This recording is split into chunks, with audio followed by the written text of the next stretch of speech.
Wednesday, July the 29th, 2026, reconvening from July the 28th, 2026. This meeting is being held in person by electronic means. Council members and the public may participate by either method. Any members joining electronically are reminded to enable their video to confirm quorum. This meeting is being live streamed on the city's website and YouTube. Meeting progress will be updated on X and Threads at Van City Clerk, though due to new posting limits, updates will only cover essential items such as vote results. Speakers are encouraged to monitor the live stream to track meeting progress, but please note there is a slight delay. Call in or arrive soon after receiving your reminder email so you are ready when your name is called. In case of an emergency requiring an evacuation, there are 2 exits located beyond the glass doors and to the left. If the glass doors are blocked, please use one of the 4 additional exits in this chamber here. Do not use the elevator, use the stairs instead. If you require assistance, please stay where you are and one of our incredibly friendly security team members will help you to a safe location. Also, a defibrillator is available at the end of the hallway just outside these doors here. I do want to acknowledge that we're hosting today's council meeting on the traditional territories of the Musqueam, Squamish, and Tsleil-Waututh First Nations, and I do want to thank them for their generosity, hospitality, and loving care they show this great land that we get to live, work, and play on. I also want to acknowledge the incredible contributions of all of our team members throughout the city of Vancouver who work incredibly hard every single day with passion to make our city a better place for everyone. And so with that, if we can please have a roll call. Mayor Sim in the chair with a leave of absence for civic business from 4 p.m. onwards. Councillor Kirby-Young. Present. With a leave of absence for civic business from 5 p.m. onwards. Councillor Dominato. Councillor Bly. Present. Councillor Fry. Councillor Bly and Councillor Fry both have leave of absence for civic business from 5 p.m. onwards. Councillor Montague. Councillor Klassen. Present.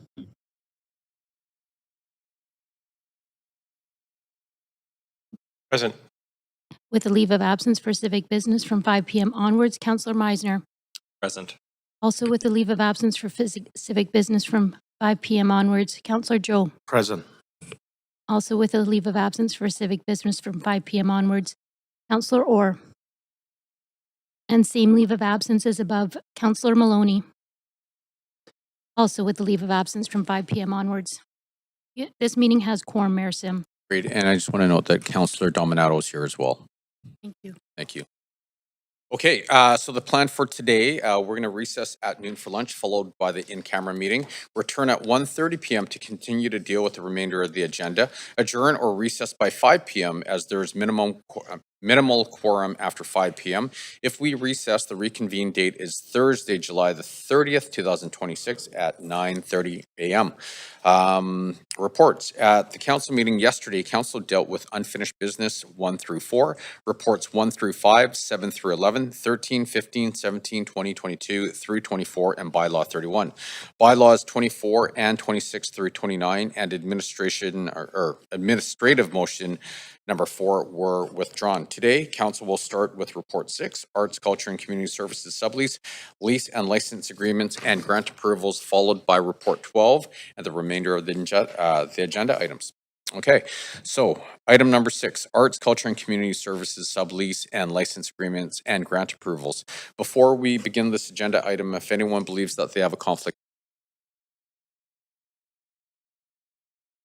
I don't see anyone's hands up. So this item does not have a team member presentation. Council, you have up to 5 minutes to ask questions of team members. And I do not see, oh, here we go. Councillor Meisner, thank you. Yeah, thanks, Mayor. It's a question for staff. Understand that the term is initially 15 years. Is that correct? Am I reading that correctly? Or, apologies, I may actually be looking at the, what is the term? Apologies. Dr. Witkins, GM, ACCS, which there's a number of leases addressed through the report. Which one are you referring to? Is it the West End Seniors? The West, I'm talking about the Filipino Legacy Society space. Oh, okay, yeah. thank you. Yeah. I will pass Apologies. to Armin. Yeah. Thank you for the question. We have a 2-year lease with them at this point, and we have communicated with the Legacy Society that that is the 2-year lease that we're actually looking to consider. Okay. And is there, I guess, the possibility, if necessary, of extending that 2 years? Is obviously not a long Correct. time to build a new cultural center, et cetera. Correct. Okay. Absolutely. Okay. And then on the space, I'm familiar with the atrium. Is it the space that's closer, I guess, to Georgia Street, or is it the space that's closer to Robson Street? It's Unit 202, Counselor, and I'm sorry, I don't have that in my head. I don't have, it's more on the Robson side, I'm hearing. Okay. Thank you. Yeah, you're most welcome. That's it. Thank you. Thank you very much, Councillor. Okay, seeing no one else in the queue, we're now going to hear from registered speakers for this report. Public speakers should state whether they support or oppose the recommendations and may only speak once. I'll also ask speakers if they are residents of Vancouver, if it's not so noted on the speakers list. Our first speaker on the public body representative list is the Honorable Mabel Elmore, MLA for Vancouver Kensington, and a good friend of the City of Vancouver. Please go ahead.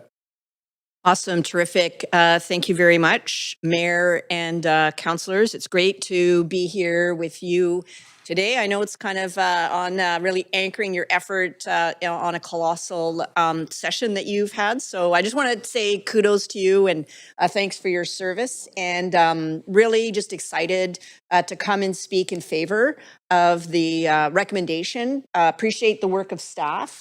To bring this forward, an opportunity, really historic opportunity for the Filipino community in Vancouver. I'm also a resident of Vancouver, represent a riding in Vancouver resident, and just want to convey the appreciation to Mayor and Council for considering for the support for building a Filipino Cultural Center in Vancouver, but also designating an interim Filipino Cultural Center space.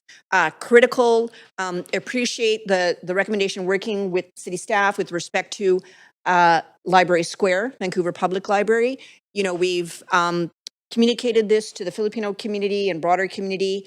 There's excitement, there's appreciation. Folks know where, know where it is and how to get there. And so it really represents, I think, a positive step forward. And, I really can't say enough to convey the excitement and the appreciation. We've got a few speakers here for you, but could have had more lining out the door. But appreciate that you've held, you've had your, a very, healthy and robust line of public speakers. So I've just got a few folks to speak in favor of what it means to them, what it means to the community, and plans for the community to come together to have a physical space. Really can't emphasize that enough.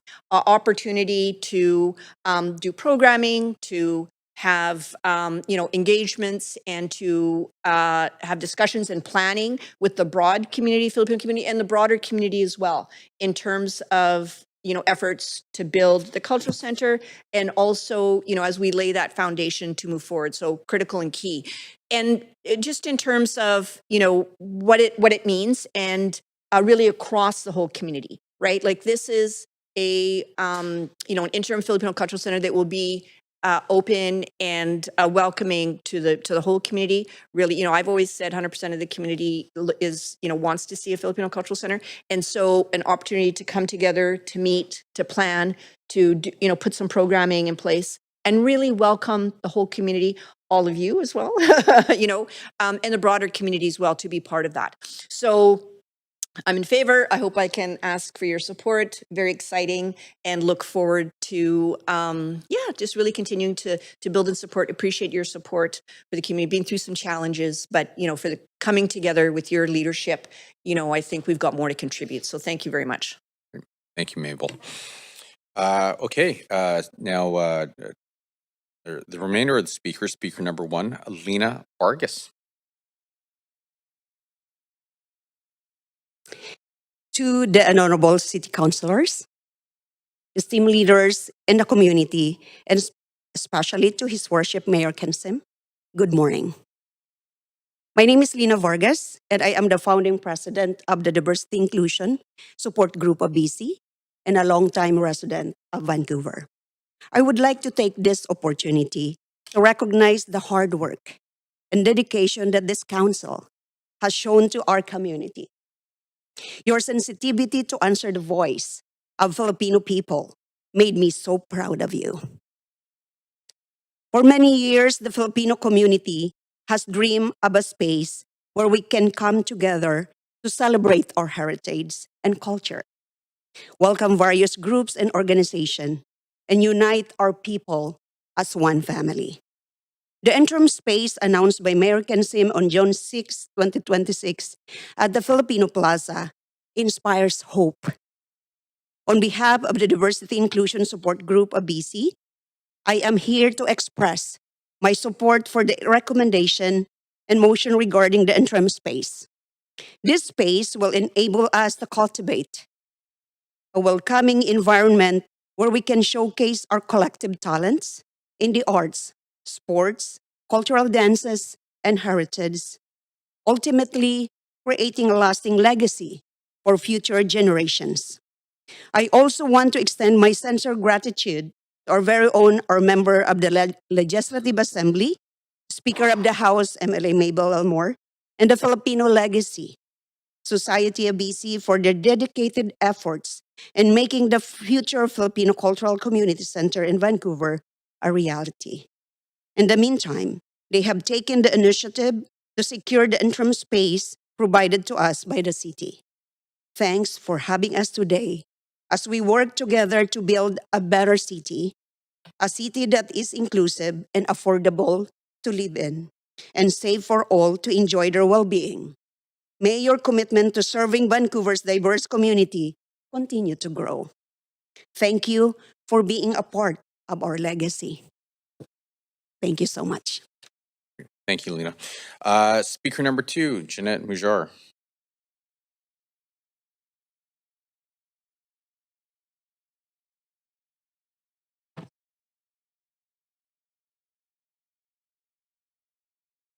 Good morning, Mayor Kingston and councilors. Thank you for giving me the opportunity to speak today on behalf of the whole Filipino community in support of the motion to secure the interim space for the Filipino Community Center. I am Jeanette Mujar, resident of Vancouver, owner and founder of Jeanette's Design, board member of Diversity and Inclusion Support Group of BC, and an appointed board of director of Binibining Filipinas World of BC. The Filipino community has been part of Vancouver's story for generations. We have contributed to the city's growth as healthcare workers, caregivers, educators, tradespeople, entrepreneurs, artists, and community volunteers. Today, Filipino Canadians are are one of the largest and fast growing communities in British Columbia. Yet, we still do not have a dedicated gathering place to call our own. A community center is much more than a building. It is a place where seniors can find connection instead of isolation, where newcomers can access support and resources, where our kids can celebrate their cultural identity, and where families can come together to learn, volunteer, and build lasting relationships. While we continue working toward the permanent Filipino Community Center, an interim space is an important and practical step forward. It allows programs and services to grow now rather than waiting years for a permanent facility. It demonstrates the city recognizes both the needs and the contributions of the Filipino community today. This interim space would also benefit the broader Vancouver community. It could host cultural events, educational workshops, health and wellness program, and celebrations that bring people from all backgrounds together. Vancouver is strongest when every community has the opportunity to share its culture and participate fully in civic life. Supporting this motion is an investment in inclusion, belonging, and equity. It reflects Vancouver's commitment to ensuring that communities with deep roots and significant contribution have the opportunity to thrive.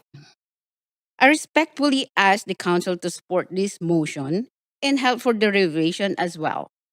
Please help create the interim home for the Filipino community, a place where culture is preserved, connections are strengthened, and our future generation can take pride in their heritage while contributing the future of our city. Thank you for your time, your leadership, and your consideration. Thank you. Mabuhay po. Okay, hi. Wow, right on 3 minutes. Thank you. Speaker number 3, Maji.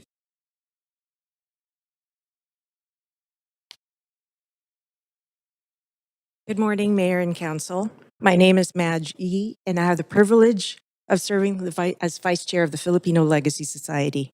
I am here today on behalf of the board members and the many members of the Filipino community to express our wholehearted support for the proposed interim community space and the tenant improvements that will prepare it for community use. Last December, Council demonstrated tremendous leadership by recognizing the importance of a Filipino cultural center and directing staff to identify an interim community space. Today marks a transition from vision to implementation, the first tangible milestone in bringing that vision to life. On behalf of the Filipino Legacy Society, I sincerely thank the Mayor and Council, the Deputy City Manager's Office, Real Estate Services, Arts, Culture, and Community Services, and the many staff who have worked diligently over the past 7 months. Your collaboration and commitment have brought us to this important milestone. This space will provide opportunities for community consultations, cultural programming, partnerships, and intergenerational connections. While the Filipino Legacy Society will steward this space, our commitment is to ensure it remains welcoming, inclusive, and accessible to the broader Filipino community. We are also grateful for Council's consideration of the tenant improvement funding. These improvements will transform the space into a vibrant community hub where people can come together to learn, celebrate, collaborate, and build lasting connections. More than a space, it will become a place where our community grows stronger by working together. As someone who immigrated to Canada more than 42 years ago and has proudly called Vancouver home ever since, I know firsthand how meaningful it is to have a place where people feel they belong. I know the difference this space will make for today's generation and for future generations of Filipino Canadians. On behalf of the Filipino Legacy Society and the many community members who have supported this journey, we respectfully ask for your support in approving the interim community space and the tenant improvements as we take this important next step toward a permanent Filipino cultural space. Thank you. Maraming salamat. Spanish. Speaker number 4, Noel Marfil.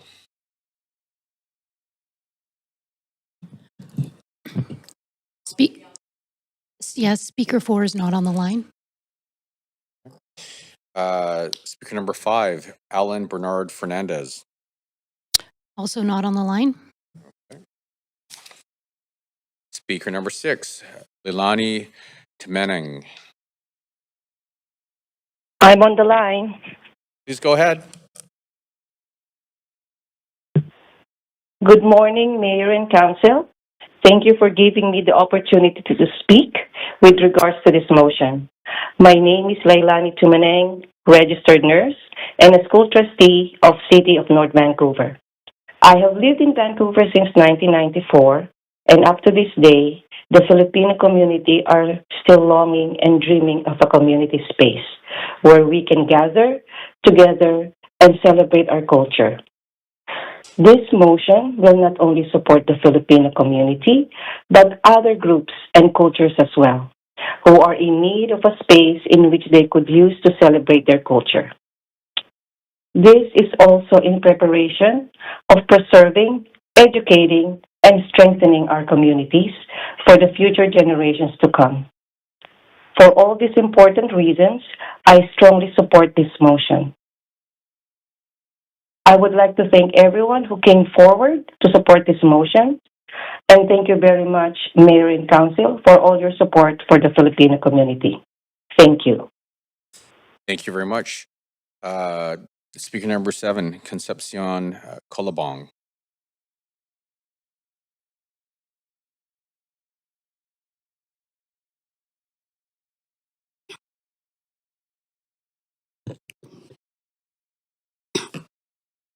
Honorable Mayor, Mayor Kensim, the City Council, the Filipino Legacy Society of Canada, Mabel Elmore, my colleagues, ladies and gentlemen, good morning.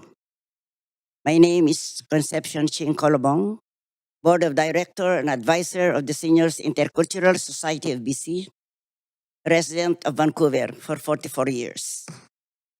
On behalf of my organization, the Seniors in BC, I am here to express our strong support for the motion and the recommendation of our interim space located in Vancouver for the Filipino Culture Center.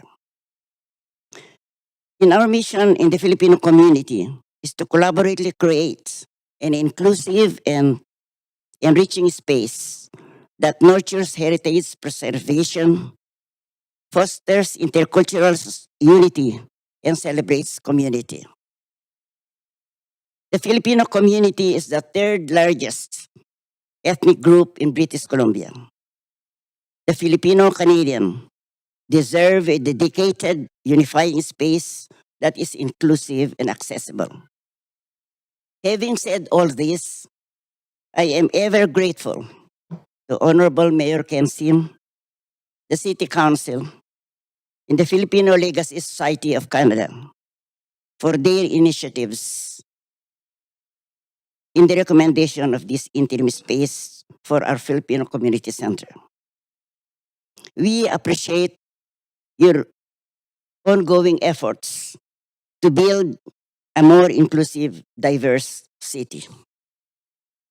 Thank you so much for your time, leadership, and commitment for ensuring that Vancouver remains a welcoming home for all cultures.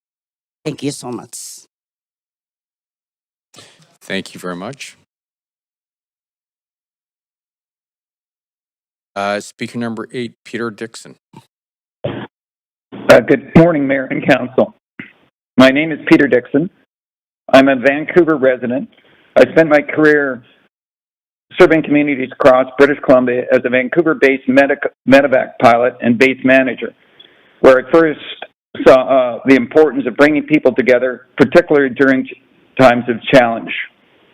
The community is built through connection. It is strengthened when people have a place to gather, support one another, celebrate their heritage, and build relationships across generations. The interim community space before you today is much more than a lease. It is an opportunity to create a welcoming place where the Filipino community can bring that work now while the permanent Filipino Cultural Center continues to move forward.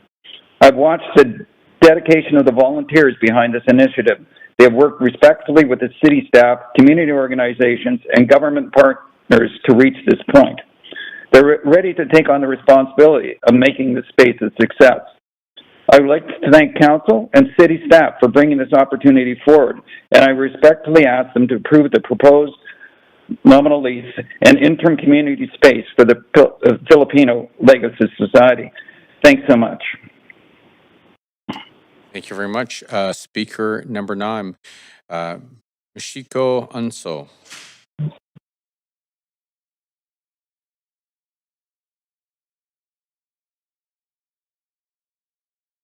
Speaker 9 is not on the line.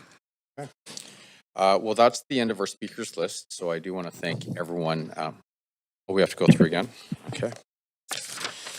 Okay. Speaker number 4, Noel Marfil. Oh, okay. Good morning, Mayor, members of Council, and everyone joining today's meeting. My name is Noel Marfil, and I am a Vancouver resident. Thank you for giving me the opportunity to speak today.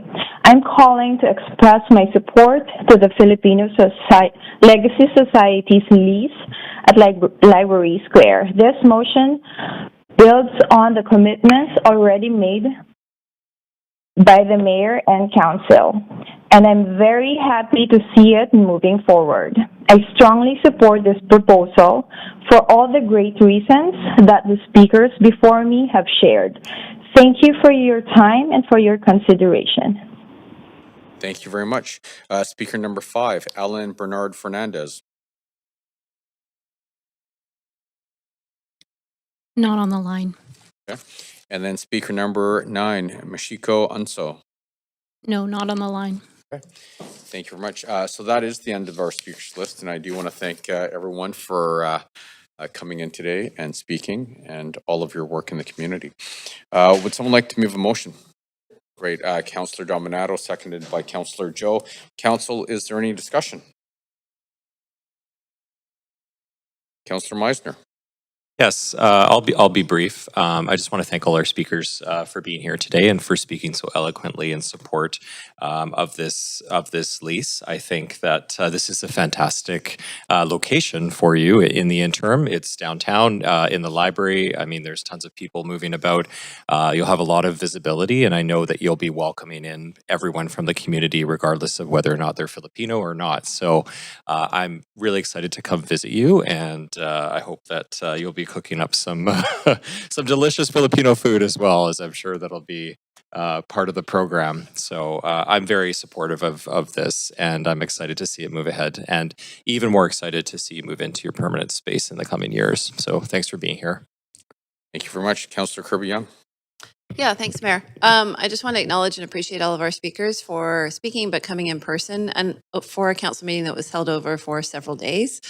And so I know that your time was fluid, but you felt it was very important your voice is represented. And I believe that that is because you recognize that this is a very important moment along the journey in the way towards realizing the long-awaited dream of a Filipino cultural center. And I think that having an interim space is reflective and speaks to keeping the dream alive. It's tangible. I think one of the speakers referenced that it's an opportunity to continue to grow and build the community and involve people along that journey and towards the dream. And that's really important that people feel part of it. But it is also, I think it makes it tangible and it makes it real, that it's actually happening. It's not a concept, but there is genuinely a path forward towards that. And so I'm really happy to support it. And nothing is more inspiring, I think, than community leadership for people that are doing something that will last beyond your own generation. I used to work with somebody that called it cathedral thinking. Sometimes people use the analogy of planting a tree or building the cathedral that will stand for generations, or you may not stand under the shade of that tree, but that is genuinely what you are doing. And so I just wanted to acknowledge that. And I know that this is a moment that people will talk about when the center is realized and they tell their community members and their kids and their grandkids the stories of how it happened. Thank you. Thank you very much. Councillor Clausen. Yeah, I'll be brief, and I would also like to acknowledge everyone who came in and called in today to speak. I'm not surprised that folks have come in here. There has been a spirit of determination around having a dedicated Filipino cultural amenity in this city for quite some time, decades. And so it's been our pleasure to sort of be able sort of sharing that journey and trying to kind of move things forward. And I think that the space itself is going to be great. It's going to be activated well. I think it will have the aromas of good food and also just of community. And so I think that, again, the ultimate goal is obviously a dedicated space in the city of Vancouver, but to have an interim space that we can pull up together really much more quickly for community to gather, for other parts of the city to join you in celebration is something that I truly look forward to. And I want to just thank you all for being such true champions for the community in terms of trying to make this happen. So thanks very much. Happy to support this. Thank you, Councillor Dominato. Thanks, Mayor. And I'll echo the comments of my colleagues. And starting first, Mabel, you've been stalwart and really leading the charge on this. And so thank you for that, for your leadership. To all of you who spoke, thank you for being here and really making the commitment to voice what this brings to the community. I think it's really important, as we've heard in the past. We have some established communities who already have their cultural centers in this city, and it means a tremendous amount to have that space to gather, to celebrate, whether it's cooking, as many of you alluded to, because apparently we're all thinking about food this morning, but also in celebration, arts and culture. But really, it comes down to being about community. And I know that this has been a longstanding dream, desire to have a space where the community can come together. And so I think this is a great first step. And I think it is a fantastic location in terms of being accessible as well. It's on public transit. And so really happy to be part of this journey with you. And so congratulations. And I'll leave my comments there, Mayor. Thank you very much. Councillor Fry. Yeah, I just wanted to pipe in and offer my congratulations on this achievement. And as the council liaison to the Vancouver Public Library, I just want to also acknowledge that this is a fantastic use of what was kind of an underutilized space, and the connection between libraries as this third space and a gathering place for people of all cultures and interests, and a place for people to convene. The connection there is not lost on me, and I think it's a wonderful opportunity. And I hope that there is an opportunity to actually engage with the central branch and maybe even see how you can coordinate some programming together and just sort of increase that visibility and connection and togetherness. So congratulations. And wow, this is happening quickly too. I just realized what the date is for occupancy. This is, imagine we'll be seeing something happening very soon. Congrats. Great. Thank you very much. Okay, so I'm going to call the vote now. A reminder that any council member participating virtually whose video is disabled will be marked absent for the vote, pursuant to section 14.13 of the procedure bylaw. If we can please go to the voting panel. And that passes unanimously, so congratulations.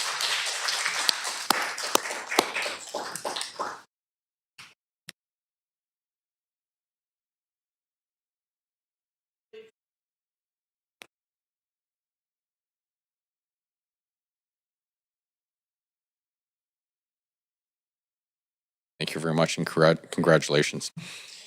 Okay, so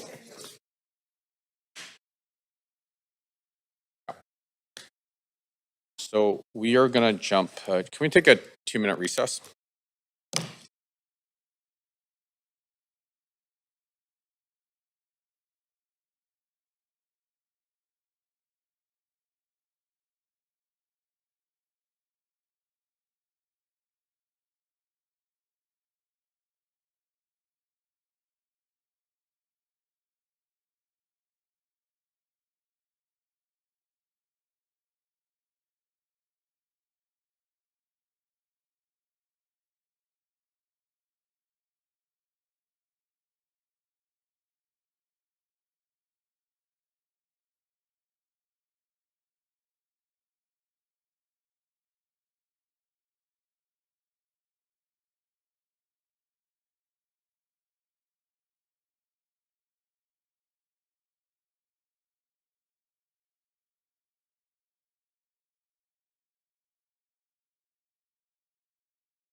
Nash Street. So before we begin, does anybody have a conflict that they need to disclose?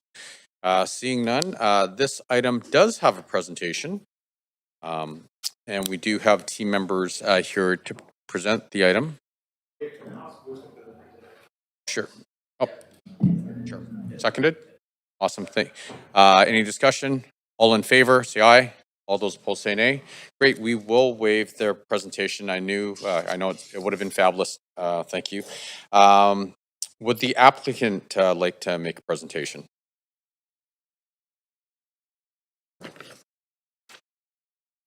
Okay.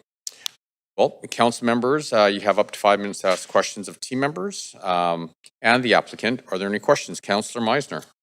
Oh, sorry, I was on the queue Okay. to move, so thank you. I'm good.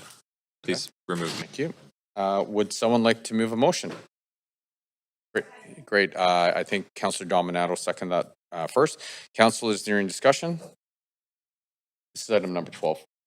Okay. Well, seeing that, I'm going to call the vote. All right. Councillor Kirby-Young, we're good. We're good. We're good. Okay. I'm going to call the vote. If we can please go to the voting panel.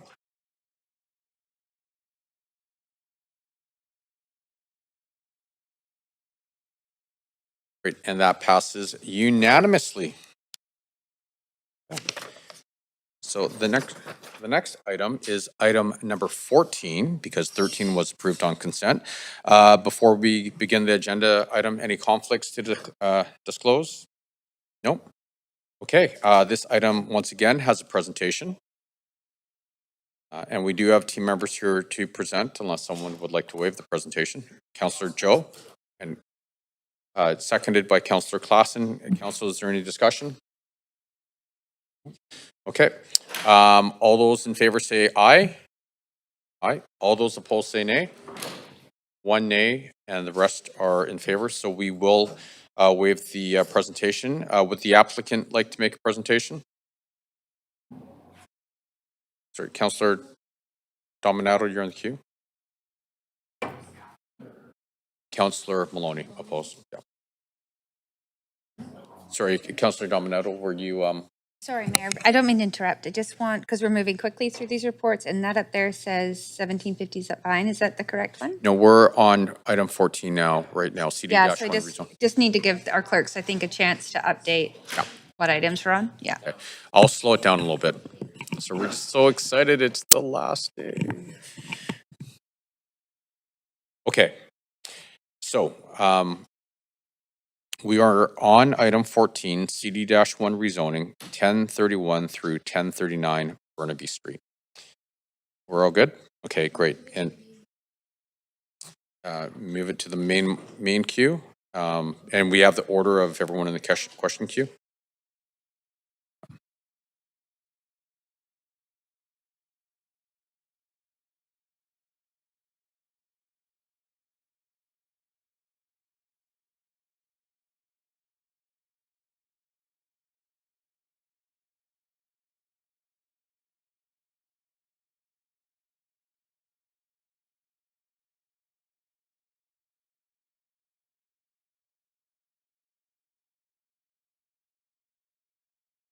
We're good? Okay. Thank you very much. So would the applicant like to make a presentation? Council, my name is Donald Yen. I'm the architect for the project. At this point, no, I don't think we need to make a presentation. I just like to thank staff for working with them for the last 2.5 years on this application. Thank you. Thank you very much. Okay, council members, you have up to 5 minutes to ask questions of team members and the applicant. And there are questions. So Councillor Dominato. Thanks, Mayor. Yeah, 2 questions. To staff, noting the relaxations included around shadowing in exchange for social housing. Could you just comment on that further and the relaxations, the shadowing relaxations, what the impacts are for Davie Village? And then I have a second question after that. So start with that one. Thank you.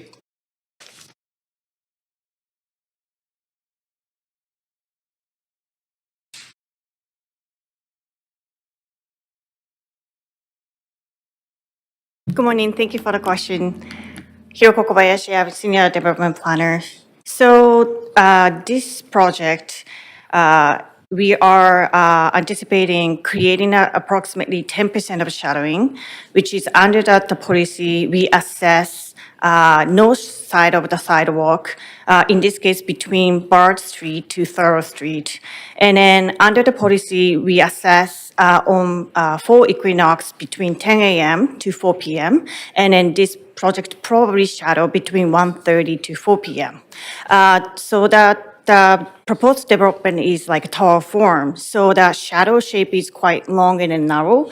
And then, so through that 1:30 to 4 p.m., approximately 10% of the shadowing we are expecting between this one block phase. Okay, thank you. I appreciate a little bit of that detail. Thank you. And I'm not sure if this may be a question for staff, but also for the applicant. I'm curious, with the secured 20% of the residential floor area for social housing, is there any contemplation of a particular demographic that's targeted for the social housing, or is it just generally capturing social housing under our definition of social housing of generally being kind of below market rental? But is there a particular group that we're looking to serve in the context of social housing, seniors, women with children, anything in that? Could you offer any additional information? I'll just introduce Mr. Paul Williams, who's part of our delegation over here as the applicant team. Thank you. It's a great question. We originally were working with Vancouver Resource Society and staff for the past 2 years. We're very excited about that as a potential opportunity for them to be the management of the non-market housing component. Staff then insisted that the non-market housing component be its separate airspace parcel, which means that they need to purchase that particular airspace parcel, which puts a lot more pressure on the application from a financing perspective, because that group needs to secure their financing, and that needs to be timed with the financing for the overall construction loan. So we went back and asked staff if we could allow for us to broaden the scope to look at different non-marketing housing applicants. So not commit specifically just to VRS, because if it was just to VRS, and they're a great operation, we have a lot of respect for them. In fact, we think the work that Ken and his group does are absolutely fantastic. But if they get to the point where they just can't get financing because they have too many projects, they have one in Coquitlam, another one in North Van or somewhere else, and they can't get financing, we'd be stuck with a rezoning application that specifically outlines the housing operator. So we asked the housing staff, which they supported, that we keep the application agnostic so that we could go out and work with any and all applicants and then come back and report back to city staff. So right now we don't have an answer to that. We're going to work to that, but it's going to be very delicate to find the financing for that airspace parcel subdivision. Right. Okay, that's helpful context, particularly given that the relaxations that are being offered to accommodate the social housing. I think it's helpful to have that additional context because it is difficult for particularly for not-for-profits to finance these things. So I appreciate that. Thank you. Thank you, Councillor Fry. Yeah, similar questions, and reflecting on this letter that we had received from VRS specifically on this project and their concerns about the ensuring that the social housing component is intact. Can staff explain how, in the absence of an actual specific operator, this will be guaranteed as social housing? Is this through a covenant on the title? And our housing staff online will answer that question. Thank you. Thank you for the question, Councillor. Emily Brucker, Housing Regulation. So yes, we will have a housing agreement on title requiring the social housing to be secured as social housing, and we also have a condition on title requiring a non-profit operator to be selected and for the social housing airspace parcel to be transferred prior to occupancy of the building. Prior to occupancy, so okay, and that gets around, I'm assuming, the financing issue that the applicant was talking about? Okay, so maybe, and if I could just to get some clarity with this, so through this, you're able to finance the project entirely, and then it doesn't involve the social housing not-for-profit financing it, is that? Would you like me to take a stab at answering? Yeah. So it's a tall order that housing and planning staff came forward with, which was that in order for this project to move forward, there wasn't going to be a leasehold interest, but a freehold interest of the airspace parcel. And we actually fully support that because non-market housing operators that can own their asset over time are generally going to be a lot more stable in the long run when they own their asset. The challenge becomes is that that entity needs to come up with some form of equity and they need to come up with some form of debt. And that needs to coincide with the overall construction of the project. We can't have that one component, which is 20% component, hold back the entire development. So what the housing group has come up with is that they've mandated as part of the housing agreement, a condition that we have to have that as a condition. We need to come back and report back to staff with our housing operator and how this all works. So it is a tall order, Peter. Like it's one that we're going to need to figure out, especially in the current financing environment. Okay, appreciate the answer and appreciate the complexity on this. Okay, thank you. You bet. Councillor Orr. Thank you. Yeah, my questions center mostly around the tenants that won't be able to have the TRPP. I believe only 27 out of 47 tenancies are eligible. I was wondering if staff could just remark on that.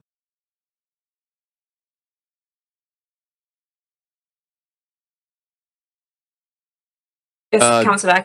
Oh, we got housing staff online. Thank you. Great, thank you. Yes, so this was is an existing primary rental building. So we did receive the standard rent roll that we asked for from the applicant to look at who is eligible, and to be eligible, all tenants would have had to reside in the building for 1 year at the time of rezoning applications. So we ran that assessment, and the number of, I think you said 27 eligible tenants. That is kind of based on the time that they moved into the building. Okay, and then for those 27 eligible, what will they have right of return? Will they be returning to the social housing component? Would that be the Hills component or the low end of market component? Yeah, it will depend on the tenants themselves. So all tenants will have the right, or eligible tenants will have the right of first refusal, either to one of the market rental units at the 20% discount, or a social housing unit if they meet the eligibility requirements for the social housing. Okay, that's all my questions. Thank you, Councillor Klassen. Yeah, thanks very much, Mayor. So I have some questions here, perhaps for staff. So when staff recommended the additional height and density, was it the understanding that VRS communities would purchase and operate the social housing component?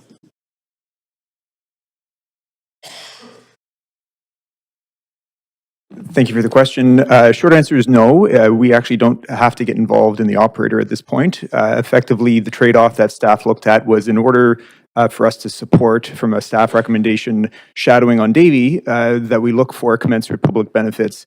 In this case, we offered the applicant two paths. One was BMR in accordance with the West End Community Plan, at which point they could have retained ownership of that, or they could provide social housing that's turnkey and owned and operated by a nonprofit.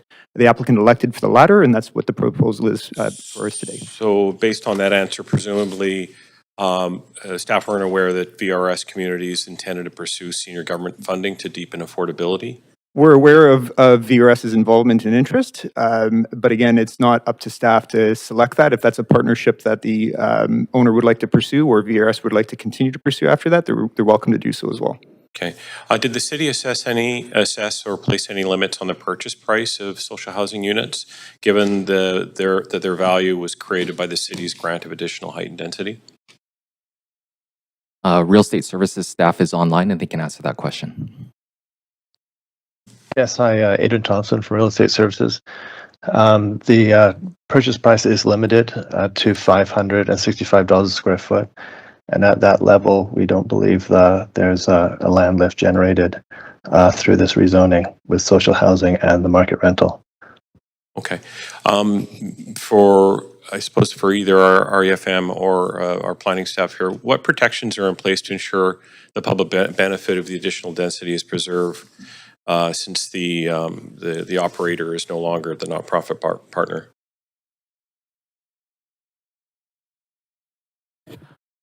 our housing staff is online, and they've added a condition which ensures that a nonprofit operator and owner of the social housing airspace parcel is identified before occupancy permit issuance.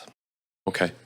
And does the city have any replacement nonprofit, any assurances that the replacement nonprofit will provide the same affordability, accessibility, and shared care programming that was proposed in the original proposal?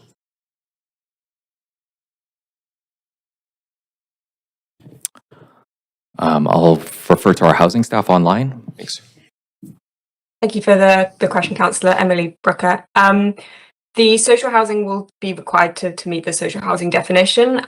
So that's kind of to be owned by the nonprofit and to meet a minimum of 30% of the units rented to households with incomes below HILS. That's our standard social housing definition. So that's our minimum, and we haven't set it above that. It's just been set at our kind of standard requirements for social housing. Okay. Maybe I'll sort of close out with this question. If the affordability outcomes or operating model are ultimately less than was contemplated when the application was originally evaluated, what mechanisms does the city have to require an equivalent public benefit?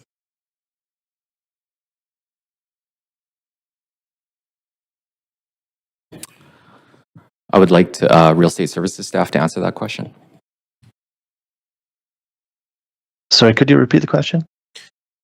Essentially, we're looking to see what mechanisms does the city have to require the equivalent public benefit, given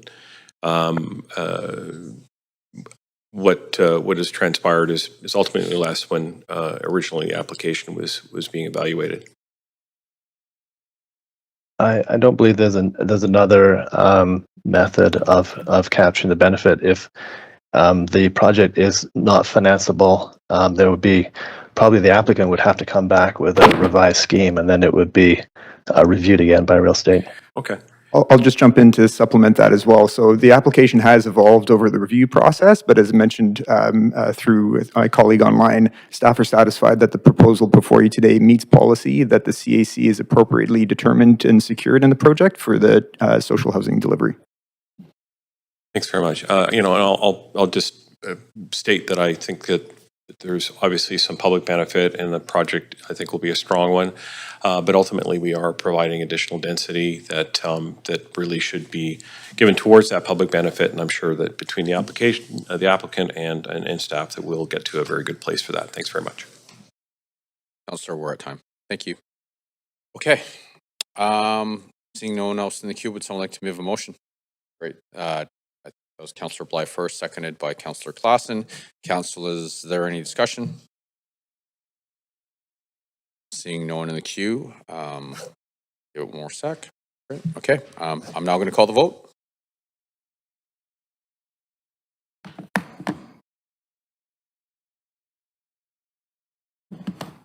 Great, and that passes unanimously. That completes item number 14. Okay, so item 15 was approved on consent.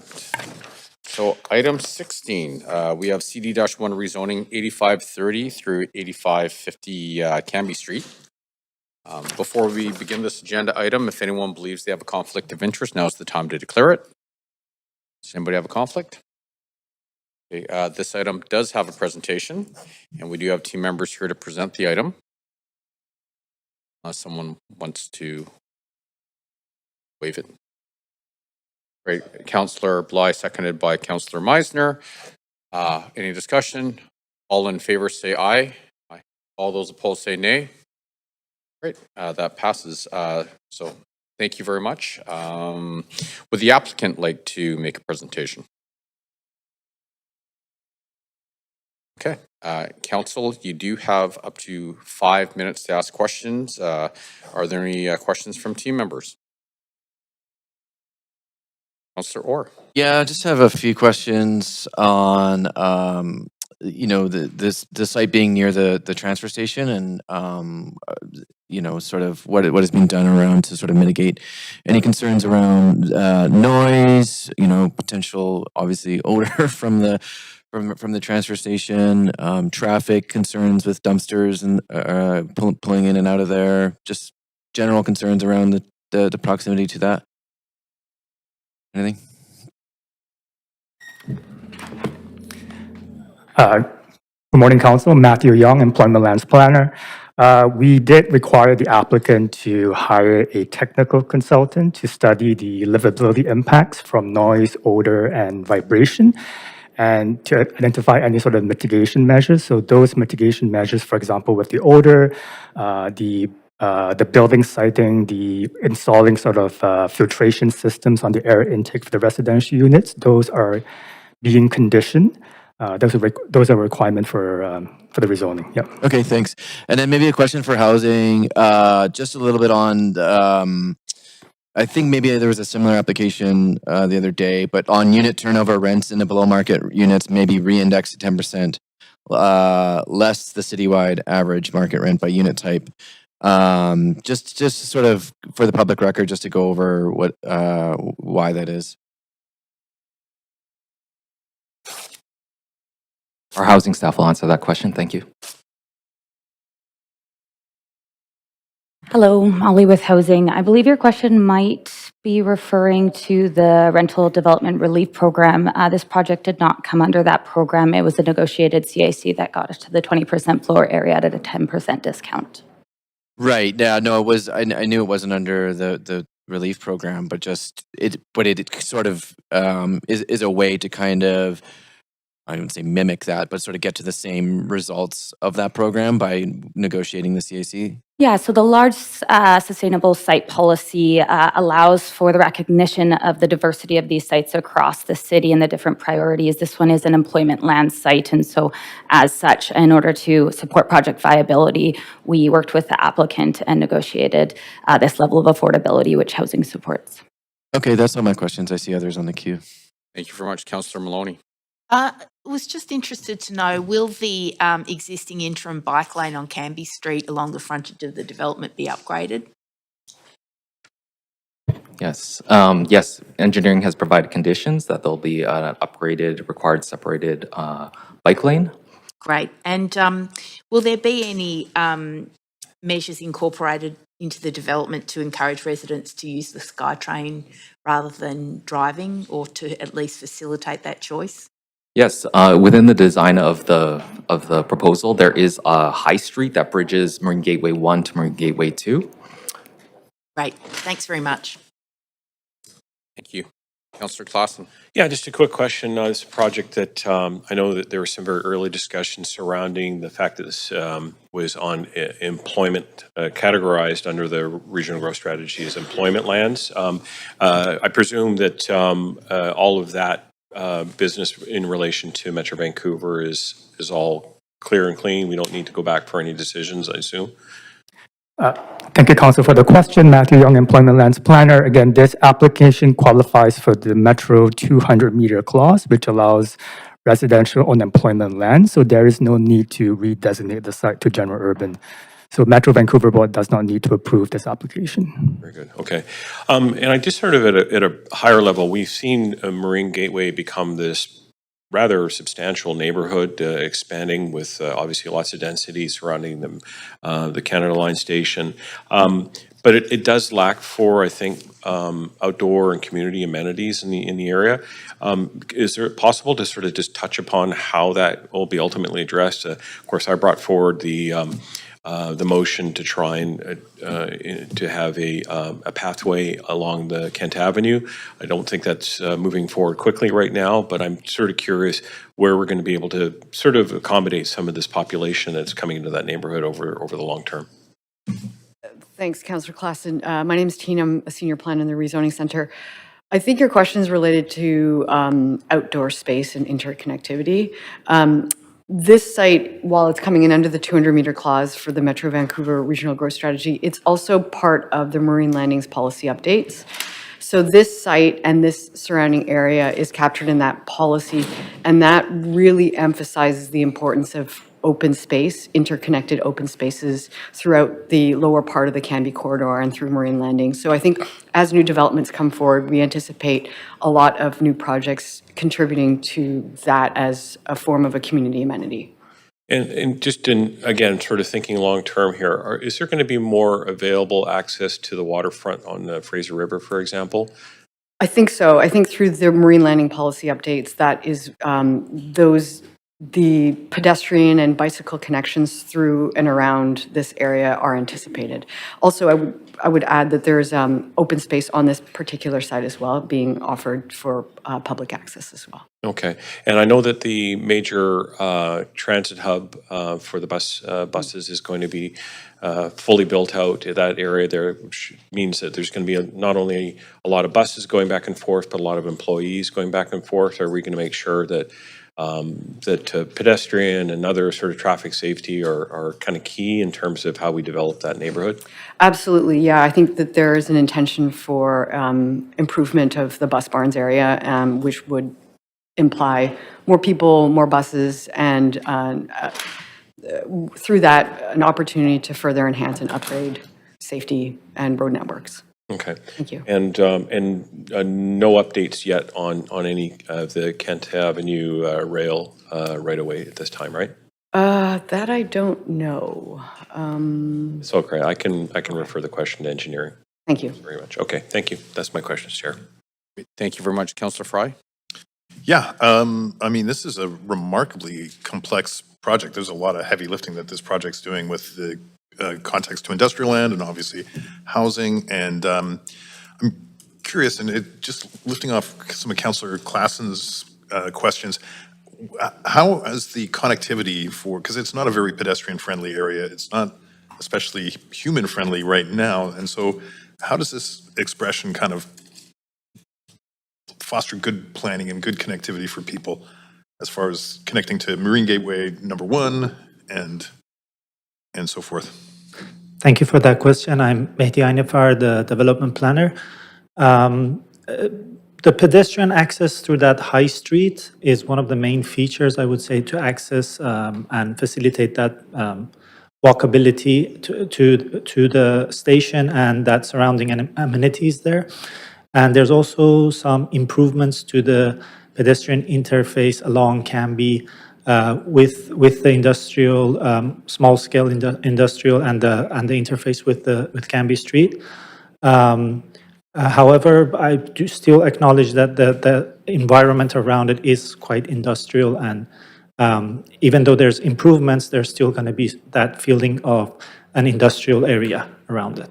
So, and further to that, where does the responsibility of the applicant to design some of this end, and where does it begin with the city to meet them with some of that? In terms of just pedestrian activity on site, the central muse is part of what's been required by the plan, and also the area surrounding the privately owned open space and the access to that, and that's all served by the applicant and maintained by the applicant.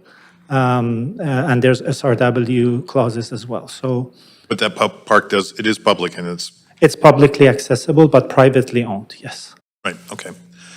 Great. And then this is more of a broad question, specific to the changes to this land use. I recall a few years ago, we had a similar application just to the east of Marine Gateway on Marine Drive, or there was certainly some interest around that. Are we seeing like a change as a result of new transit-oriented area legislation that's going to enable more of that kind of mixed development where it wasn't before? Thanks, Councillor Fry. Yes, I would say absolutely. We're seeing this site being an opportunity for new development, especially in its co-location with the SkyTrain. But you're right. Yeah, we do see a lot of applications come forward along Marine, along Canby and Yukon, et cetera, in this area. And when we obviously this includes some industrial, and are we very like, how is the thought process to the inclusion of industrial and what kind of industrial it is that is conducive to human habitation?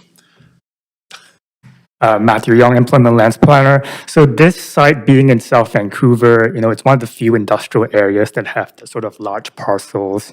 It's located close to transportation corridors like YVR and Delta Port. It makes it very strategic for those kind of large format last mile distribution centers, and that is the intent of the applicant for the ground floor industrial to be those kind of tenants. With respect to the co-location, the Vancouver building bylaw does allow for co-location, but it depends on the hazard level of the industrial uses. So normally heavy industrial uses such as heavy manufacturing is not allowed to be co-located with residential, but medium hazard industrial, for example, warehousing can be co-located with residential subject to Vancouver building bylaw mitigations. And that's why early on in the rezoning process, we actually required the applicant to retain a building code consultant to actually work with DBL, our building reviews branch, and Vancouver Fire Rescue Services to make sure that whatever they're proposing actually makes sense, it's safe. And it still retains that functional industrial space while allowing for that safe and livable residential. And when we talk about last mile distribution and the operational side of that, obviously a lot of this is moving into 24-hour space. Do we contemplate how that integrates with people's life? Yep, and that's why we asked the applicant to actually retain a noise and acoustic consultant to make sure that the noise levels are acceptable and to propose any mitigation measures that would address those impacts. Okay, all right, thank you. Thank you very much. Okay, would someone like to move a motion?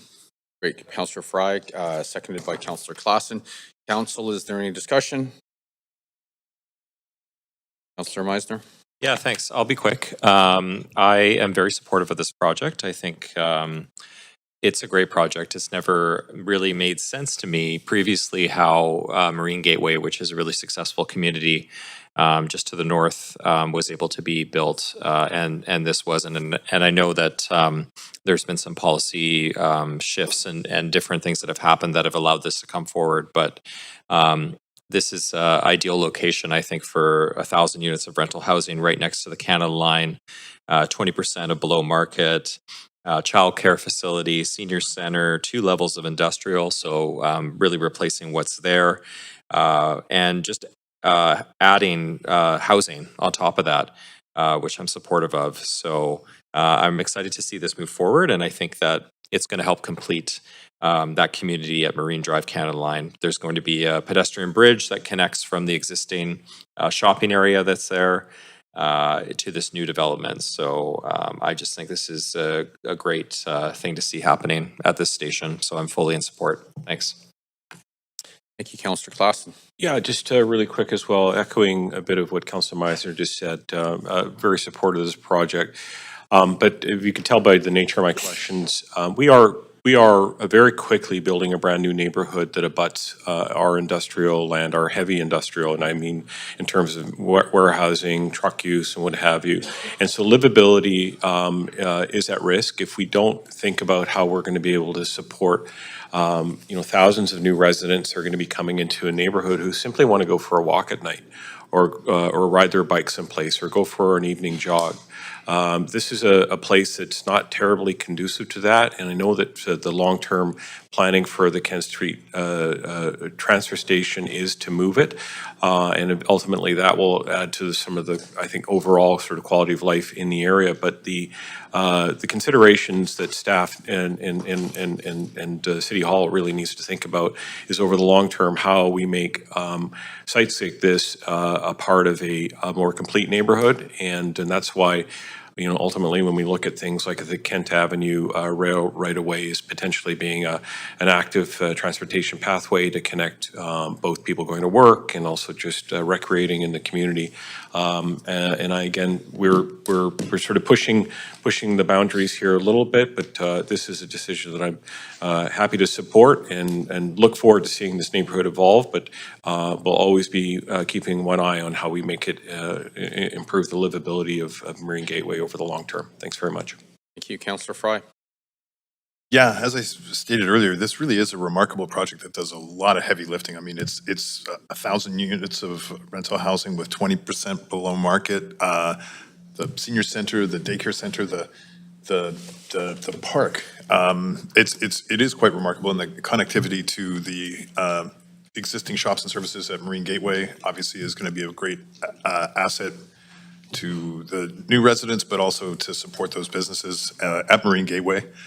I do think that, you know, as to Councillor Classen's point as well, I think that there is some broader thinking around what the area planning for this part of town is going to look like ultimately, because I think that, you know, as we start to evolve the amount of density that we're seeing here, it will require a little bit more placemaking and a little bit more thoughtful kind of considerations around how this is a community beyond just the confines of the actual built form, but how it extends into the streets and neighborhoods and all those other pieces that make communities work.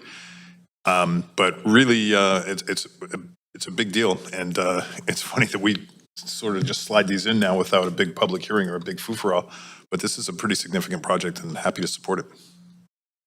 Thank you very much. Okay, I'm now going to call the vote. If we can please go to the voting panel.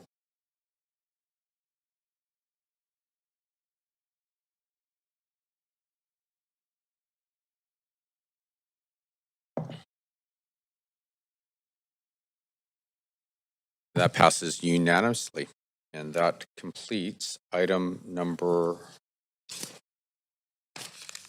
that was 16. That was 16. Thank you. Okay. So we do have a request to vary the agenda. So our team members have requested that council consider reports 25 and 26 before the break today. The rest of the reports would be dealt with in a in the regular order of business.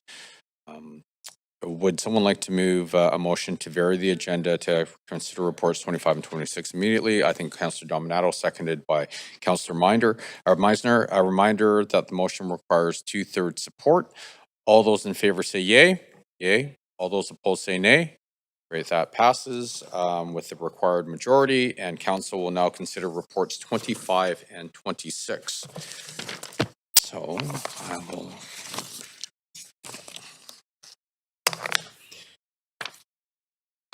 Okay, so item 25, rezoning 906 through 982 West 18th Avenue, 907 through 975 West 19th Avenue, and 3403 through 3415 Laurel Street, commonly known as 966 West 18th Avenue, the Balfour Block. Before we begin this agenda item, if anyone believes that they have a conflict of interest, now's the time to disclose it. Not seeing anyone's hands up. This item does have a presentation, and we do have team members here to present the item.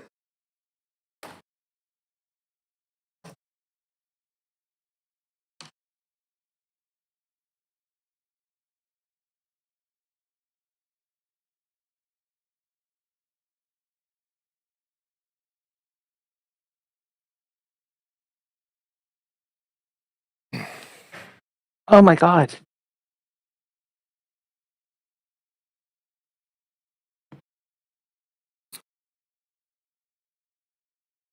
Good day, Mayor and Council. My name is Oscar Eriksson, and I'm the rezoning planner for this rezoning application at 906 to 982 West 18th Avenue, 907 to 975 West 19th Avenue, and 3403 to 3415 Laurel Street, also known as the Balfour Block.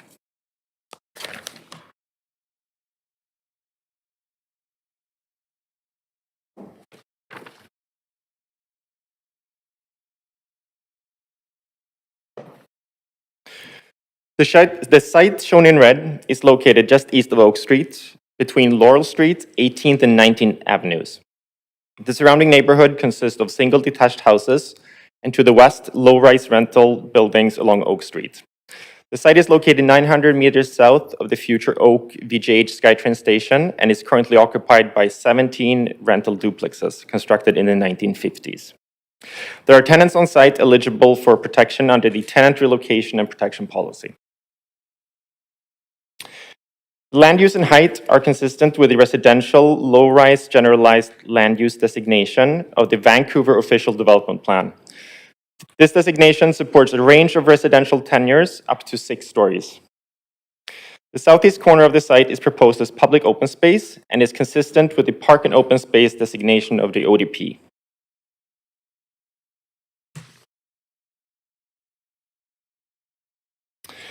The site is located within the Canby Corridor Plan area and is identified as a unique site. The plan anticipates a mix of townhouses, low-rise, and lower mid-rise buildings, with 25% of the net new rental floor area to be below-market rental units. It also calls for integrated public open space and seeks to secure a childcare facility on the site. While the site does meet the size threshold for the rezoning policy for sustainable large developments, given the project is seeking to rezone to lower density through district schedules, there are limited opportunities to land this policy on the site. Staff worked with the applicant to ensure the delivery of rental housing and the retention of the park at the southeast corner, in part responding to the objectives of the city's policies. To provide some background, this rezoning application follows a previously approved CD1 rezoning approved at public hearing in 2022 and enacted in 2024. The 2022 approval changed the zoning from residential RT2 to CD1 and included a comprehensive proposal with 51 strata units, 58 strata titled townhomes, and 99 rental units, including 25 units of below-market housing. The proposal also secured a 570 square meter public park and a 37-space childcare facility. The rezoning application before Council today seeks to revisit the 2022 rezoning and its subsequent enactment. The applicant has indicated that due to changing market conditions, the existing zoning with its secured public benefits is no longer economically feasible. The applicant is now seeking an alternative way to move the project forward and has identified this proposal as a viable option. Should the current proposal be approved by Council, previously secured public benefits, such as the childcare facility and below-market rental housing, will be foregone.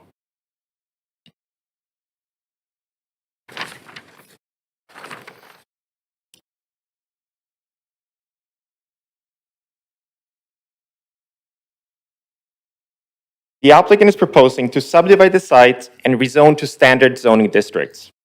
Lot 1, here shown in yellow, would be rezoned to RR2B district, allowing for a 6-story rental building. And lots 2 to 20, here shown in purple, would be rezoned to R11, each permitting a 4-unit multiplex development under fee simple ownership. The parcel at the southeast corner of the site will be conveyed to the city for use as a public park. This parcel will be rezoned to a CD1 district limited to park use.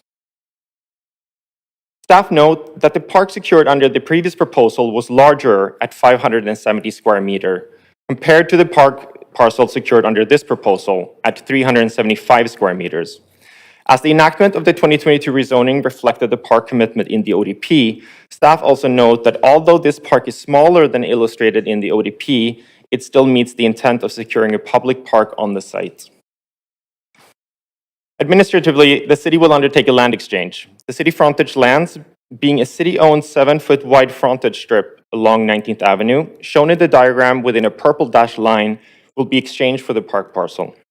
A service lane is required for the planned multiplex developments, and the lane will be secured through a dedication. Architectural drawings are not submitted for standard district rezonings. Instead, the form of development is reviewed at the development permit stage. The R2B and R11 district schedules set out the expectations for the built form that can be anticipated.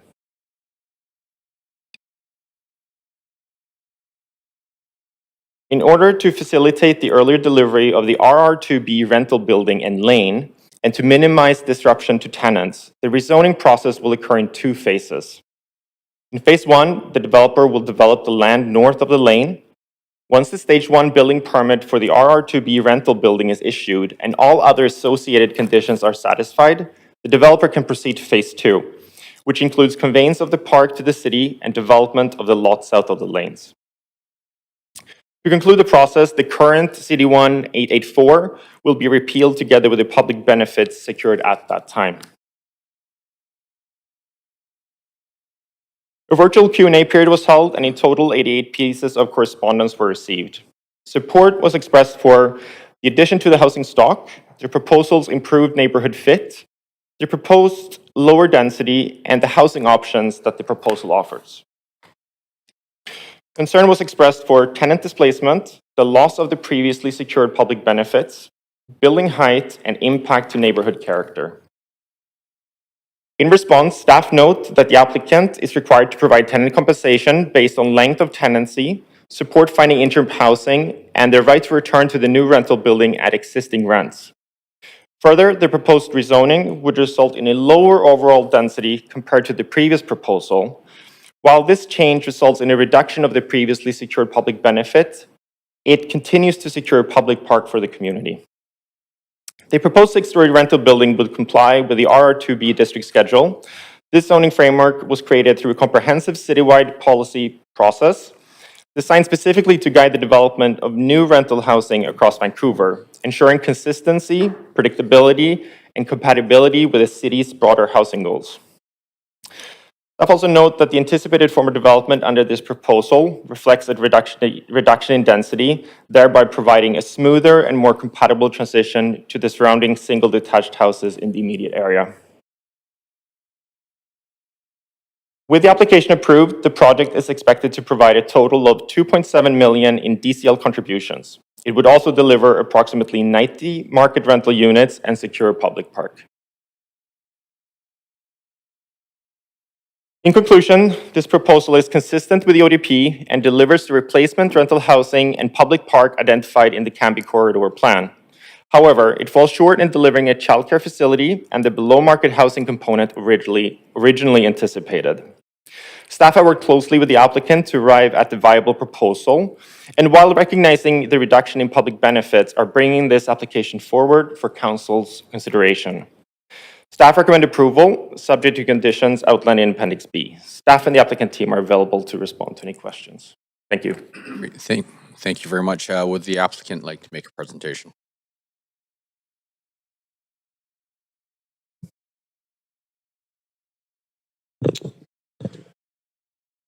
Good morning, Mayor and Council. My name is Evan Lewis. I'm Senior Director of Development with West Group Properties. As you heard, we are asking for Council to approve a reduction in density to this site. The application voluntarily reduced the allowable density by approximately 80,000 square feet, a reduction of roughly 40%. In its place, we envision a 95-unit rental building under RR2B, together with 20 front and back duplexes under R11 zoning. This form is consistent with the official development plan and, importantly, is highly consistent with the character and scale of the surrounding neighborhood. This decision was not made lightly. Following approval of the previous higher density rezoning, West Group made good faith efforts at significant cost to advance that scheme. We developed and submitted development permit and building permit drawings for all phases, paid the associated fees, and advanced the process to the point that many of those permits were issuable. We even leased out, built out, and furnished a nearby sales center, which is currently sitting unused. As we did that work, market conditions deteriorated. We ultimately saw no viable path to deliver the approved scheme at a revenue that could support its cost. Current application is our response: multifamily rental housing and ground-oriented duplex housing that we believe there is genuine market demand to support. Because we are giving up substantial density, the project economics no longer support the in-kind childcare facility and below-market housing that were tied to the larger CD1 proposal. However, the revised proposal still conveys a parcel of green space to the city for a future park at the corner of Laurel and 19th Avenue. Perhaps most importantly, tenant protections and eligibility remain unchanged in this new application. Every eligible household retains the same benefits as under the prior proposal, including the right to return to the new building at their existing rents, financial compensation, and coverage of moving expenses. Tenant eligibility has been determined in collaboration with and confirmed by housing staff. During the previous public hearings, some tenants expressed that communication from West Group had been inadequate. Although staff confirmed that we had met and exceeded the communication requirements of the tenant relocation and protection policy, we sought to improve our communication with tenants. We held 2 in-person meetings at Hillcrest Community Center, one in November 2022 and one in May 2024, attended by members of the tenants group, senior housing staff, and our team. Based on feedback that we received at the November 2022 meeting, we began issuing regular project updates to eligible tenants. Since 2022, we have issued 12 written letters advising those tenants of the status of redevelopment efforts. We also retained a new independent tenant relocation consultant, Shaughnessy Luke, who I believe is on the call. Every eligible household has been contacted individually and offered ongoing relocation, planning, and housing search support. Eligible tenants have been advised that relocation is not required at this time, as no notices to end tenancy have been issued. And throughout, we have maintained transparent communication about the project status, timeline changes, and current market conditions. Just to summarize and close, West Group acquired this property in 2015 with the intention of developing duplexes. We were advised that an application would not be accepted at that time due to the Canby Corridor Phase 3 planning program, which did not complete until May 2018. From there, we advanced through the full rezoning process, including a letter of inquiry process, ultimately securing not only approval in principle, but also enactment, only for market conditions to shift before we could proceed. The current application offers a realistic, deliverable path forward, less density, housing that fits the neighborhood, a future city park, and all tenant protections remain fully intact. For these reasons, we respectfully urge council to approve the application. I'd be pleased to answer any questions, and also I'd like to thank rezoning staff for their excellent work on this application. Thank you. Thank you very much. Council, you have up to 5 minutes to ask questions of team members and the applicant. Councillor Meisner. Yeah, thanks. First question is for the applicant around the park. I noted the park has been reduced in size. I'm just curious as to why you want to position it on the corner of Laurel and 19th as opposed to maybe somewhere in the middle of the site. Yeah, the reason for that is because that was the previous location of the park, which was consistent with the Canby Corridor Plan.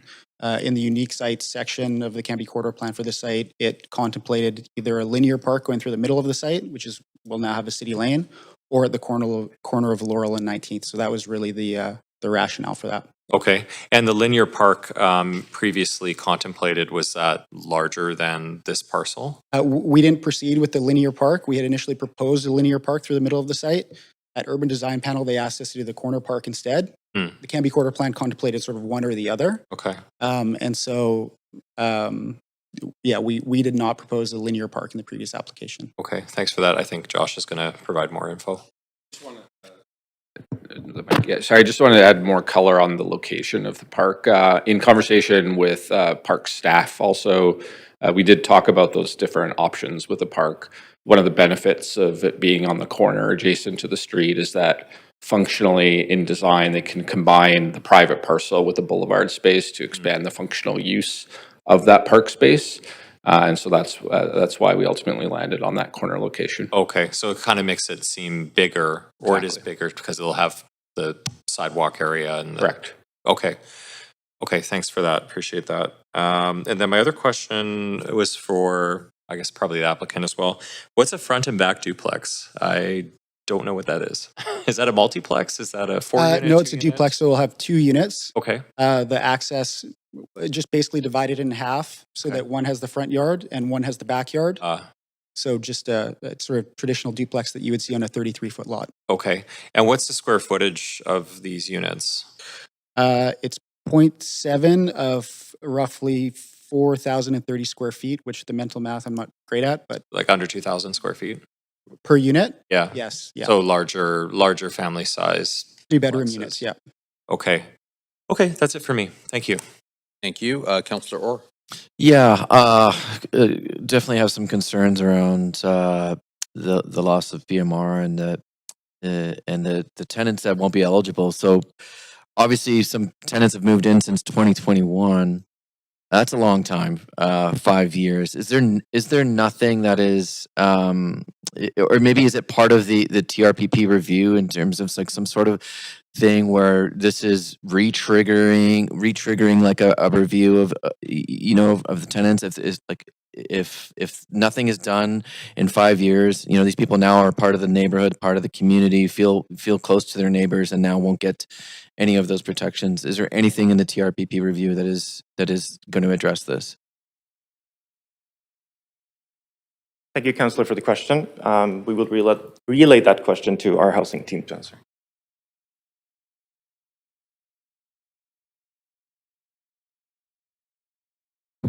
Councillor Dan Garrison, Director of Housing Policy and Regulation. I mean, certainly one of the key points of our long-term review for the TRPP is going to be to look at anywhere there are gaps in support and consider whether there are ways to fill those gaps. So that's certainly something we would be looking at. Okay, that's good to know, but I guess that doesn't give these people any sort of comfort in. Yeah, it would be difficult to retroactively obviously. apply Okay, it to well, an existing thanks. application. I'm glad that it's going to be looked at in the future. Do we know like how staff are communicating with those tenants? In terms like what the process looks like. For people who may find this relocation very difficult. Even if they don't comply with the TRPP, are we still in contact with them? Are we still talking to them about their options? Thank you, Councillor, for the question. I'm Mel Norden, Housing Policy and Regulation. City staff have responded to questions from tenants through Shape Your City and through email and telephone. The applicant has been providing regular updates to tenants, quarterly updates, and at key project milestones.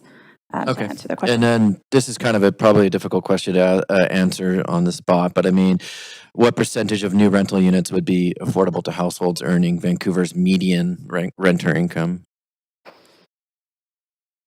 That's a good question. Could I get back to you on that one? Yeah, for sure. Okay. Yeah. Yeah. Question about the childcare facility. Is it just sort of being completely dropped, or is there any sort of replacement site being looked at, or something through the CAC, anything like that? Is it just gone?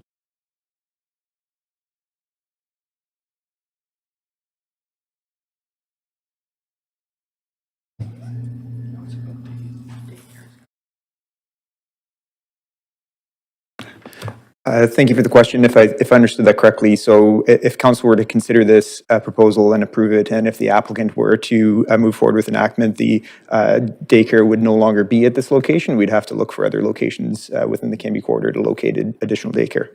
Okay. That's unfortunate. Again, so yeah, some questions on the park. Shrunk from 566 to 374. I know Councillor Meisner asked some questions around that. So that means it still meets the ODP's intent, and then also as a follow-up question, if the park board was consulted in sort of losing park space. Yeah, seeing nods. Thank you for the question. Real quick and short answer is yes, we do believe it's consistent with the intent of the ODP to locate a park at this location. With some of that minor flexibility, we wanted to make sure the public was aware of that, so we consulted on that through the process too, and it's reflected in the report. We did work very closely with Park Board staff. I don't believe Park Board staff are here at this meeting today, but I do understand that they did coordinate internally at Parks as well. Okay. Again, just sort of around the process of how this is sort of referred, rather than being, like a public hearing. This is not consistent with the Cambie Corridor Plan's below market target. The park and childcare commitments as well aren't being carried forward. Why is this being recommended as approved in principle and not, either referred to a public hearing or even like sort of, further revisions back to staff? Thank you for the question. So in terms of whether or not there's a public hearing, the test is compliance with the official development plan. So lower densities are permitted in the low-rise designation. So from a use perspective, it's compliant. I'm sorry, we're at time. Thank you. But Councillor Maloney? I'm very happy for you to complete that question. Thank you very much. So just to conclude as well, so if it's consistent with the ODP and predominantly residential, we're prohibited from having a public hearing, which is why we're in this forum today. Despite the Cambie plan seeking to have both low and mid-rise options on the site, that is policy kind of guidance direction for the unique site, but we're here today to consider the alternative proposed by the applicant too. Thanks. And I'd like to ask a couple of questions of the applicant. Obviously, the loss of the below market housing and the childcare and the density is very disappointing. Was there thoughts towards selling the site, and how possible was that? Selling the site for another group to execute on the previous CD1. I suppose there was some thought of it, but our belief was that if a group like ourselves, with the expertise and capability to execute a project like that, found that it was not viable, it was very unlikely that another group was going to come to a different conclusion. Thanks, that's very helpful. And with these changes, is it likely that the project, as the revised project, will proceed anytime soon? Yes, we believe so, and we've been developing development permit drawings for the first phase of duplexes and the rental building with the intention of submitting those soon after this if the application is approved. Thanks very much. Thank you very much, Councillor Bly. Yeah, thanks very much. I just wanted to verify, reading through related to the tenants, and this is for the applicant. It seems to me that with the 2022 rezoning approval, tenants came in, and my assumption, Evan, is that that they sort of knew that it was an active rezoning, and then there would be potentially a future rezoning. So as opposed to, I guess, how transparent were you with those tenants when they took occupancy, that they knew that it was an active rezoning? Yeah, I appreciate that question. They were certainly aware of it, and in fact, their tenancy agreement included an addendum that explicitly and specifically identified it as a redevelopment site, which they acknowledged. It also included an acknowledgement that the rent that they're being charged is less than what it would be at market, in recognition of the fact that it's a redevelopment site. Well, that was going to be my second question. So Yes. Thank you for answering that. And they have the ability to move back in. As part of the phasing, it looks like there's an opportunity for tenants to sort of move back in, or sort of the disruption to the tenants is less because of the phasing approach. That's correct, yes. And there's a condition which housing staff can speak to about providing a tenant disruption plan as well. In other words, a plan to minimize disruption to tenants. Okay. The lots 2 through 9, can you just clarify, will they all be fee simple? Yes. And the rental will be in lot 1, the RR2B? Correct. Yeah. Recognizing that the proposed park is a community benefit, how did you decide, or how was it, and maybe staff will want to comment on this, just the trade-off with the childcare, the opportunity with childcare, given that there are parks close by. I just wonder, did it come down to the mathematics of the deal itself? I'd just like to better understand, because childcare, of course, is, especially with family-oriented units like this, would just be an absolute game changer, I would say. And so I'm disappointed to see that it's not continuing, but I'd like to understand more as to why. Yeah, so I guess to put it briefly, the project economics just couldn't support it. So there was not enough lift to support delivering a childcare. The park we were able to do, there's obviously a land exchange, which Oscar alluded to, where our site will be gaining a portion of the south, like a 7-foot strip along the south portion of the property line, in exchange for that park area.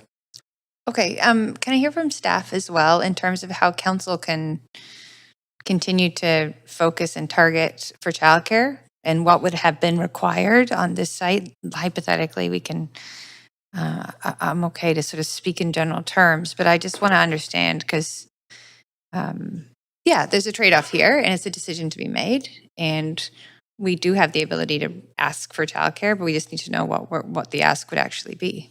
Thank you for the question. So again, the application before us doesn't include it. The previous one that enacted did. Our review supported the applicant's points just made that there isn't enough lift to compel it through a CAC process, which is our typical way of securing an in-kind amenity on a project. So in the absence of that, the only other alternatives are to look through other partnerships, other land opportunities, other co-location opportunities, and look to our PBS, public benefit strategy, within the Canby plan to find other options options that might be within the geographic area. But it isn't currently proposed within this project. Okay. All right, I'll leave it there. Thanks. Very much. Okay, would someone like to move the motion?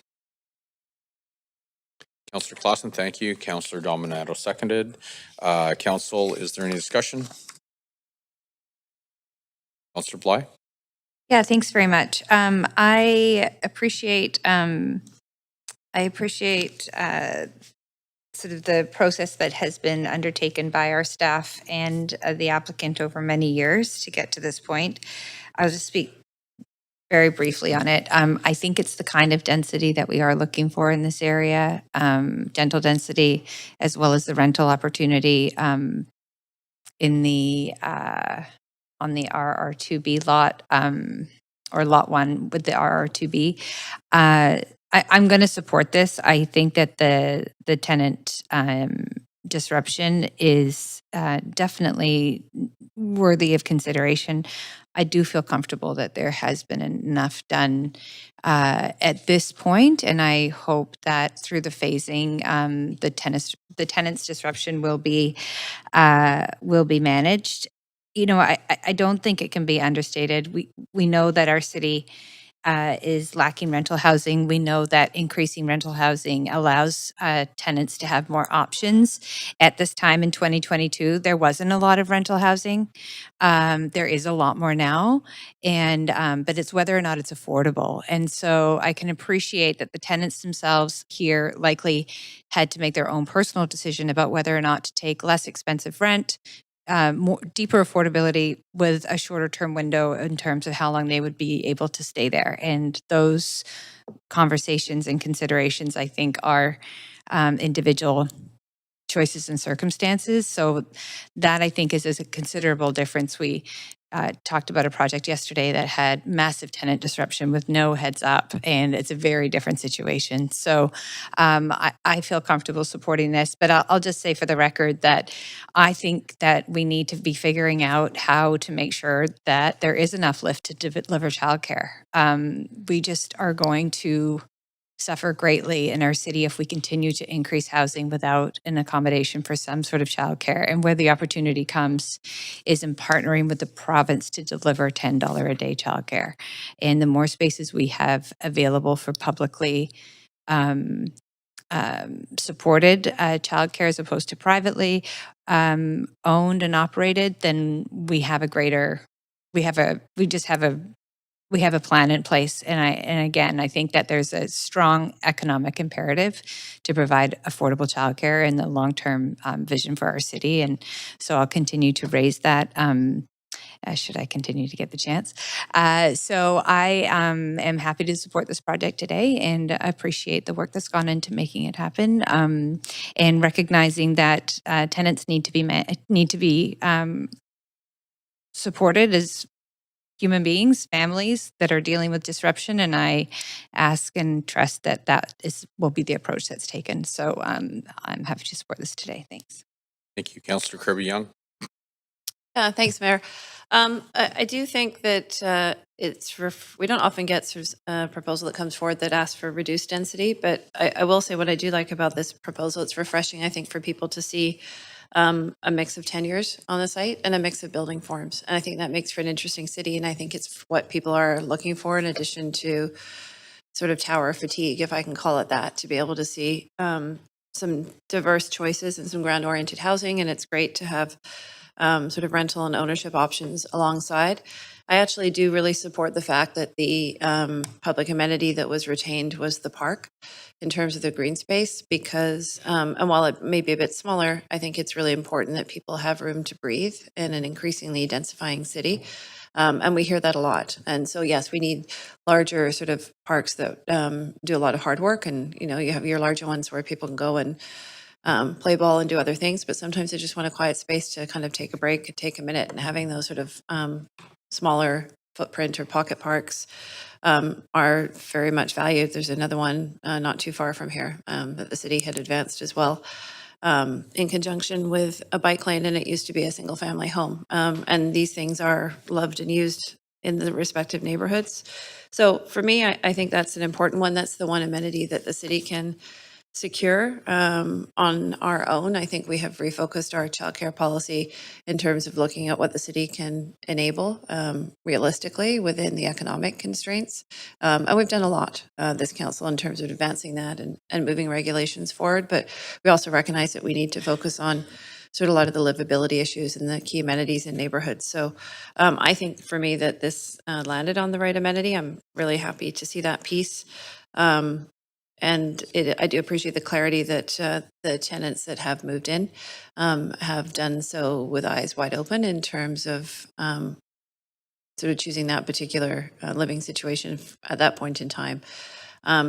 So yeah, I'm happy to support it, and I appreciate staff walking through it. Thanks. Thank you. Councillor Klassen. Yeah, thanks very much. Just a few brief comments here.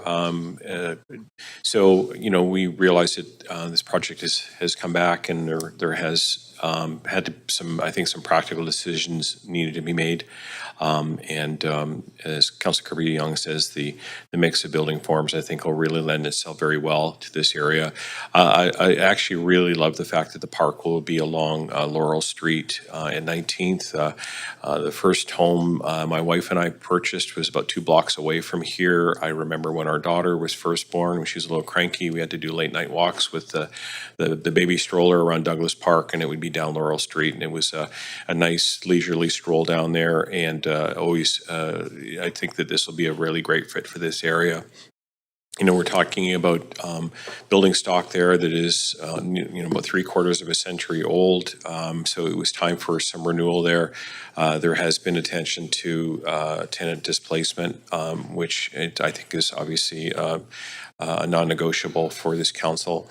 And I also wanted to just note that this is quite close to the expanding Vancouver General Hospital campus, and we know that housing for all workers at that facility will be really important, including a lot of the service staff that I think would probably find a great place to live and potentially raise a family there. So anyway, just look forward to seeing this move forward, and I think it's a great fit for this neighborhood. Thanks very much.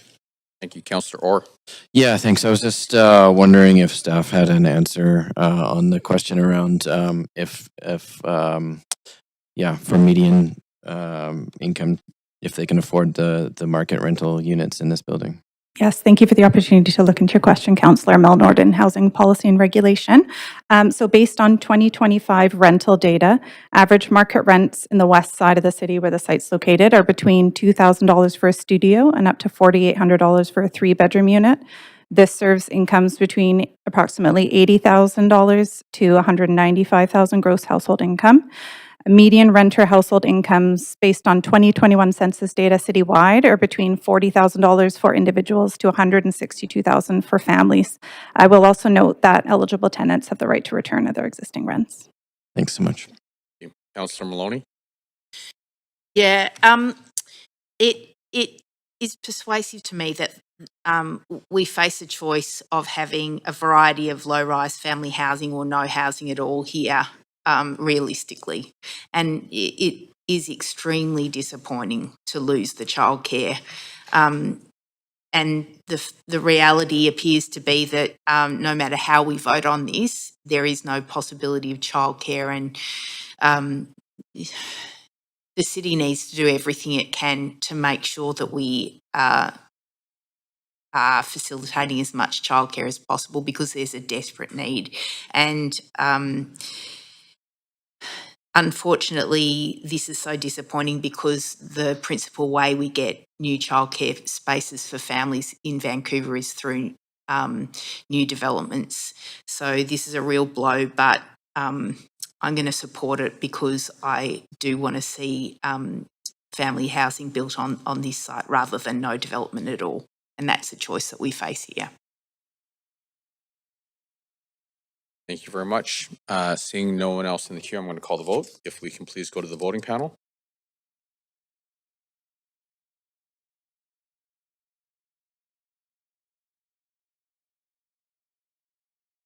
And that passes with Councillor Orr in opposition. And that completes item number 25.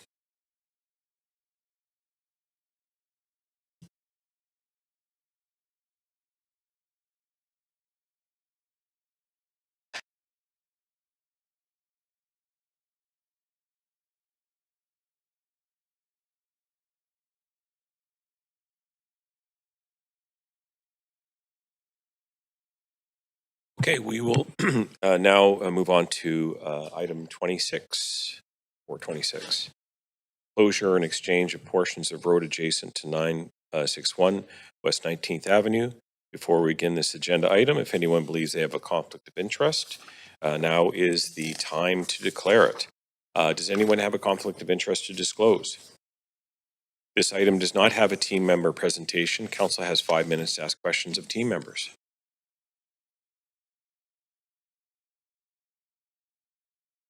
Okay, recommendation move, seconded by Councillor Kirby Young. Thanks very much. All right. Okay, all right. Clerk, please take us to the voting panel.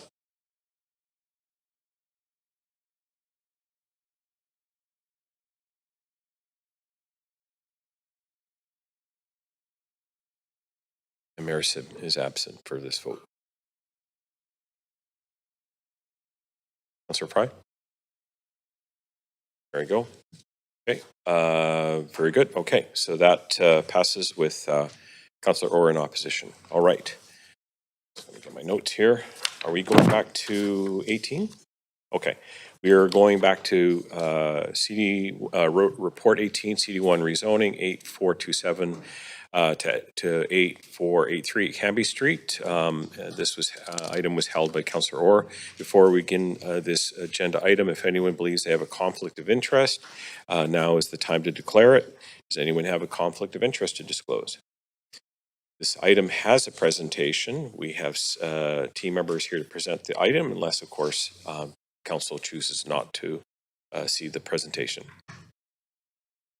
Okay, second, all those in favor? Any opposed? Okay, so we will waive the presentation, and we have team members here. I'm sorry, would the applicant like to make a presentation? Okay. Go right ahead. Okay, thank you. My name is Andrew Tong. I'm the owner's representative for the Robert Lee family. We have worked with staff on this project to deliver a residential tower directly across from the Marine Gateway SkyTrain. And we just want to thank the planning and city staff, Joshua Templer, Armin, Oscar, Dan Garrison, and Casey Peters, and other staff who have helped, and we worked collaboratively with them. First through their innovative pilot project letter inquiry process, and then the rezoning application. And so our project team is available online and to answer any of your questions. Okay, thanks very much. Council members, you have up to 5 minutes to ask any questions of team members and the applicant. Are there any questions? Councillor Orr.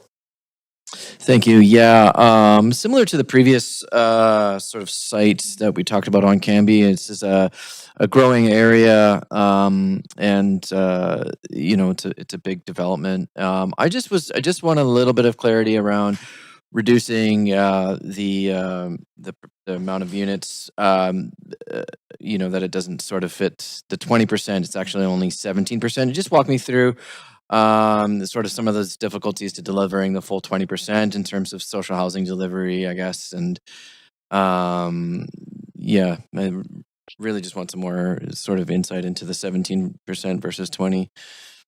You take that question or? Yeah, either or.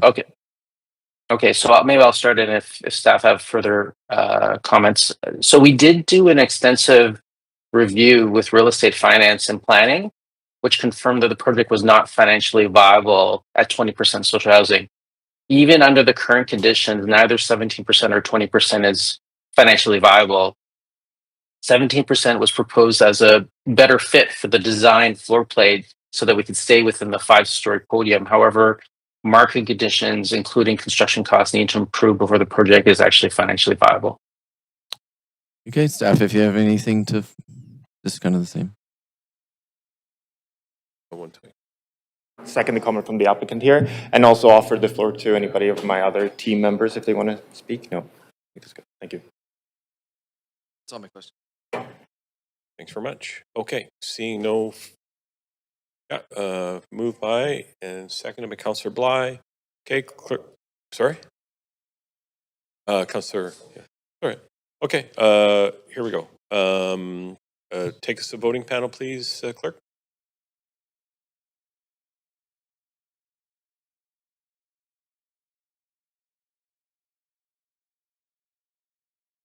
Okay, so that passes unanimously. All right. CD1, we're report 19 now. CD1 rezoning 2345 to 2349 Main Street. Before we begin this agenda item, if anyone believes they have a conflict of interest, now is the time to declare it. Does anyone have a conflict of interest to disclose? This item has a presentation. We have team members to present this item. Unless council does not want to see the presentation. So we've got a mover. Do I have a seconder? Second. Okay. All those in favor? Any opposed? Okay, I guess that carries. All right, so we would ask the applicant if they are here and they would like to make any comments about their application. The applicant, you're welcome to come and speak to council if you have any comments to make. Thanks very much.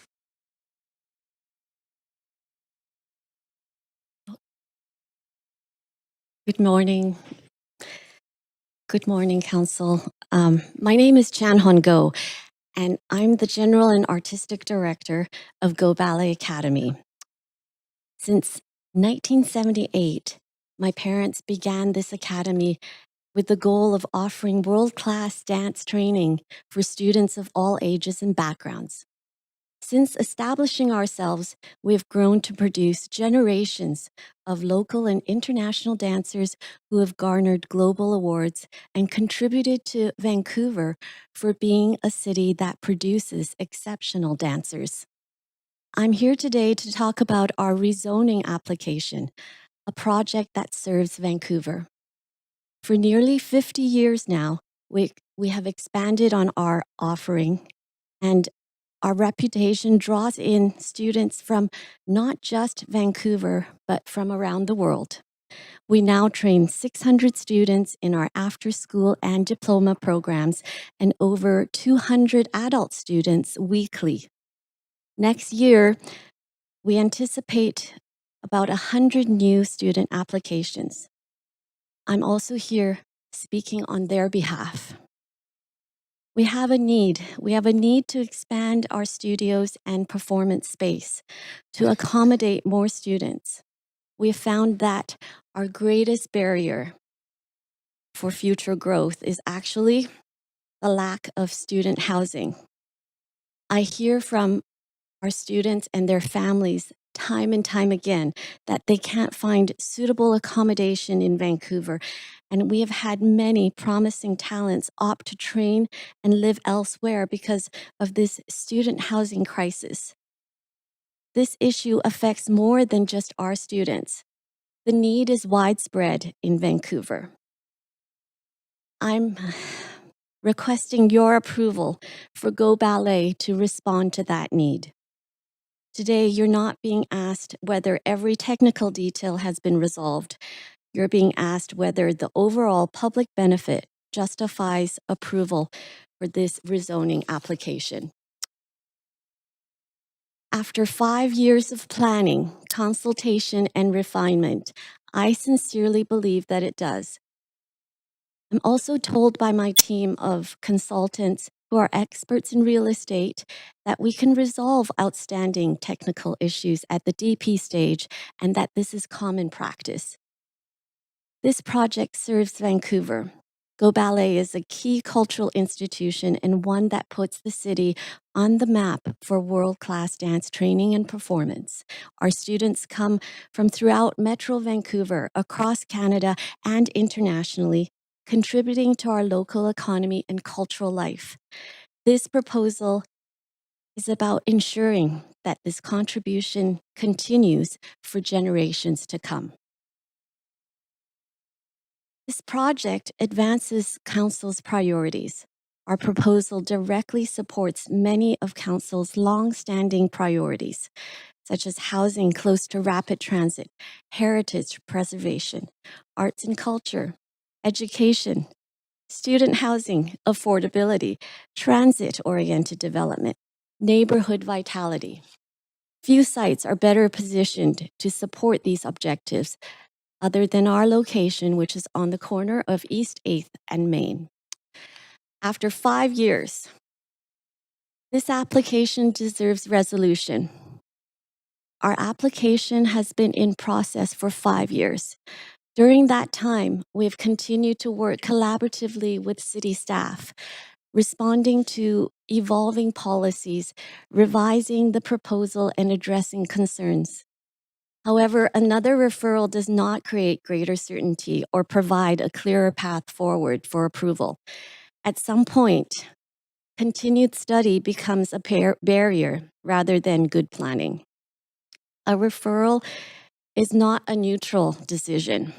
The choice to send this project back for further planning work may appear procedural. In reality, it really isn't.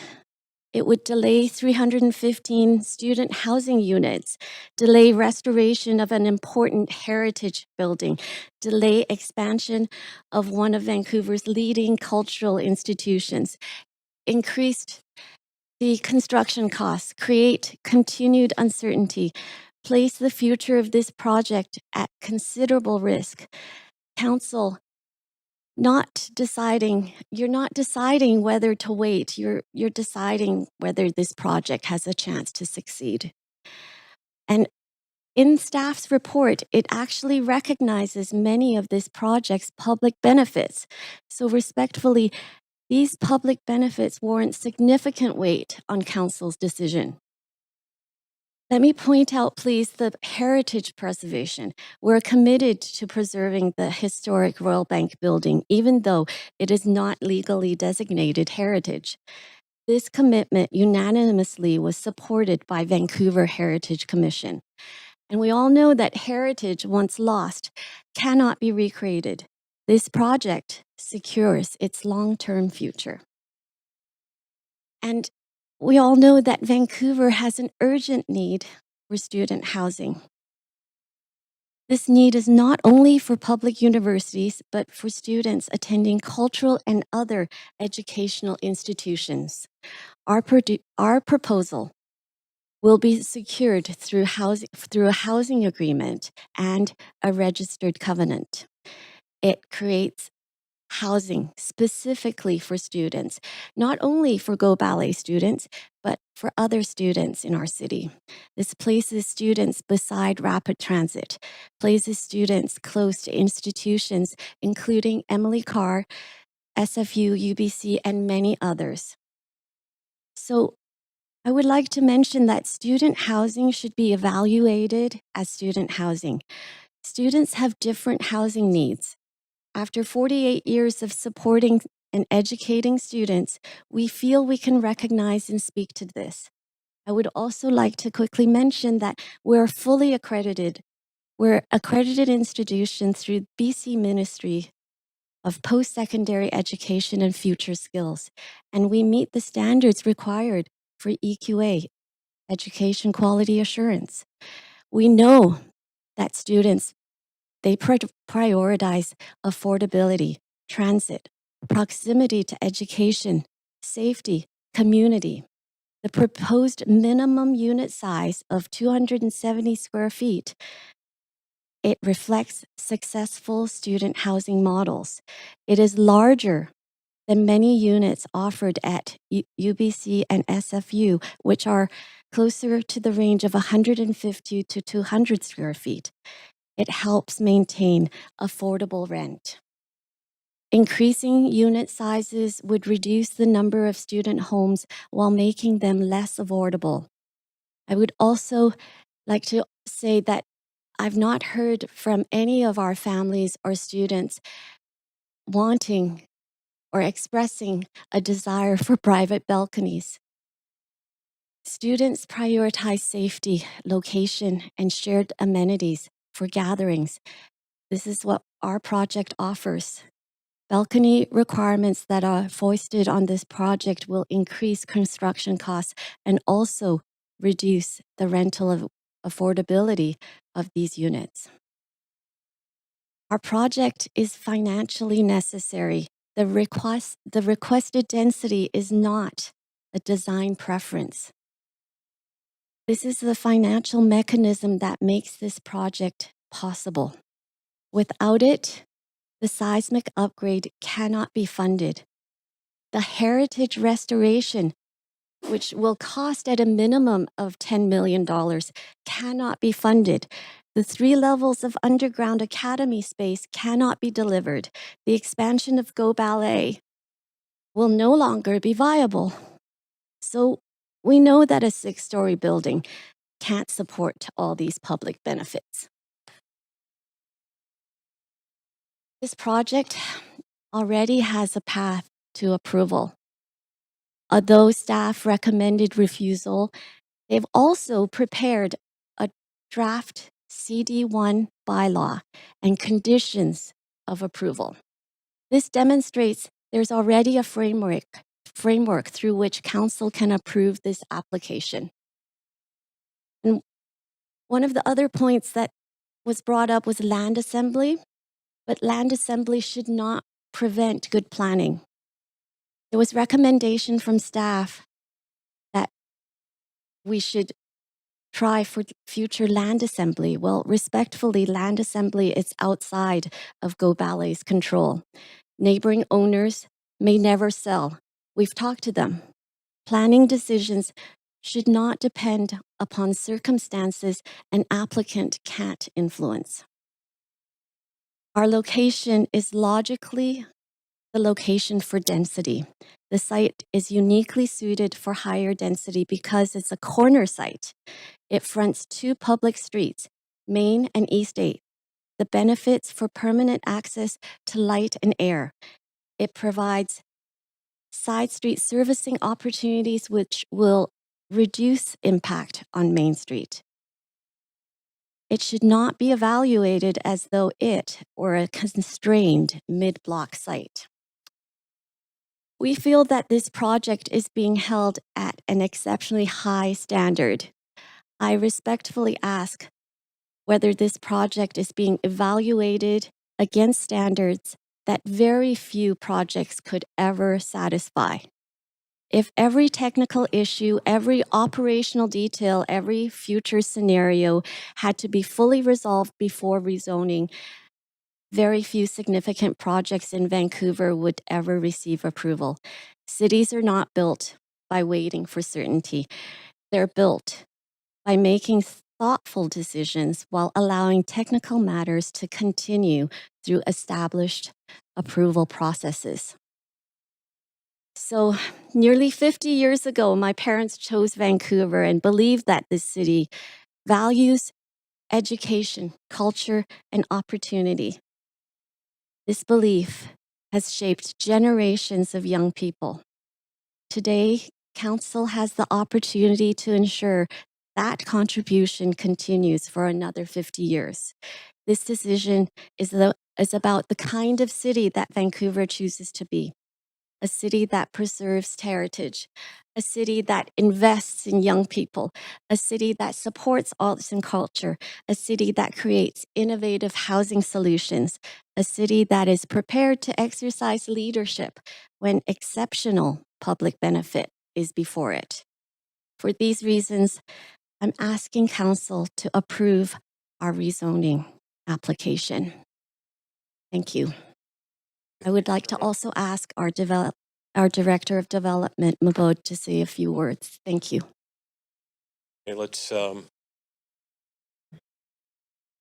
you, Chan. Thank you, staff. I'll try to be very brief. Good morning, Mayor and Council.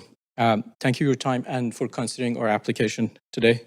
Respectfully ask for your support. The project before you advances 3 priorities that Council has consistently identified: delivering housing, preserving heritage, and supporting arts and culture. Projects that successfully deliver all 3 are exceptionally rare. Before addressing the specific comments raised in the staff report, I want to acknowledge the significant amount of work that has gone into this application from all sides. They've worked very closely with staff since before the Broadway plan was adopted, with the shared understanding that this project could advance while technical matters would be addressed through conditions and development and building permit process. For that reason, I have to say we were deeply disappointed by the conclusions reached in the staff report. Rather than recognizing a project that advances Council's policy objectives, the report treats technical matters as fundamental barriers to approval. We respectfully but fundamentally disagree. Staff have already prepared the draft CD1 bylaw and detailed conditions of approved covering urban design, housing, and engineering. To be clear, the issues before us are not policy or code barriers. There are matters that can be addressed through the normal approval process. Today, we're simply asking Council to approve this rezoning and allow the technical work to proceed through the established process. I'd like to briefly address some of the comments in the reports. There were concerns about site frontage, lot depth, and tower separation. This proposal has been carefully designed to preserve future development on neighboring sites and maintaining more than 80 feet of separation from future tower developments, where and when they may occur. We have demonstrated this in our application. Council has also already established precedent. Just last week, Council, following staff recommendation, approved the rezoning at 395 West Broadway, a site with similar physical constraints and a comparable development form at 33 stories. That's 8 stories taller than this proposal. That project located at Yukon and West Broadway does not include heritage retention and does not provide any on-site parking. Respectfully ask this project to be given the same consideration. This is a highly constrained heritage site. Preserving the heritage building naturally creates physical limitations. Loading and operational details will continue to be refined with the engineering department through the normal development process. Student housing and unit sizes. One important issue before Council is the proposed requirement for a minimum unit size of 320 square feet. There is currently no city policy establishing minimum unit sizes for purpose-built student housing because Vancouver has never approved a project of this kind. We ask Council to use this project to establish an appropriate precedent and support the proposed 270 square foot minimum unit size. This is based on successful student housing models across North America and reflects accommodations already provided by local universities, where many self-contained student rooms are approximately around 200 square feet. Last point, height and density. The proposed height and density under this project are carefully considered and are consistent with the provincial TOA registrations and Vancouver Official Development Plan. The Broadway Plan recognizes that additional height and density are appropriate where heritage retention and significant cultural amenities are being delivered. And that's precisely what this project does. Mayor and Council, this project in front of you delivers Vancouver's first purpose-built student housing project. It preserves a significant heritage building, expands one of Vancouver's leading art and culture institutions, and it does all of that without asking the city for financial assistance. We ask for your support and approval to establish an important precedent for the city today. Thank you. We'll be here to answer any questions you may have. Thank you. Great. Thank you very much. Councillor Clausen. Mayor, point of procedure. We're coming up on to the 12 o'clock break. I was going to move that we complete this item and then come back and finish the rest of council business after in camera. That's the motion. Is there a seconder, first of all? Councillor Joe, thank you. Council, any discussion? Okay, so we do this. Can we take a picture of where we are and then start the queue? So Councillor Kirby Young.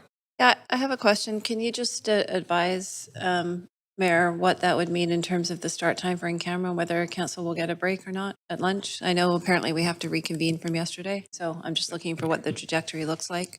Councillor Clausen. No, that's actually not a question for Councillor Clausen. That would be a question for you, Chair. Okay. Sorry, I just thought you were going to recommend it. So if we were going to finish the business today, I would assume that it would just this item, it would just go over past noon. And if we run the opportunity of starting in camera at 1 o'clock, so even if we go a little bit over during So if, I guess my question is, this item takes half an hour, 45 minutes. Will there be a lunch break before in camera starts, or no? Will we commence in camera? Yes, I would. We can, have half an hour for lunch. Is that right? Yeah. Or we can take the full hour. It's at council's discretion. I'm looking for some indication if there's some break, even half an hour. We can adjust in camera, and so yes, half an hour break. Okay, thank you.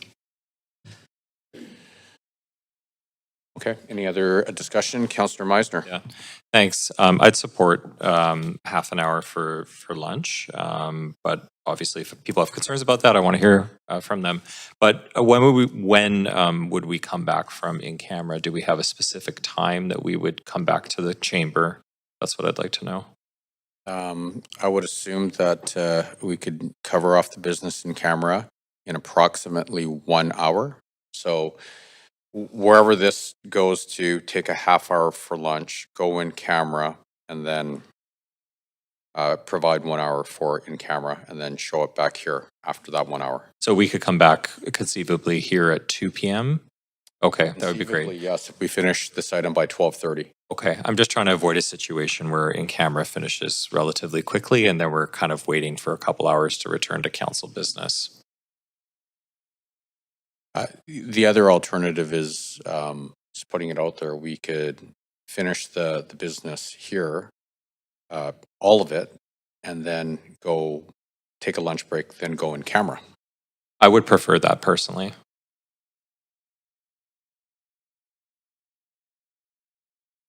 It's Councillor. Can we have Councillor Dominato and Maloney talk first, and then we'll.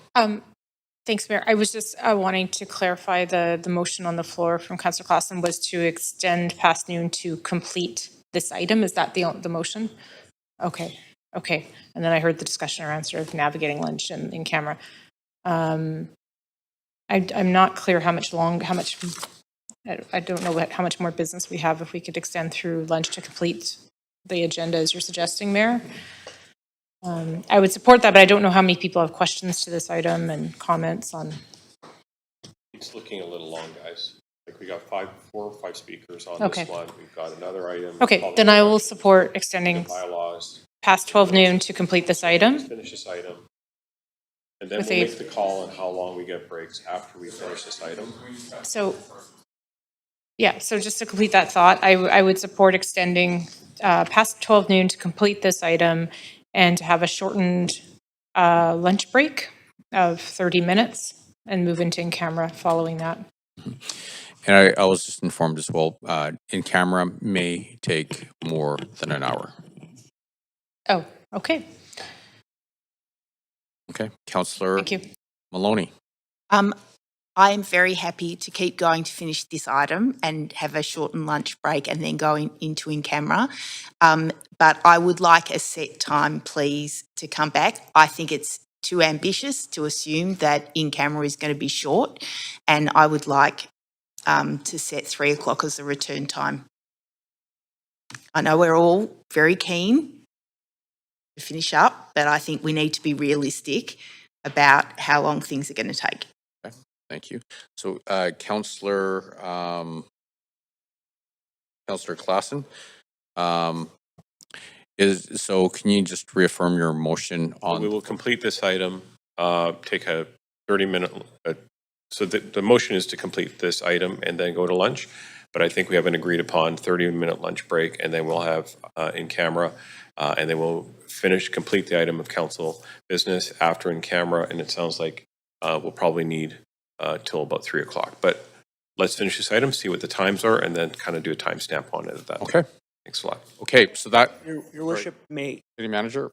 may I make a recommendation, hearing all of council and trying to find compromise, also having a good understanding of what our staff have, is should council complete this item, that the in-camera meeting will occur at 1 o'clock, that as much as to leave room, may not need 2 hours, and again, cognizant of making sure we get through everything, to reconvene at 2 o'clock. Should there be more time needed, this meeting can start up to 30 minutes later, but would suggest that 2 o'clock would be at least an adequate starting point.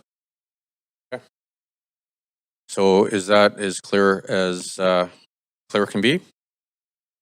Great, thank you. So awesome. Clerk, so you're good with that? Yeah, okay. So any other conversation before we put that motion to a vote? No, not yet. Okay, so now we're going to vote on it. All in favor say aye. Aye. All those opposed say nay. Nay. Two nays. So Councillors Maloney and Kirby Young were opposed. So that passes. So just to confirm what we just heard, we will finish this item. We will break for lunch. We will start in camera at 1 o'clock. We will reconvene here at 2 o'clock. And if we need to, well, we have up till 2:30 to start the council meeting. Great. Thank you very much. Okay. So with that, if we can please get to, Councillor Meisner, we are in questions now. So council members, you have up to 5 minutes to ask questions of team members, and the applicant, Councillor Meisner, you're up. Yeah, thank you. Question for staff. I noted in the report a concern around tower separation to the north, south, and west, but the applicant said in their comments that they would be able to have 80 feet of tower separation. So I'm just looking for some context on that. Sure thing. Susanna Ruler is on planner, but I think development planning will be better to answer this. Thank you for the question, Miguel Castillo Ureña, Senior Development Planner. The proposal actually goes the building goes all the way to the northern property line, so this site doesn't provide any tower separation. Typically, that is equitable between this site and the other site. So for this one, the expectation is 40 feet. It doesn't provide anything, so everything will have to be accommodated the 80 feet within the other site to the north. Okay, so if it was approved and constructed, would it be possible still to build a tower to the north? It would need to meet not on the site immediate to the north, and I don't think on the site immediate, the next site to the adjacent to the north, it would be farther away. Okay, and does the plan contemplate towers in those locations? Like, are we losing additional housing essentially by approving something that doesn't meet minimum tower separation? I don't know if that's clear enough, but I see Josh is coming up. Sure. Yeah, under the Broadway plan and in TOA legislation, now this is within 200 meters of a existing rapid transit station. We would expect towers on the site and on this block. Yeah. Based on the dimensions of the block, we would expect something like a maximum of 2 towers with 80-foot tower separation accommodated. I think part of the challenge we have with this, given the site size, is that without any kind of site consolidation in combination with this one, the sites immediate have no redevelopment opportunity. The only opportunity for them to develop at scale of any type in a tower typology would be consolidation of the entire rest of the block to the north. Or one tower. For one additional tower on the site. Okay. Yeah, and so I think we have heard concerns from the landowner immediately to the north on some of the potential impacts it could have on their developability, given if they're in a TOA. Okay, thanks for that. Another question, and it's quite specific, but it was mentioned as well. I think it was the Bonus rental tower that we recently approved at Yukon and Broadway, just down the street here. Quite a narrow tower. I think the speaker from the applicant, Westbank, had indicated that this was similar. Can you speak to that? Sorry, I know I'm putting you on the spot, but I know the building. Yeah, development planning can help us with that. Thank you. I just want to know, is this like a similar situation, or is there something different about that project? Thanks for the question, Paul Chang, Assistant Director of Development Planning. Yes, that is also a site where it is somewhat small, and the council has approved the tower for that particular site. That's what staff recommended. The context is very different.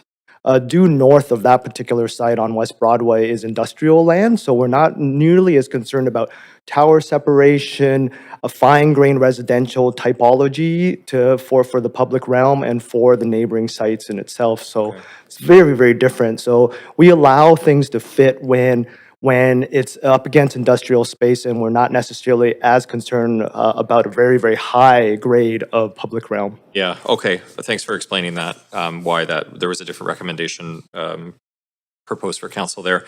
And then the loading, I see that's also an issue. Is that currently an issue with the existing operations there? I'm not super, I know where it is, but I don't know if it's currently an issue. Neil from engineering will help answer Okay. that. Thank you. I only have 45 seconds, so. Good morning, Mayor and Council. Neil Peacock, Associate Director of Engineering Services. I would say that yes, in general, this is an existing challenge. This would be exacerbated by the additional density. It's something we look to improve. Okay, so where is it proposed to be in this new development? Within this current proposal, it's deficient of the expected loading facilities, and the only real possibility is off the west edge of the site, where there's a driveway crossing from 8th Avenue, but there's no lane on this site. So no lane. Yeah. Okay. Okay. Thanks. Councillor Orr. Thanks. Kind of following up on that too, just in terms of not just loading, but student pickup and drop off. If you could, if council so chooses to, ignore staff's recommendations and approve this in principle, I guess. What does that look like? yeah, to this point, we don't have clarity on that. That's one of the technical issues we've identified within the report that could be resolved through the DP, noting that there's significant amounts of demands at that ground plane to address transportation. So in general, the current proposal, I believe, is to do it off of 8th Avenue. Off of 8th, yeah. Looks like the applicant wants to speak to that. To say that we've been on this site since 1985, right? And we've programmed our classes so that it's staggered. So for pickup and drop off, so that it's not everything starting at the same time. We're with understanding of the challenges, but also it's very acceptable because when I look at our counterparts in Winnipeg, in Toronto, with big schools, they don't have parking, they don't have loading, they don't, and they've made it work, which means for a ballet academy, it can work very well. Okay, thanks. Thanks for that clarity. And then maybe just a follow up to staff. Is there likely to be less traffic in the area in terms of just because there's going to be SkyTrain now access? Is that a possibility? I don't know. In short, I'd say no, we would not expect less traffic. I think we look for a continual modal shift towards more sustainable modes, but the demands on our street are expected to increase for sure. Okay, and then shifting to just the student housing, this is kind of a similar situation to, I believe, like the VGH, where we didn't have workforce housing. Now we're into no policy really around student housing. And it looks like, it says Appendix B will require student housing to be operated either through ownership or long-term lease by one or more of BC's public post-secondary institutions. What would that look like? Because it says also there's no clear pathway to such a partnership. So what is that looking like? Sure. Yeah, this project's being considered under Broadway plan, very similar to the workforce housing thing. We don't have policy specifically guiding us on how to contemplate such a housing arrangement. We are definitely open to those opportunities. It is the unit type mix, the sort of dormitory style, is a pretty significant deviation from a standard apartment. And so in that context, in the absence of policy, similar to VGH, I think what we're seeking is some clarity in terms of the types of partnerships and arrangements that are necessary to operate a significant number of student housing units, including the units. We definitely will acknowledge there's a small number of units dedicated to Go Ballet, but the large balance of the project is intended for students. And I think before being able to give a very confident recommendation of approval, we think there is a project here. We think it's important to have greater clarity on what those relationships and operating models look like, and we just don't quite have that yet. And for sure, and the risk then would be that we, if council chooses to approve, that we have these dormitory style housing that just could become like on the market. Well, I think that's part of what we want to understand better is like what is the pipeline in relationship to various one or more post-secondary institutions that help select tenants, how they're supported. That's something what a partnership agreement can help provide clarity on. The applicant has suggested those details can be sorted out.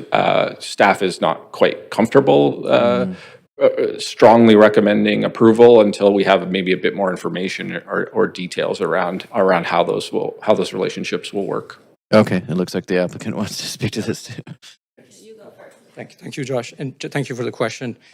Just to clarify, the 100% of the housing that's being proposed is student housing, and it will be secured through agreements, will be covenanted through the site. So the housing will remain as student housing fully. We're already in discussions with other secondary public institutions, post-secondary institutions. Go Ballet is also an accredited. We'll have to pause there. That's your time, Councillor. Okay, Councillor Kirby-Young. Yeah, I'm going to follow up on that thread with the applicant. You've been trying to do this, you said, for a number of years. So I guess I'm wondering, why haven't the conversations advanced, or do you intend to partner with an organization of post-secondary? Do you intend to operate it yourself? What is the intention? Thank you for your question. So we are fully accredited, and we give out diplomas. We have been fully accredited through the Ministry of Education for the past 16 years. Yeah, just because we have limited time, I want to make sure that my question is clear. Do you intend to operate the housing piece yourself, like Go Ballet, or do you intend to partner with another organization, a nonprofit, or an educational institution? What is the intent? We would like to have an agreement and to be able to run the student housing ourselves, but we are very welcoming of other students in the city. Okay, so if I can follow up on that, if you would run it yourselves, Chan, who would you be renting those units to? Which students, or who are you planning to have living there? Students that can't find housing. There's so many institutions, private career colleges, SFU students, Emily Carr students, UBC students. Okay, what if somebody came and was not a student and wanted to rent one of these units? That would not be allowed. It's only for students. Okay. Can I direct a question to staff? Can you speak to the covenant piece for me, please, and indicate, does that protect, for example, from the creation of a building that's simply micro suites that are smaller than the required minimums in the city and that could potentially be rented to other folks that are not students, or how much that covenant actually provides protection around that it's genuinely for students? Thanks for the question, Councillor. Yeah, so the covenant would require that all the students be registered in accredited post-secondary institutions, so that are provincially defined. So that's what the current covenant requires. There would also be conditions of approval of development that would require the units to meet the minimum unit sizes of 320 square feet, because it's actually not possible for us to relax that beyond 320 square feet in this location. So it would have to be 320. Yes. At 3, and so these suites could be rented as micro suites, and once somebody's no longer a student, they would have to move out? Yeah, I mean, if the units were, that would be we would be monitoring for that to ensure that the students were registered in, or all the tenants were registered in post-secondary. So we, the city, would have to take on that? We would have to we would have a housing agreement and conditions, and there would have to be monitoring compliance work done by the city, yes. Okay. And then with the 320 square feet that you say is a minimum that you would require if this were to proceed against the staff recommendation, and the report cites livability concerns. For example, with the size and the narrowness of this lot, does this provide for something like windows or ventilation in these rooms, or are you going to have rooms that don't have any windows or air?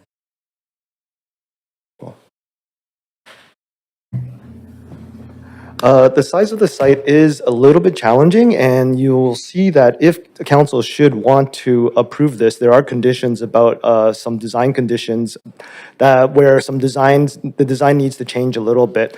due to the smallest of the suites, we want to make sure that the livability works well. They need at least one big window. Some of the suites are actually facing the shared property line to the north, and as a result, there are building code issues that can come to effect and make the windows smaller. So that's another part of that kind of lack of resolution yet at this point that we want to kind of like explore a little bit, and that's But part of the reason. the city would want the units to have air and windows. Yes. Okay. Yes. My next question is, it notes that there's a separate public hearing will be required for the heritage component. Why does that need to be done separately? Why would that not be bundled together in one rezoning application, for example? Thank you for the question. So this project, as presented, is consistent with the official development plan, and so we're prohibited from having a public hearing on the merits of the rezoning application. So with the staff recommendation to refer back, it was appropriate to kind of split these. So if council does wish to approve this project, the next step would be a public hearing on the heritage-related matters. Okay, and so if the hearing on the heritage component doesn't pass, then these entitlements are not enacted. Is that correct? Sorry, I missed Chair, that Can I question. move for a second round? I need to get this answer. I got it. All in favor? Yeah, I got it. Oppose? Uh, Carry on. I can come back on unless Councillor Bly is coming in. Councillor Bly is not there? May I speak quickly to Councillor's question earlier about the window? Sorry, one sec. Councillor Bly was on the queue. She's not here. So, Councillor Myers, I'm going to advance you, and then we'll get. I would appreciate hearing from the applicant around the window question. Yeah, this is Adeline from Align Architecture. I'm the architect. All the rooms have windows. There's none that's actually directly facing the north or the west. So we won't have any building code requirement issue at all. Yeah. Thanks for clarifying that. My other question for the applicant as well, it wasn't super clear to me. I understand 100% student housing, but how much of that student housing is allocated for Go Ballet? Number of units, percentage? Thank you for the question. Right now, it's about 10 units right now, but the application does allow flexibility for us to increase. Okay. As Chan mentioned, there's 600 students, and we think there is definitely a lot more demand for that. So there is flexibility in the bylaws right now that can be increased. And remind me how many units this is proposed is 300 something? 315 units. 250? 315. 350. 315, 1-5. Okay, so only 10 units. So with that said, why not pursue a 6-story building on the site? Given the need of the 10 units for Go Ballet students. The need is more than 10 units. That's just the minimum that's been provided. And without the proposal that we have right now, there won't be any projects. There won't be the preservation of the heritage. And we can't, Chan can speak to that as well. We can't expand the school, just wouldn't be viable and financially. And then the student housing piece would not be moving forward either. So there won't be a project. Okay, thank you. So I fully understand the need for student housing. I worked at UBC for 8 years. It's a huge issue across the city. I'm just curious though, in terms of the student housing, is the revenue from that intended to I guess fund the expense of the restoration of the former RBC building? Is that kind of the model that you're looking at? That 100% and also expansion of the school. Okay. Thank you for that. And then just one more question around the building form, et cetera. Land assembly, was there an attempt or outreach made to the adjacent property owners to, have a broader land assembly in order to mitigate some of the tower separation concerns? Thank you for asking that. Yeah, I mean, I basically grew up in the neighborhood and it's gone through some changes, but they've known of our plans for forever, for a long time, and they don't want to come on board. Okay, even though they know that if this is to be approved today, it could impact the development viability of their parcel. I don't know why they don't want to. Yeah. Okay, thanks for the context. Appreciate it. Councillor Kirby-Young. Yeah, thank you, Chair. I just want to follow up on that question around, I think Templar was answering around the heritage piece and that requiring, you said this part came forward, if I'm recapping, because it was compliant with the ODP and could not be done with the heritage, that had to be done separately. Thank you for the question. Yes. So again, it's very difficult to try to have a public hearing on a project where we're prohibited from having a public hearing on a matter associated with heritage where we're required to have a public hearing. So given the timelines and ability to get to this council, we wanted to make sure that the applicant had the opportunity to present this project. And if approved, we can come back with a public hearing for the heritage item at another date. Okay, and if a conceptual future heritage public hearing did not pass, then these entitlements would not stand. Is that correct? So the conditions of enactment for the zoning bylaw are to approve the heritage-related aspects. There's certainly opportunity to explore those heritage elements at that future public hearing. So again, it would just be a matter of working with the applicant and council of the day around what is the appropriate heritage aspects of the project to consider. So can I ask the question a different way then? If council were to not approve the staff recommendation, refer it back, and allow this to move forward, what is the level of confidence over the heritage protection? Because it's sounding to me like it's not required, it's a future effort, it's an intention, but it's not, doesn't sound like it's fully required. Yeah, I'll let my staff team jump in on some of the details, but it has been conditioned and worked with the applicant to do the preservation requirements within there. Anyone else? The Heritage Commission liked this project very much from a heritage perspective, so we don't have any doubts that it would be approved by council in the way it's proposed. Well, not sure that answers your question. With all due respect, we can't suppose of council's future decision. Of course. And it's helpful to know that the Heritage Commission likes it, but I guess my question is really around certainty for heritage protection. Hi, Jason Olnek, the Director of Development Planning. If I understand your question correctly, a restoration covenant is a requirement of approval for this item that you're hearing today. Charter requires we bring that back as a public hearing. Designations require a public hearing, so we can't couple these together. So it's a requirement, it's a condition of approval. It's condition 2.1, I believe. That we bring it. However, council has to hear it again to approve that. That is not atypical. We bring development permits all the time with designation reports. It's a process we can work through, and we can tweak the design at that point as well. Okay, I appreciate that. That's helpful. And then I guess my other question then, just if I'm understanding correctly, is that from staff's perspective, this would have been cleaner if there had been some way to get towards a compliant application, because it could have been more cleanly bundled together and answered some of these questions. That's correct. Okay, I'll leave it there. Thank you very much. I appreciate that. Okay, Councillor Bly is not there. Councillor Orr.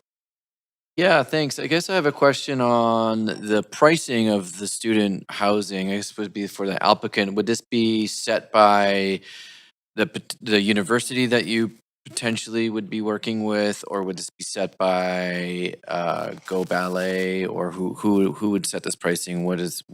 It could be both. Could be And both. It would be very much comparable to what SFU and UBC universities are charging.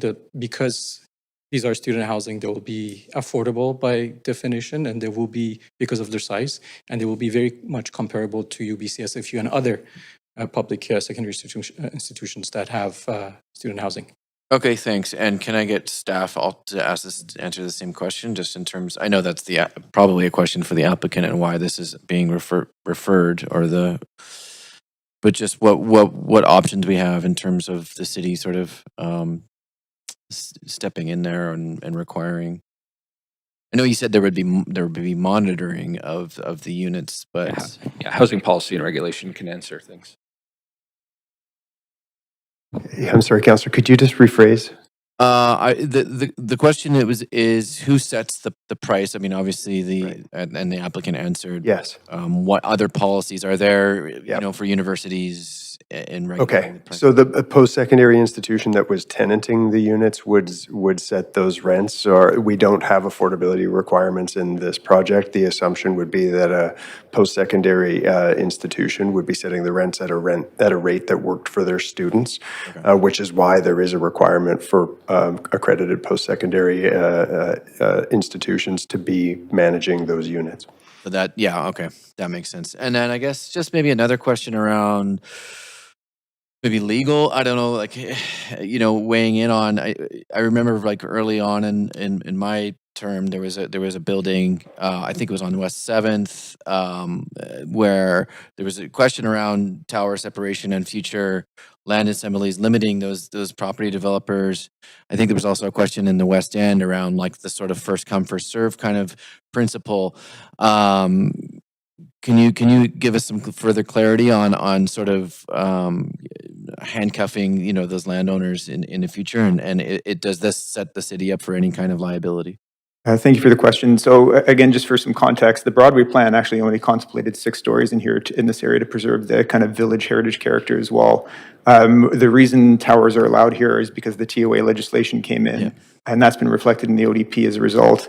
We don't have regulations or policies around first come, first served. That's basically a practice we've applied.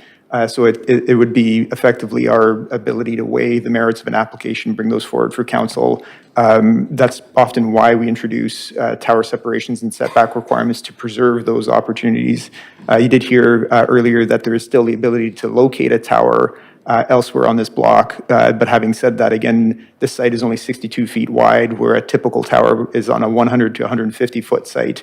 And we have heard from the adjoining owners around their concerns around how this might impact their properties as well. But as far as liability, I mean, you said impacting their properties. Would this set the city up? I don't believe that's the case. I don't know if law is on the line, but I'm not aware of any legal liability associated with that. Councillor Fry.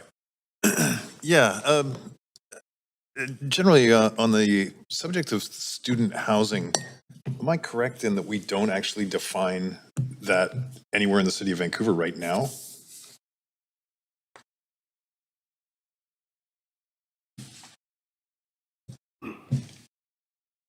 Yes, Councillor, that's correct. We don't have a definition of student housing, so we've had to, should Council wish to approve this, we've had to essentially create one as part of the CD1 bylaw and conditions associated with this project. And so otherwise the size that's contemplated here is compatible with like an SRO micro unit, that kind of thing? Yes, that's the only place where that type of housing, that size of unit would be enabled. Below 320 square feet is in the downtown east side in relation to SRO replacement. So really to even do this requires some degree of significant policy work to come up with how are we defining student housing? How are we ensuring that it is indeed for students, not SRO micro units or what have you, in those kind of conditions? Yeah, I mean, from a housing perspective, that's really the rationale for why we have recommended, there's obviously other reasons related to form of development, but from a housing perspective, why we recommended referral back to staff is to address those sorts of issues and make sure that we've essentially ensured that something that is purported to be student housing actually is student housing.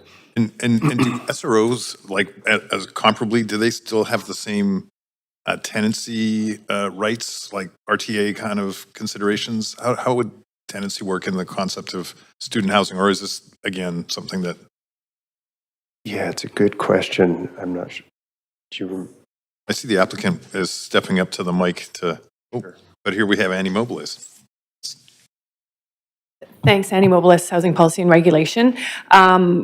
Maybe an additional reason from a housing perspective to refer it back to staff is without a student housing policy, it's hard to be able to answer that question, quite frankly. The student housing isn't covered by the RTA, the Residential Tenancy Act, because students, arrive in September, typically leave in June.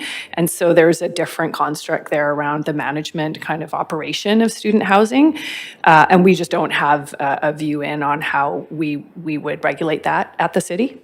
I hope that answers your question. And I see the applicant wanting to, but. Thanks for the question, Councillor. Just wanted to, I think, bring this up that I believe in the report, there is a section that mentions the students need to be at least be renting the unit just like any other residential unit for 3 months, which is also the same length as a semester. So that definition does exist in the project report. Sorry, expand on that for me. I missed that, the 3 months.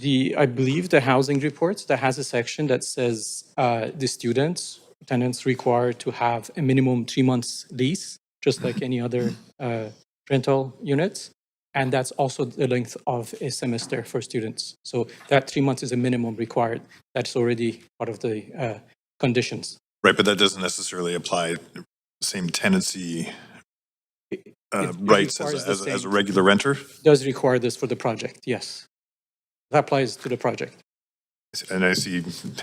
Yeah, that's correct. It does prohibit, but that's more around prohibiting the units from being used for short-term rental. It doesn't confirm that the units would be under the residential tenants. Yeah. Okay, thank you. Parking, the parking loading drop-off consideration, my wife works nearby, and my friend Mike Weeb had a restaurant there, so I know that loading and drop-off is already a significant consideration around the Go Ballet functions. And I note this application talks about going underground. Is there no contemplation of having a new access point for underground parking or anything like that? I'm assuming this is a pretty significant underground excavation. Yeah, I'd say in discussions we've had with the applicant, that's something we've asked them to explore. Car elevators could be an option to make better use of the ground plane and appreciating the heritage, but that's not something that's currently proposed. Okay, okay. If maybe I could just add something about the loading there. We are proposing 2 loading spaces. That doesn't exist right now. We're working with staff, happy to work with staff. We've provided some plans to show that there are 2 loading spaces, Class A and Class B, that can be fit within the building. And we're happy to provide that and iron it out in the next stages of the project. Okay, well, that sounds Quickly add as well, Councillor Fry. Thank you for the question, because I'm there every day. You know, none of our students, they don't have cars. And it's going to be right on the transit line, Main and Broadway. They cycle, and we staggered the class times so the drop off and pickup is not an issue. We've been there since 1985. Going to advance Councillor Kirby-Young or things Thank you. like Councillor Kirby-Young.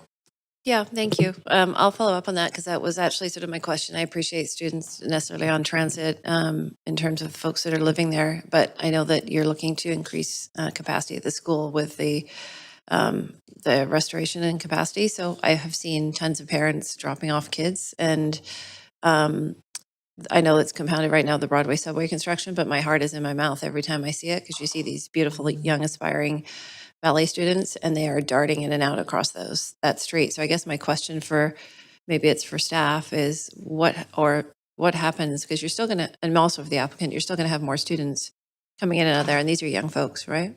Yes, thank you so much for your concern and for raising this point. Our expansion is to be able to better serve the community. So there are only a certain amount of classes that we can have after school, right? Because all of the kids Will you be go to having school. more classes than you have now, or? So there are only a certain amount of classes that we can host after school based on the number of studios, because they're only available at a certain time. Our expansion will speak to being able to better serve the community through our adult programs, which Okay, there's a I just growing have need. I have very limited time. Oh, Will you sorry, have more I'm not classes and more answering. before I run out of time? Will you have more classes and more people with after the renovation than you do today? Will I? I hope to. Okay, and so for staff, what happens to loading or access on the street? Like how are students and coming in and out? I'd say at this point, we're still struggling to prioritize the various needs. I'd like to point out that in the Broadway plan, public realm plan, this is one of those blocks that we've identified potentially for conversion to public place. Appreciating the difficulties with the lack of lane, but we're also dealing with solid waste, which is not currently addressed to the application, in addition to the loading and passenger facilities mentioned. So we'd still have to go through that more technical work with the applicant to try and prioritize it from a safety Sorry, perspective. I'm at time, sorry. Councillor Dominato. Yeah, thanks, Chair. I have a couple of questions for staff and for the applicant. One, because I'm hearing in the questions being raised around student housing and the lack of a framework. Could staff comment? There was a motion and direction given to develop a framework around student housing. It was given several years ago with a report back for 2024. And so I'm curious how that fits in the context of an application like this, where we were, and maybe we're still working on it, but given that there was direction was given quite some time ago, how we see that fitting with this application. Yeah, and certainly that was a very reasonable motion council moved and approved for staff. It was a motion that over the last couple of years, we've had to prioritize the amount of council work that was coming. And so at the time the motion was moved and approved, there was a very significant acute issue with student housing as a result of the number of international students, et cetera, that were in the country. Since then, the federal government has changed immigration rules. We have a much smaller population of international students in the city looking for housing. And so the sort of acuteness of that issue meant that we deprioritized that work compared to other work just to get other work done. So that's still on the docket of work staff intend to do. We just had to prioritize other work in advance of it. So we haven't been able to get to it yet. Yeah, no, that's helpful. And I know as I was commenting on yesterday, our sort of global and local environment has changed quite a bit. I'm curious, I appreciate that, there's a recommendation here to have this go back to staff, but I'm curious what that would mean in terms of timelines, because this, and I noted in the context of that this project the proposal's been on the books for some time. And so what does that look like in terms of timing? Yeah, certainly the application, I think there's some pre-application informal conversations that occurred as far back as the Broadway plan. At that time, something like a 12-story mass timber proposal had come forward, and just would clarify that the application in front of you was submitted 12 months ago, and we've been processing it in, I would suggest, very normal timeframes for a formally submitted rezoning application. I think what that process looks like is trying to resolve and work through the main 3 or 4 issues that we've identified in the staff report and in the recommendation. We certainly want to support the goals of Go Ballet as an important institution. We understand the value and the opportunity and potential of student housing. There's some physical and logistical challenges with a site this small. Perhaps there's opportunity to better resolve those so that we can come back with a recommendation of approval, having had the opportunity to work through those issues in greater depth. So can I ask you this, is with a referral back, and we've seen a few of these, not many, that's led by staff, can there be provision of, if a referral back is really necessary to resolve those issues, with a timeline to come back to council included, so that, for example, that it come back in by no later than the end of Q4 of 2026 or something like that? Because what I worry about is the leg and not prioritizing something like this, because I've heard all the amount of work that's gone into it behind the scenes to get to this place. So I'm curious about that provision. Yeah, you could add a target for staff to work to come back. You could also add other language if you chose to direct staff or speak to council's intent about what issues you specifically want us to make sure that we address through that review with a target timeline. Okay. For example, you could say something like to address the student housing question, you could add language that says something like with a partnership agreement resolved before council consideration, something to those effects. If you have specific intent on the types of issues we want to make sure that we resolve for a future council decision. Right. Okay. And and Chair, just noting there was a second round move, so I'm going to use my time for those questions. So it was already moved, so I'll continue. So I'll take that and set that aside. I may work on something around that, but before I go there, it's probably a question to staff and also to the applicant, setting aside that the immigration trends changing, the restrictions there around international students.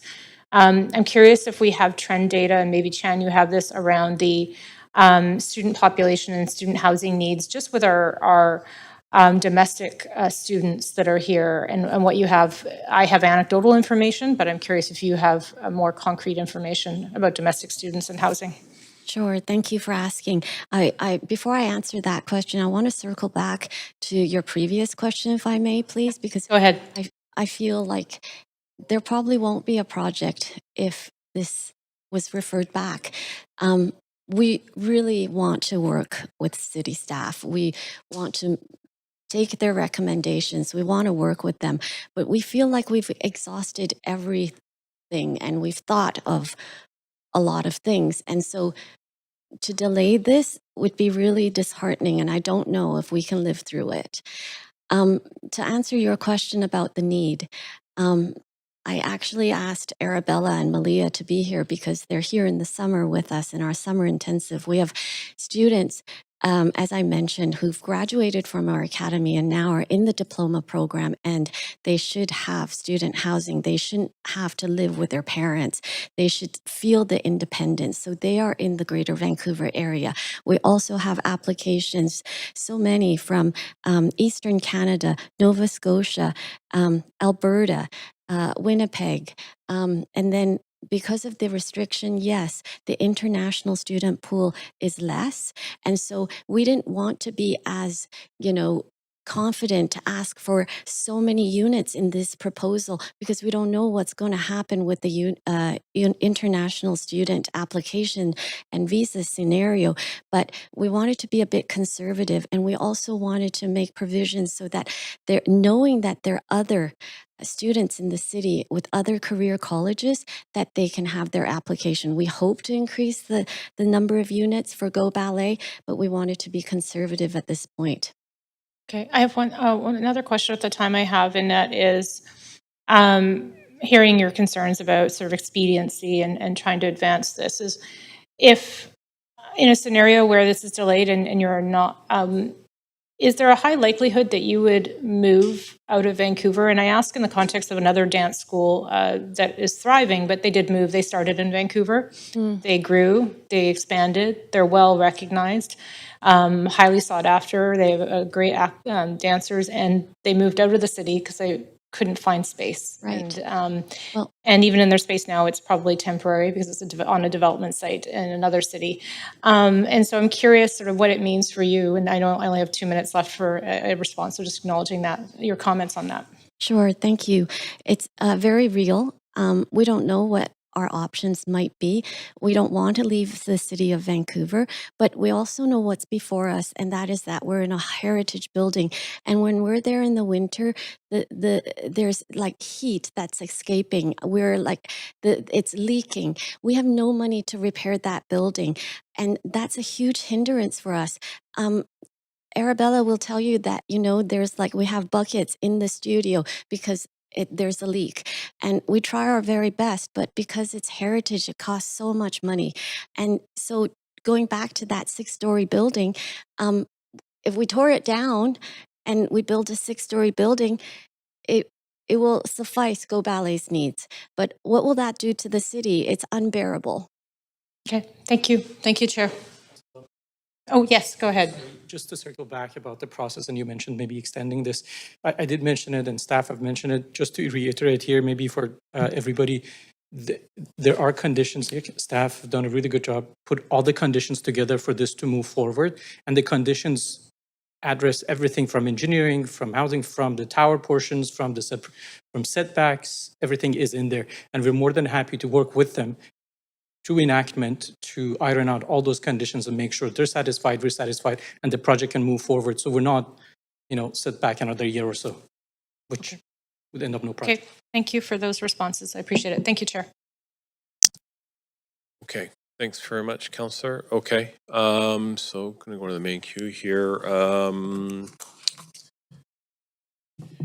Would someone like to move a motion, please, on this? Okay, seconder? Second by Councillor Maloney. All right.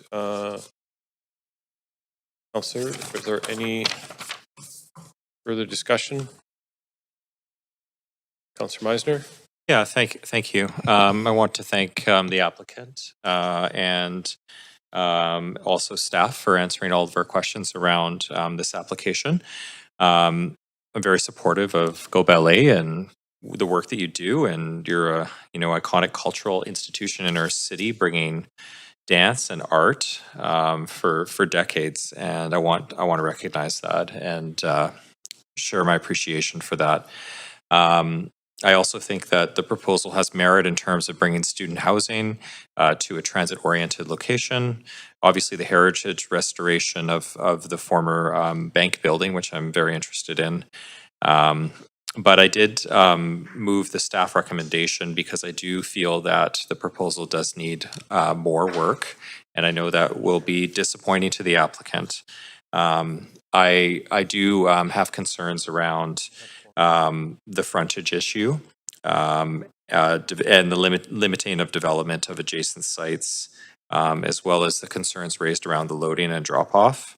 And I'm hopeful that some of those issues can be worked through with further refinement with staff. This is a very important part of our city, as you know. It is soon to be the station Councillor area Meisner? for the Mount Pleasant. Sorry, Councillor Meisner. Yes. I apologize. We lost quorum. I'm going to pause your timer. We've lost quorum. That's We're going unfortunate. to recess until we get. We're going to recess. Okay, I can continue my comments. We're going to recess for lunch, and we'll have to come back and do final decision on this one. Thanks very much. Okay, we'll come back. Sorry, I just need to know how long our we talked about half-hour lunch. So should we? I'm just trying to think when we should take in camera. 1 o'clock. It's less than a half hour. Okay. 1:15 for in camera, and then we'll be back here at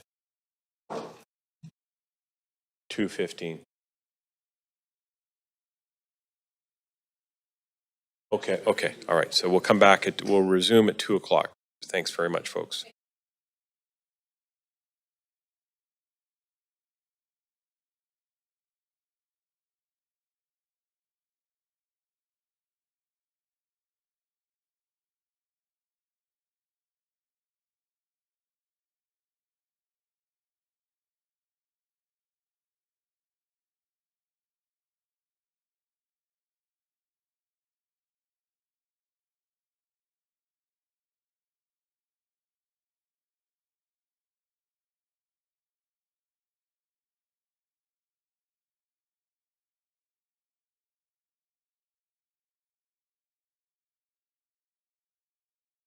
Hi, this is the clerk. I'm just going to lock the meeting shortly. So whoever saw the staff member, please leave the Teams invite and then we join at 2 p.m. Thank you.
The meeting is in recess.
The meeting is in recess.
The meeting is in recess.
The meeting is in recess.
The meeting is in recess.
The meeting is in recess.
Hey, David, just doing an audio check here.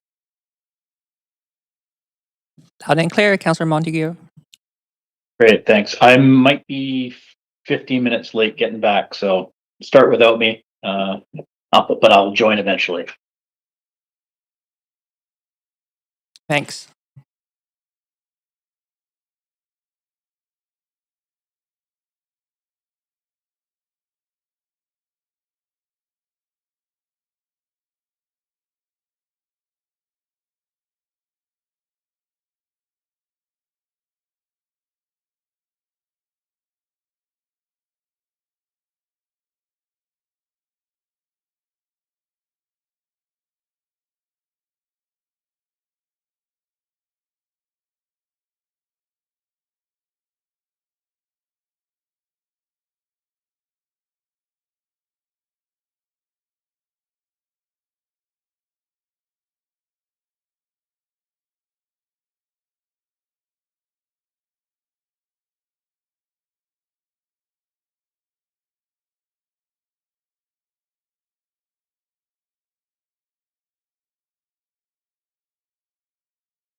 So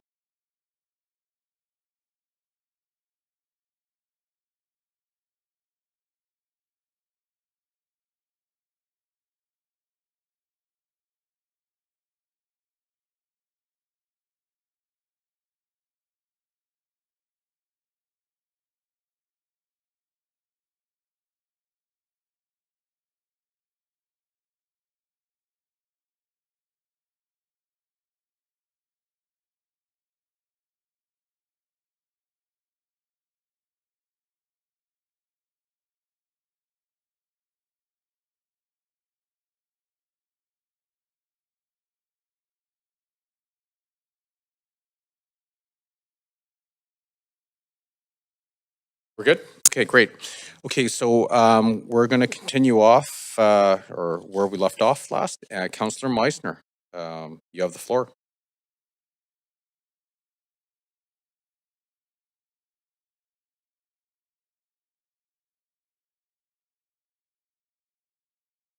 Stop the timer.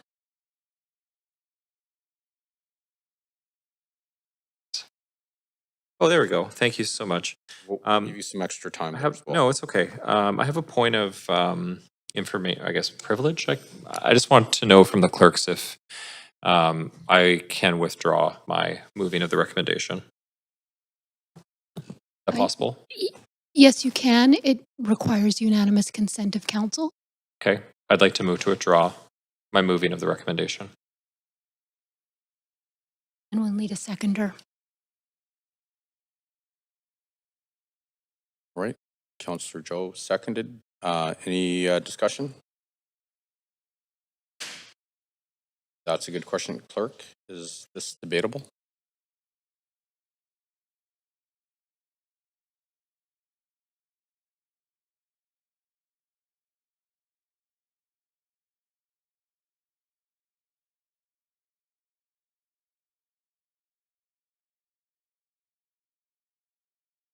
Take a 2-minute recess.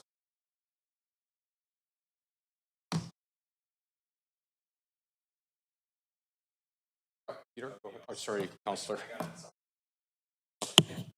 Withdrawals are not debatable nor amendable. My rationale? I would assume so, yes. Thank you. I just to provide more context for council, I just realized that moving that may have been quite premature, as I was the first on the queue, and I'd rather have a discussion before moving any recommendations. So that's why I'd like to withdraw. Okay. It was already seconded. Okay, and it's not debatable. So do we have to go to a recorded vote or do we just show of hands? Point of privilege, because I wasn't here. The Councillor Meisner moved the staff recommendations. Okay. Yeah, but the motion on the floor is to withdraw. No, I understand, but I wasn't sure what he had moved in the first place. So okay. All right. So we'll try this show of hands. All in favor say yay. Okay. All those opposed say nay. Okay. Sorry. It remains on the floor. Okay.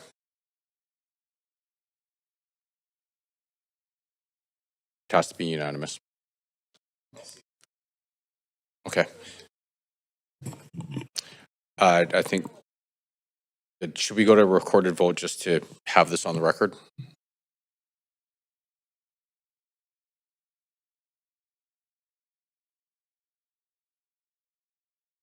This is on the motion to withdraw.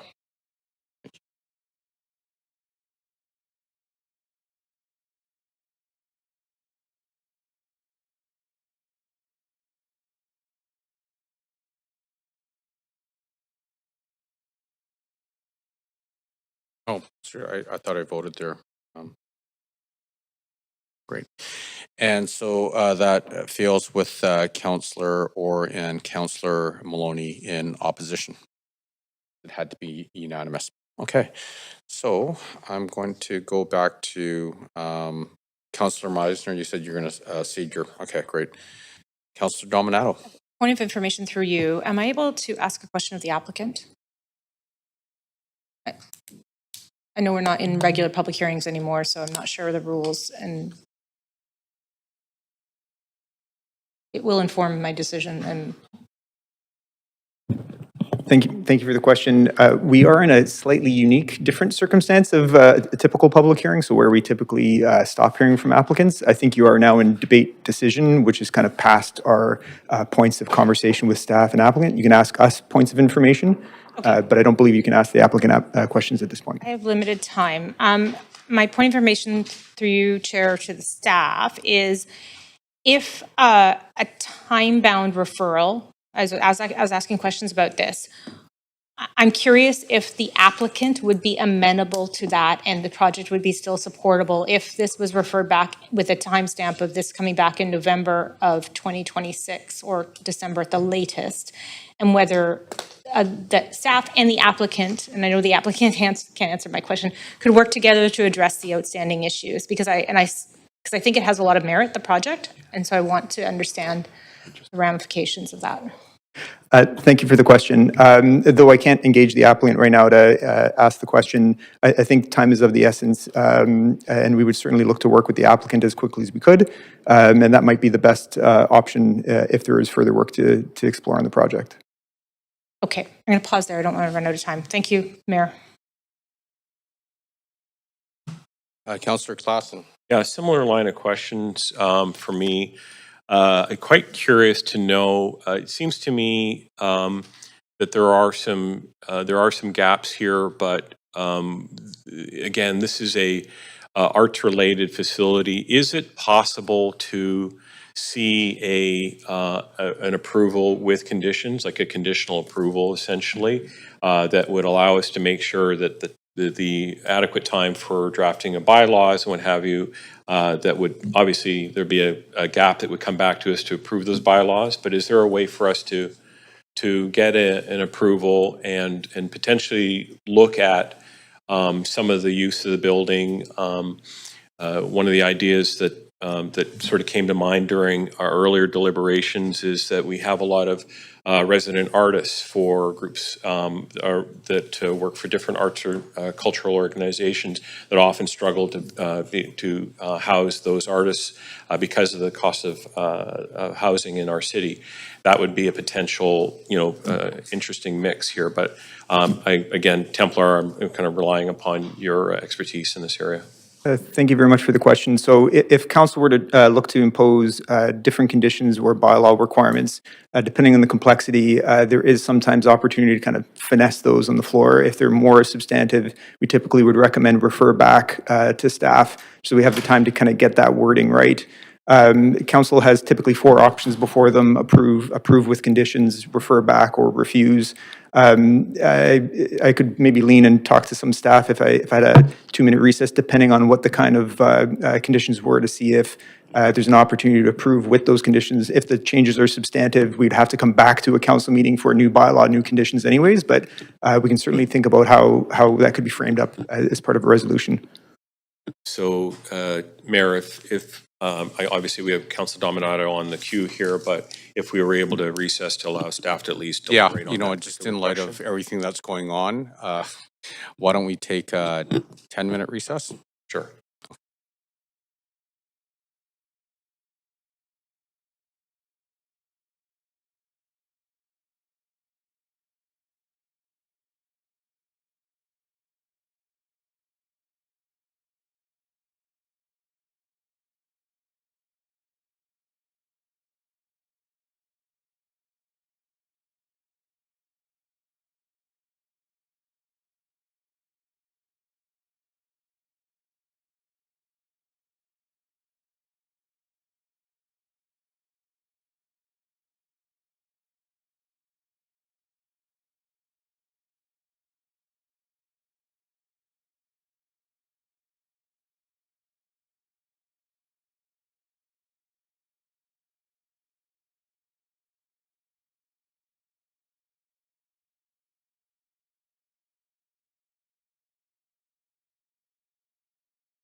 Councillor Klassen, you have the floor again.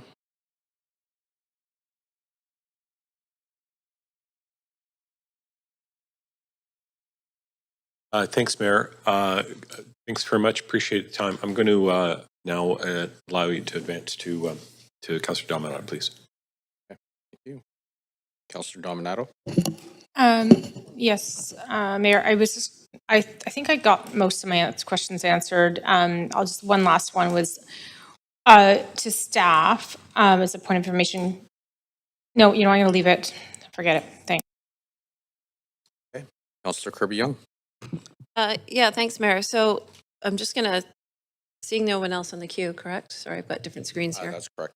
Okay, so I would like to strike the recommendation that's on the floor, which is the staff recommendation to refer it in its entirety. And then I would like to replace it with the alternative recommendation that has been should we emailed go to all of council. Amendment queue. Yes, please. Sorry, Councillor. I'm just going to add you to the amendment queue. Please go ahead. Yeah, thanks, Mayor. And so my proposal is to replace the staff recommendation, strike the staff recommendation to replace it with this alternative recommendation, which in essence allows this project to proceed. My rationalization is this, recognizing that we have a gap in student policy and there's still a number of issues and considerations to be worked out.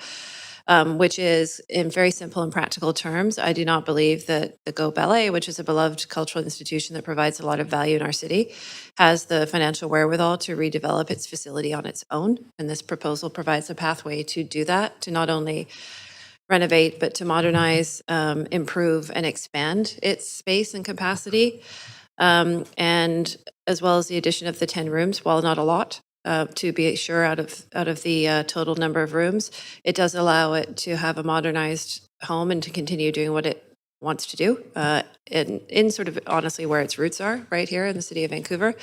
And then secondly, it recognizes that this is a pathway towards heritage retention, because I will note that the previous applicant has done projects, or sorry, the applicant, I should say, sorry, it's been a long few days, has done projects downtown that involved heritage retention and did deliver on those and did a really stellar job in terms of respecting the heritage. One was a church downtown on Nelson Street, I believe, and others. So that provides me with some confidence that the heritage commitment is there and will be fulfilled. And we are losing a lot of our heritage as our city grows as it needs to grow.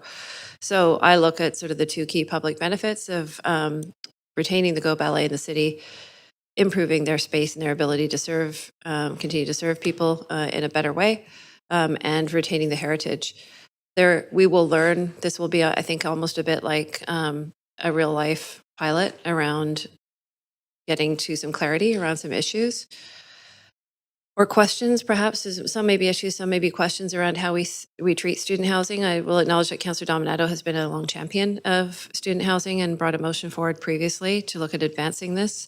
We still don't have a framework on that, so this does provide us with an opportunity to work towards defining something, and that would include things like ensuring how the covenant is treated, who has access to the accommodation, how that is managed and monitored as sort of a best practice, and to work through a number of those specific issues.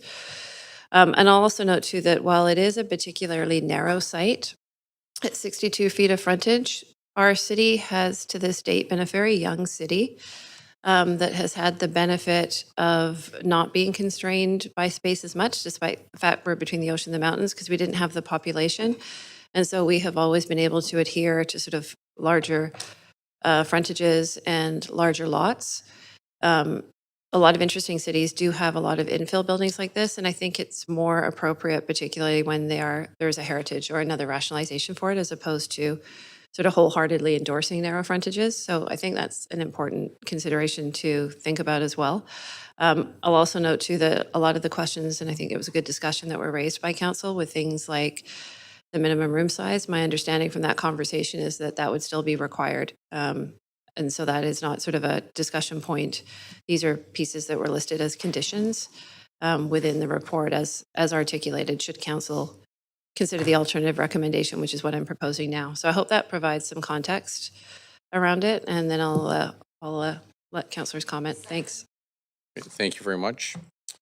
Councillor Dominato. Yes, can I speak to the motion then? Yeah, I'll go ahead then. We don't have to change cues. No. Good. Okay.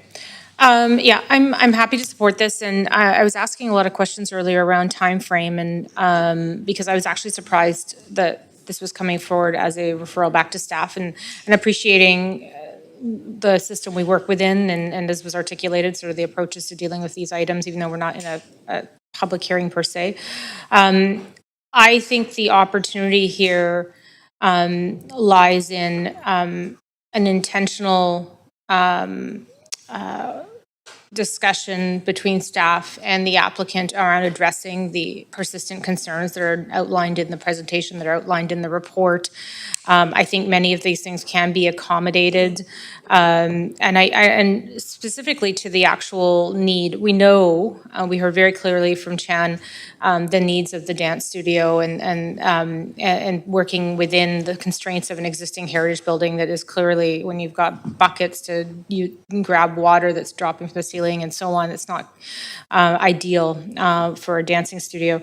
The other, and then I think speaking to the actual student housing component, obviously the housing for the dancers, but also for other students. The reason I was asking about the domestic need is that while we have curtailed immigration in many ways in this country, there is still a domestic need for student housing. And when you look at where this building, the site is situated, it's just a block from the Broadway line that will be open soon.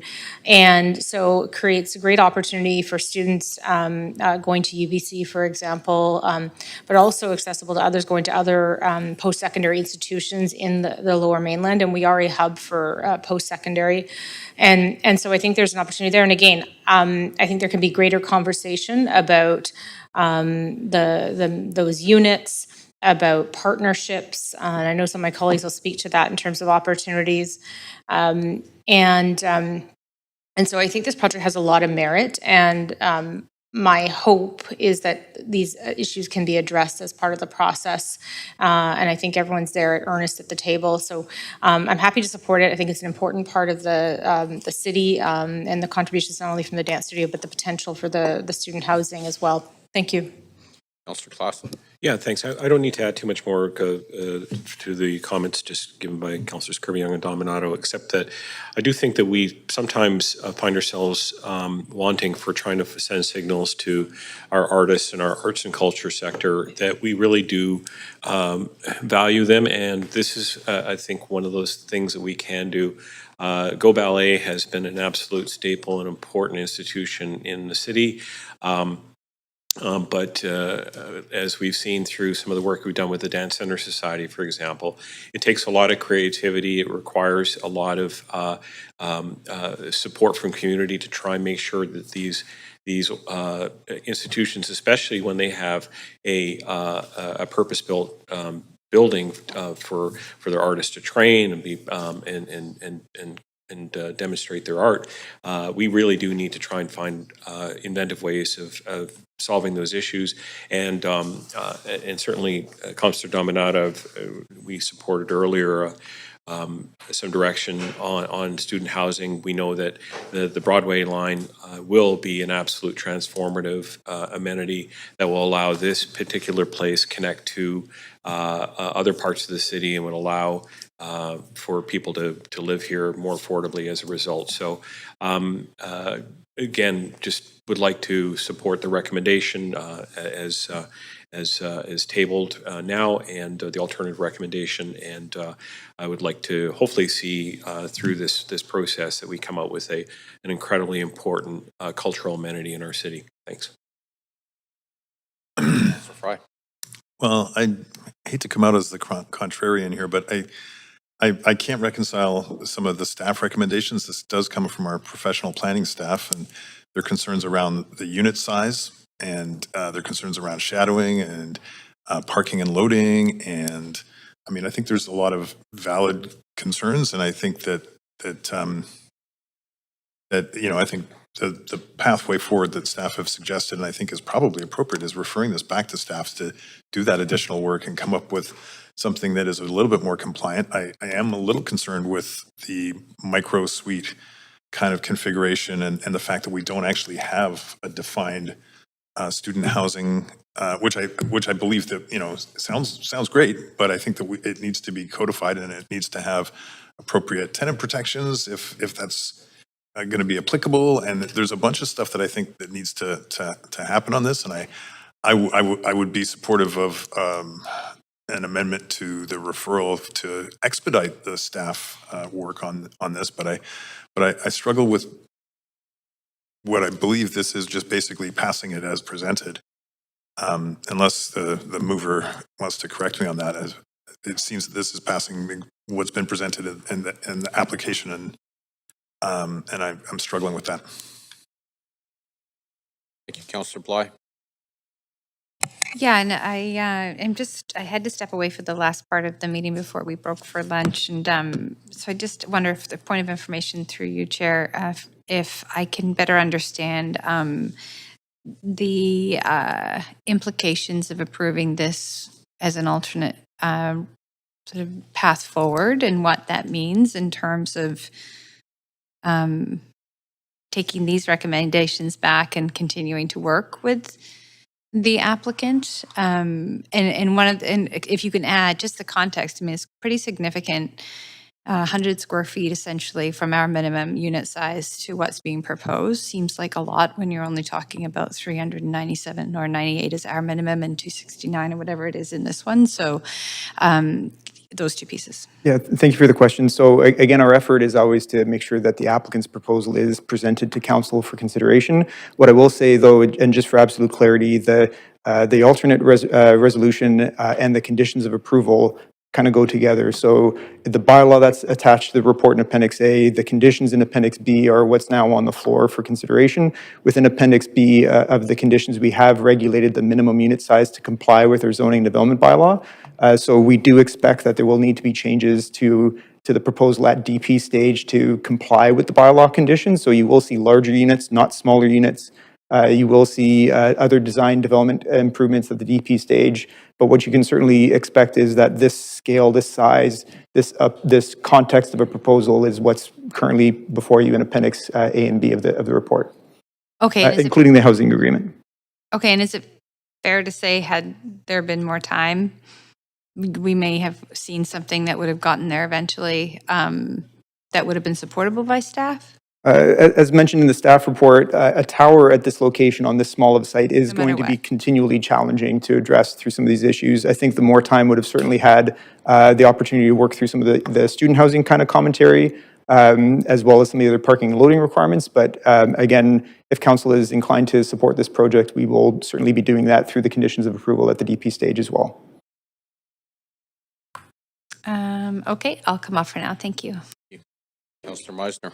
Yeah, thanks, Chair. Just following up on Councillor Bly's question, just for clarity for myself through you to staff, just because of the unique situation with this alternate recommendation being moved, or this recommendation being moved, proposed by my colleague, the conditions of in the design development in Appendix A and B still apply, correct? Like there's no way to override those through this process? Thank you for the question. So as presented, these conditions are a kind of a middle ground where staff have tried to apply our judgment of how the proposal could be considered within the confines of our zoning development bylaw and other design conditions and standards. If you wanted to vary or modify those conditions, we'd have to start striking out conditions or modifying conditions, which can be quite complex, depending on what that changes. Yeah, okay. I will just add as well that there is opportunity. We do have revision processes. So if some of these things become unworkable later, we have processes to bring revisions back for council consideration too. Okay, thanks. I'll just say that I do feel a bit more comfort with moving this forward, knowing that those conditions are in these appendices, because they do speak to many of the concerns that I had around the building form. And the size of the units, et cetera. So I will be supporting the motion on the floor. Thanks. Thank you. Councillor Fry. Yeah, Chair, if I may, through you back to staff, just to get a little bit more clarity on this appendix, because I'm getting a little bit confused. So the suggestion is that Appendix B will modify the proposed unit sizes to be more compliant with our standard unit size. Does that mean less units on the whole? Does this make the pro forma still work? Thank you for the question. So again, just for clarity, there are conditions in Appendix B that would limit the unit size to comply with the zoning development bylaw. So instead of 200, minimum 320 up to 398. So the effect is if you've got the same height and the same FSR, you have fewer units to accommodate that square footage of any unit. And so just to get clarity, I mean, has that been discussed with, does that make this project still viable and workable if they've got less but bigger units? Fair question. And so we have discussed all of these conditions. These aren't surprises to the applicant. I'll have to defer to them as to whether or not they, through design development stages and as we work through the next steps, if there are challenges. If there's challenges, we have processes where we can come back for consideration of modifications as well. And that comes back to a future council? Correct. Right. If you're going to change conditions or the bylaw, we have to come back to council. And looking at the applicants, the Appendix B is, okay. Right. Thank you. Councillor Orr? Yeah, I think that answered my question about coming back to council, but through you, Chair, to staff, maybe also, again, there was mention of around the heritage component also triggering a public hearing. What is that also on the table, or is that taken care of here? So as a condition of enactment of the bylaw, they have to come back for a public hearing to meet the Vancouver Charter requirements around the heritage designation. So to designate the property in accordance with the provisions and the requirements of the heritage retention plan. So, so that you will have another public hearing on the heritage aspect as well. Okay, perfect. Thank you. Seeing no one else in the queue, I'm going to call the vote on Councillor Kirby-Young's amendment. So if we can please go to the voting panel.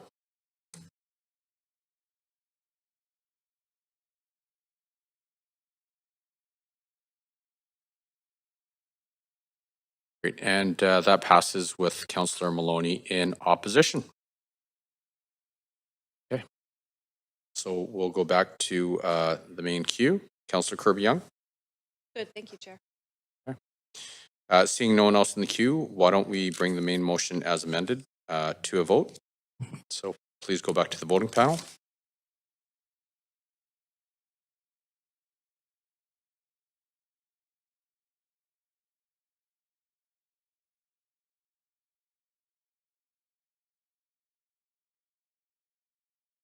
And that passes unanimously. Great. And that completes item number 19. Great. Okay, moving along. Item number 21. Thank you. CD-1 rezoning 5027 through 5053 Boundary Road. Before we begin this agenda item, are there any conflicts of interest to disclose? No. This item does have a presentation. Councillor Joe, move to waive, seconded by Councillor Klassen. Any discussion? All those in favor of waiving the presentation, say aye. All those opposed, say nay. 1, 2, 3. So, clerk, is it simple majority? Okay. So, and for the, did you get that for the record, councillors or Bly and Fry opposed? Okay, so we will waive the presentation. Would the applicant like to make a presentation?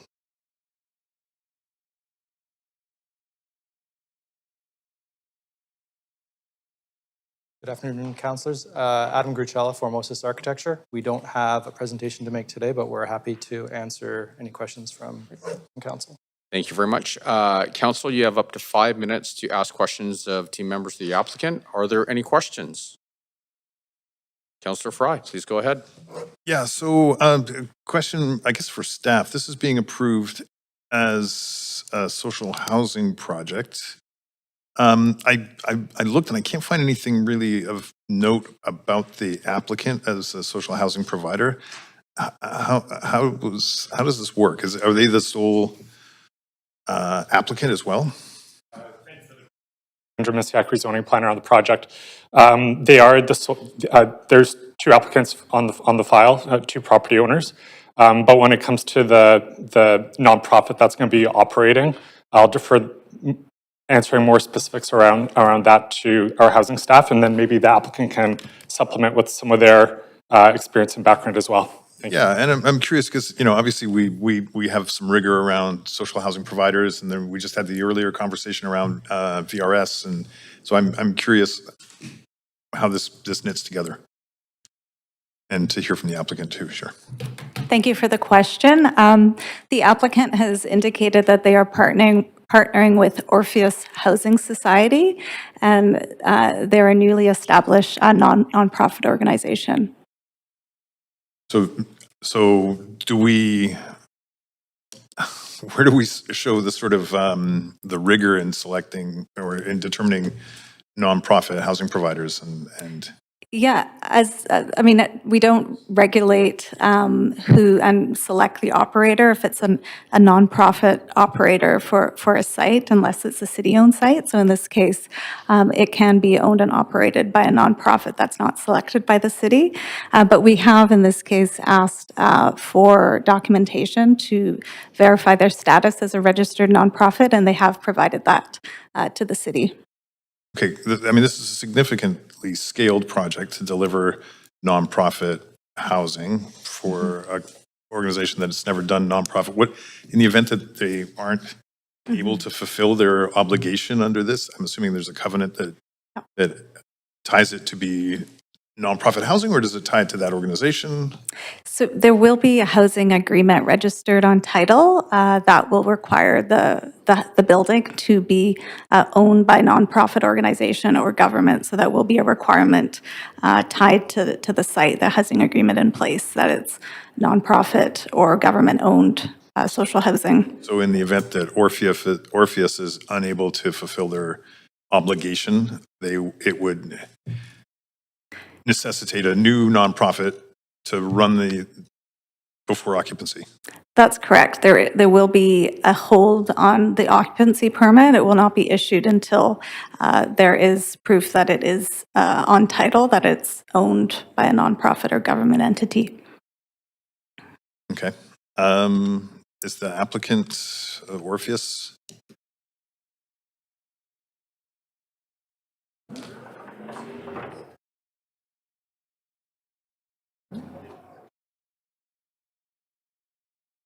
Good morning, Mayor and members of Council. My name is Leo Pascalides. I am a founder of Orpheus Housing Society of Canada, as well a licensed realtor, working professional, a licensed mortgage broker, a developer and builder for the last 22 to 25 years of experience in real estate, finance and development, construction. Joining with me in this project is my partner, who is Mr. Gurtej Dillon, founder and owner of Morrison Windows, who brings decades of experience in manufacturing, business operations, community investments. Together, our team represents more than 60 years of combined experience in the real estate development, construction, financing, and project delivery. First and foremost, I would like to sincerely thank the mayor, members of council, staff, consultants, and everyone who has contributed their time and expertise throughout the rezoning process. We recognize the tremendous amount of work that has gone into evaluating projects of this scale. We truly appreciate and collaborate with effort that has gone or has brought to us to this point. Pretty much just a breakdown of who I am. I've been a licensed builder and developer for decades. I've done more than 500 units of rental management in my career. I've done real estate acquisitions for commercial residential. I've financed commercial residential construction through CMHC. I'm very well known with the ACLP program when it comes to financing multifamily developments and what the criteria is for debt servicing to service the loans. And so, being that I have the background of... and I'm sorry, we're at time. Yeah, that's it. That's it. Okay. You're 20 seconds over. So Councillor Dominato can. Councillor Dominato? Yes, Mayor, thanks. I'm happy to let you finish, and then I have a question for you. So if you want to finish your thoughts. Following the procedure.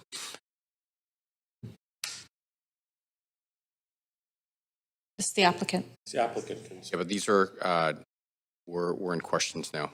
We're not in a presentation by the applicant. Oh, okay. It's different. No, just questions. So if you could reset my timer, clerks. Let me reset. Just continue with your response, and then I have a question for you. Sure. Thanks. Pretty much, we are tonight. Today we have we're here to present Morrison Park, a project that represents much more than a residential building.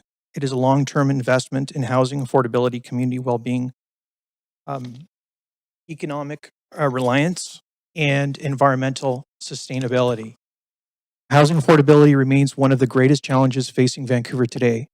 Families, seniors, essential workers, young professionals, and individuals entering the housing market continue to struggle to find stable, secure, and affordable place to live. We believe private industry, nonprofit organizations, and government must work together to help address this challenge. Morrison Park has been designated to do exactly that. The project will provide 216 purpose-built rental homes within a mixed income community consisting of approximately 30% affordable housing, which is social housing, and 70% market rental. The balanced approach allows the market rental component to support the long-term financial viability of the affordable housing while creating a diverse and inclusive community where people from different backgrounds and income levels can live together. One of the features we are particularly proud of is its inclusive 74-space licensed child daycare facility, which will not only serve families living within the development, but will also provide an important community amenity of the surrounding neighborhood. Access to quality childcare is essential to supporting working families, encouraging early childhood education, and strengthening neighborhoods. Beyond housing, our objective is to create a complete community residents that have access to services that improve quality of life and encourage long-term stability. As the economic environment continues to evolve, developments must also evolve. Projects can no longer focus solely on constructing buildings. They must also consider affordability, environmentally responsibility, operating efficiency, and long-term resilience. Every successful development requires a strong financial foundation, but we also believe every development should deliver multiple benefits to the community, not just one. The philosophy has guided every decision. That philosophy has guided every decision we have made throughout the planning of Morrison Park. The project has been designed to support families, strengthening the local economy, create employment opportunities during construction and long-term operations, generate a significant property tax revenue, and contribute positively to the surrounding neighborhood for decades to come. Looking towards the future, Morrison Park has been planned with sustainability and innovation in mind. While today, applications focus on the residential development itself, we believe future communities should be designed to integrate emerging clean energy technologies, improve building efficiency, and reduce greenhouse gas emissions wherever practical. Our long-term vision is to ensure developments like Morrison Park remain adaptable to future technologies that benefit both residents and the broader community. The project represents years of planning, engineering, collaboration, and consultation with the city staff, professional consultants, and numerous stakeholders. We have worked diligently to ensure the proposed aligns with the city's planning objectives while delivering meaningful public benefit. On behalf of Orpheus's Housing Society of Canada, our entire consulting team, and our partners, I would like to sincerely thank staff for their professionalism, guidance, dedicated throughout this process. Their expertise has been invaluable in helping shape a project that we believe will serve Vancouver well for generations. Finally, I would like to thank the mayor, members of council, for our time, consideration, and commitment to addressing one of the most important issues facing our city today. We respectfully ask for your support of the Morrison Park social housing development. Together, we have the opportunity to deliver not only much needed housing, but also a stronger, more inclusive, and more resilient community for current and future generations. Thank you, and I would be pleased to answer any of your questions council may have. Councilor Dominato, you have the floor. For this project, my other question is, have you done this before, undertaken a project like this, a social housing project? I've built commercial before. I've done commercial development. so I'm very familiar with how it works as far as the process goes and all the working professionals that are involved.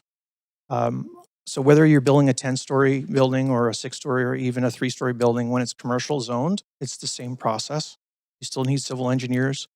You need working architectural professionals, mechanical, electrical, plumbing, and you basically need a team, a construction team.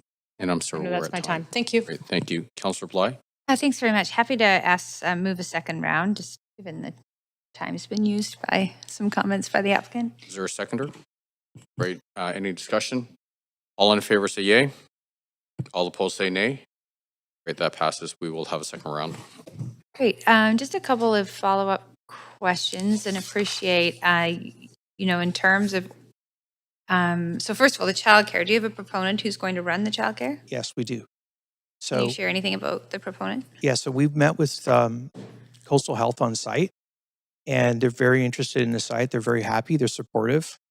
The application is for a 74 childcare facility. The facility is located on the rear side of the building, so it's private. It's west facing, so there's sunlight. We have open exposure. There's about 6,000 square feet of child. So I see all that in the report. We don't get a lot of time, so I just want to, yeah. So you met with VCH from a compliance perspective? Yes. Yeah, but do you have a private operator is what I was asking. Yes, we do. Are you able to share anything more about the private operator? Yeah, so the operator would be working for Orifice Housing Society. So and is it currently Orpheus Housing Society? Yes, currently she operates and owns 3 facilities herself. And if you would you like the name of them? Oh, it's up to you, whatever you like to Yeah, so Swan Daycare is the childcare daycare facility provider, and they are the ones that were on site, and they're the ones that helped us design the building as well. Okay, and given that it's social housing, and it sounds like this childcare operator may, have some affiliation to Orpheus in its social housing, as they say, how will the childcare be structured in terms of affordability? As far as affordability goes, Because the goal to have the people who live in the social housing absolutely, to use the daycare? So we're not restricting the people that are occupying the building. In fact, we promote that. But from an affordability perspective, do you expect? Yeah, so there are subsidies available Okay. that they can apply for to help facilitate the cost to have children enrolled in daycare. And so as far as the economics go, right, I can't really get into how much those subsidies are, but I do know that the subsidies are available, like for any daycare, no matter where they're located in the city of Vancouver. And so, Well, it's up to the operator. no. Or you mean subsidies through the province? Yeah, so all daycares, facilities that are operated do work with subsidies, government subsidies. That's what I mean, but you're not providing subsidies internally with the childcare. No, there is an internal space. It's 3,000 square feet and there's 6,000 square feet of exterior space in the building. Sorry, if I'm not being clear, it's my fault. I'm just trying to get a clear picture of what's happening with the childcare. I understand how subsidies work provincially. I'm just asking whether or not this privately owned childcare will be structuring its business model to provide the most cost effective or affordable childcare to the residents that live, given it's a social housing building. What I'm hearing is they would need to go through a separate subsidy program. No, that we would be able to provide all that information for all the applicants that have children that come to the facility. Okay. You're a new society. Of course, we all have to start somewhere. Exactly. So what was your jumping off point? Because it's pretty noble to have 21 stories of social housing in this current environment. We don't actually see it a lot without significant government funding or other partners, but it's not clear from this application how you're structuring this. So basically, I'm one of the founders of Orpheus Housing Society. The other founder is my partner. His name is Gurtej S. Dillon. He's the owner and operator of Morrison Windows. Together, we've created an alliance to create Orpheus Housing Society so that we can build social housing development throughout the Lower Mainland. So it's not just a one-off of 21 stories. Do you receive government subsidy for the housing? Unfortunately, subsidies are not available at this time. So you're doing it all That's yourselves? correct. So we're financing it ourselves. We're backing the mortgage with CMHC through the ACLP program. And so with our financial capacity combined together, we can facilitate projects of this magnitude. Okay, I'll leave it there. It's my time. I'll come back on. Thanks. Sure. Great, thank you. Councillor Fry? Yeah, so it's very interesting and somewhat unusual. I actually don't see Orpheus in the report. I saw it in the rendering package. The applicants being the two numbered companies, is that you and your partner? The numbered company is the holding company of the property, and Orpheus Housing Society is a completely separate company that is registered as a society. Right, so two separate numbered companies are submitting this application. The two numbered companies are the ones that are holding the property as we speak, yes. Okay. Maybe, and this is maybe over to staff, because again, this is not consistent. Now thank you, Leo. Just as far as the FSR being proposed here is quite a leap from the outright. Is it specific, and it's not necessarily consistent with the transit-oriented areas, it's specifically because this is coming in as a social housing application? A stipulation in the TOA and ODP where there's additional flexibility for high density because of 100% social housing. And so this prescribed higher density is compliant with the TOA social housing construct? It is, yes. Okay, and as we're defining the social housing, that means owned by a nonprofit society with, it's 20% below market? It would be 3% at Hills. 3% at Hills. Okay. Is this, I mean, I can't recall an application similar to this. Is this fairly, I mean, just the brand new housing provider? I'm just worried that this is setting a precedent for like a pretty significant upzoning where on a new product, basically. When it comes to nonprofits and new ones being set up to manage, I'll refer to our housing staff to maybe supplement that. But when it comes to reviewing projects and whether they're setting precedent, we look at those on a site-by-site basis. You're agnostic, yeah, for sure. I see Dan coming up. Hi, yeah, Dan Garrison, Director of Housing Policy and Regulation.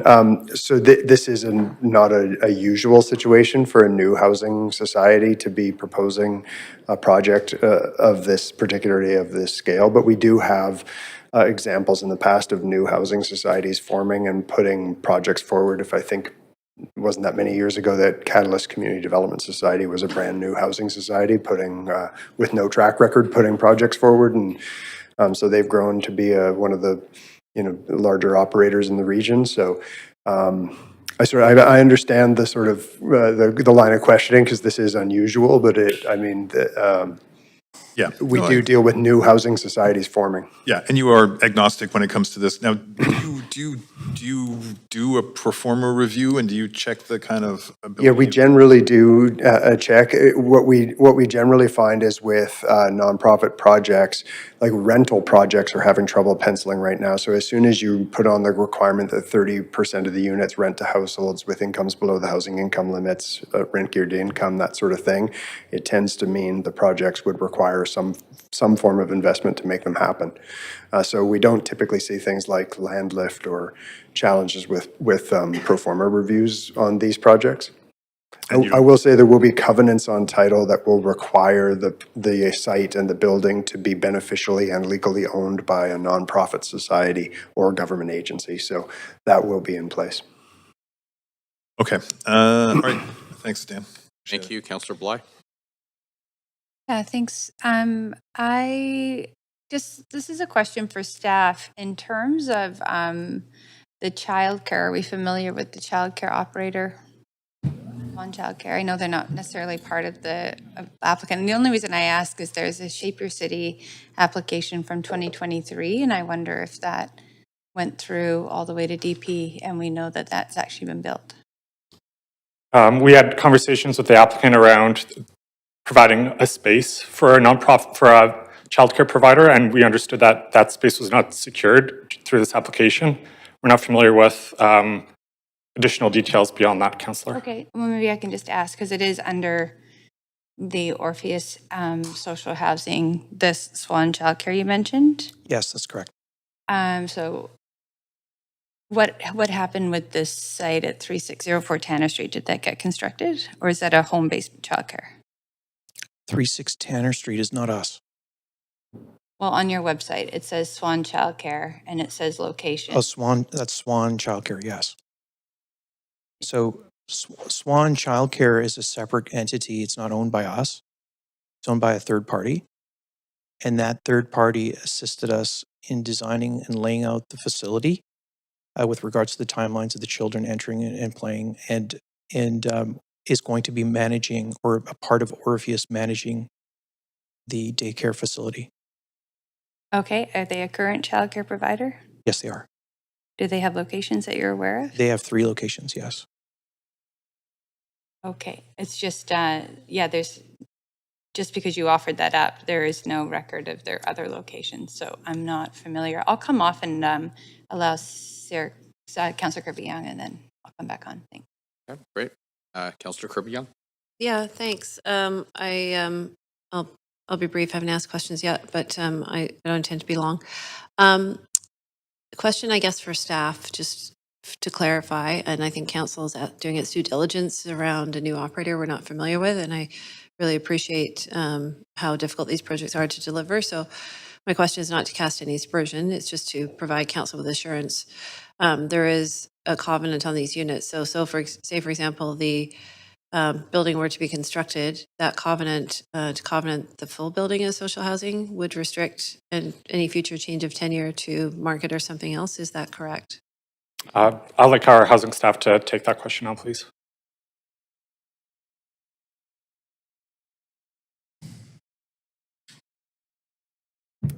Thank you for the question. Sarah Robin Housing. That's correct. At occupancy, when the building is completed, there is a covenant in place that it can only be occupied as social housing. For 60 years of the life of the building, are those the parameters?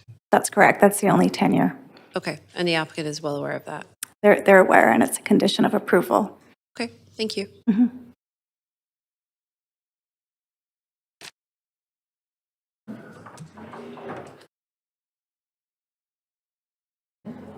Oh, sorry. I had someone in my ear here. Okay, yes, thank you. Seconded by Councillor Klassen. Council, is there any discussion? Okay. All right. Oh, Councillor Bly. Yeah, I appreciate the discussion and, the opportunity to ask questions. It's actually quite unusual that we have a application, I think, like this without sort of just a clear roadmap of how this actually becomes successful in terms of financing the project at the end of the day. I have, based on what you shared, and I can only go by what we've heard from the applicant, I appreciate you being here. I'm left with more questions than answers, to be quite honest, in terms of how this works for you. And while I appreciate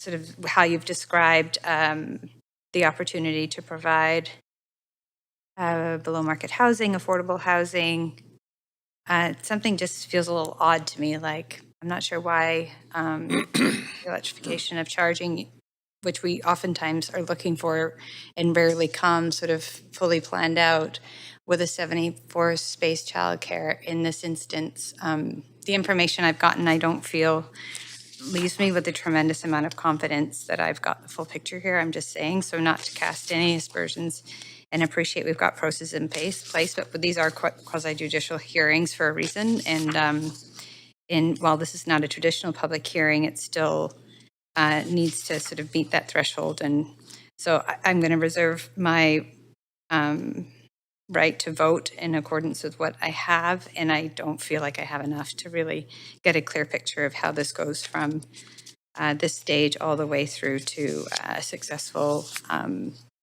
development. So I'm going to oppose today. Councillor Dominato. Yeah, thanks, Mayor. That actually triggered a question for me. A point of parliamentary procedure for our clerks and legal staff is that in this new construct of rezoning items coming to council because they're prohibited from going to public hearing because of compliance with their ODP and provincial statutes.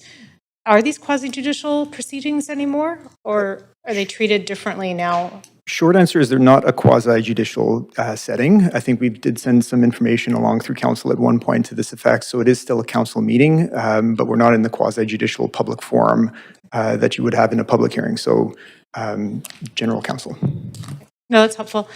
No, I appreciate that. I'll leave it there for now. Thanks. Thank you, Councillor Bly. Yeah, thanks very much. And there is, that's a very good point of clarification as we adjust to this new process. That gives me even more reason to pause. And I think I would have liked to have had more understanding and information outside of what's just sort of available in this process. So again, we'll be voting against. Councillor Fry. Yeah, I'm still struggling with some of the missing pieces on this, and I'm wondering if I could just ask one last question of staff through you, Chair. Have we come across scenarios where, I mean, we revise, we do text amendments on approved applications all the time and come back and change the parameters. Is it conceivable that if this doesn't play out as a social housing project, that it comes back and it's like, well, look, we've already built it, can we just convert this into market and call it a day? Great question. So there's always opportunities for applicants to come back and seek modifications. We have processes between public hearing and enactment. We have processes after enactment. You considered a project earlier this week that is already built that was looking for changes in tenure from residential to hotel. So there are opportunities for that, and each project would be weighed on the merits of its application. In other circumstances earlier this week, it kind of still fit the new emerging policy out of that local plan. The enabling policy for this project, this scale right now, is because it's 100% social housing and for no other reason. Otherwise, the permissible policies are more like 6 to 8 stories. Right, and so, okay, I mean, but at the same time, it's delivering housing. So if it was to come back as market housing, if it, for whatever reason, it couldn't perform as a social housing, they wanted to get rid of the 30% hills, you could conceivably, staff would be bringing, for a future council, bringing back a text amendment to say, you know what, we're going to just make this market. It would be also unusual, but a short answer is we intake projects, we must process them, we'll bring them to council for decision, and if the council of the day wanted to unwind components of that, you have the authority to do that through those systems. Whether or not it triggers a public hearing, and the details are all subject to whatever that application might be. Okay, thanks, Templar. I appreciate that. I still have so many unanswered sort of questions in my head. I'm struggling to give full support to this. I'll probably end up abstaining because I just don't have the complete confidence in this, but yeah, thank you. Okay, Councillor Bly. Thanks. Just one further question through you, Chair, to staff is, when did this application come in?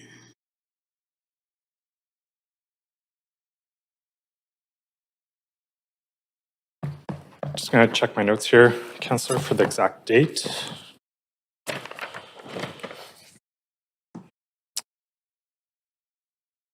September 12th, 2025.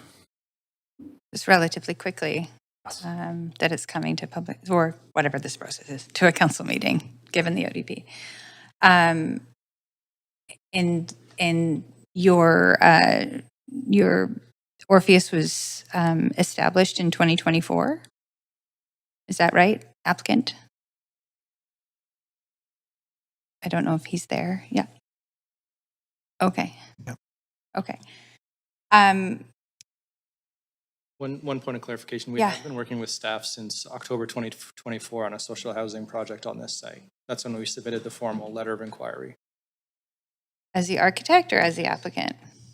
As the architect and the applicant. So still this arrangement? Same arrangement, yes. Okay. Okay. Okay, one last question. This the Swan childcare, that really is not something that the staff are going to be involved in, right? Because that really is as a privately owned childcare, that's between the applicant and the proponent of the child or the provider. That's correct, Councillor. Okay. Do we do any due diligence in looking into those things, given that, childcare is a pretty important public amenity and the conditions and regulations around providing childcare are fairly restricted? I hear there's 6,000 square There's, feet of outdoor space. There's 6,000 indoor space and 3,000 outdoor space. Okay. So 6,000 indoors.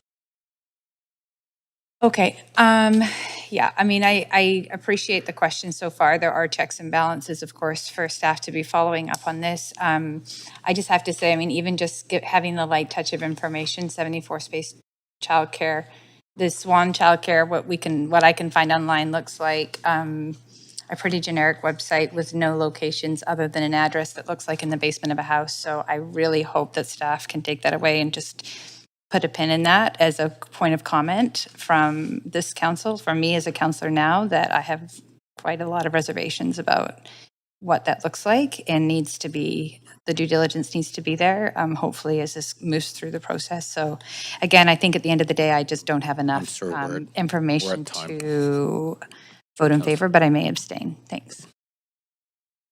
Thank you. Okay, seeing no one else in the queue, I'm going to call the vote. If we can please go to the voting panel.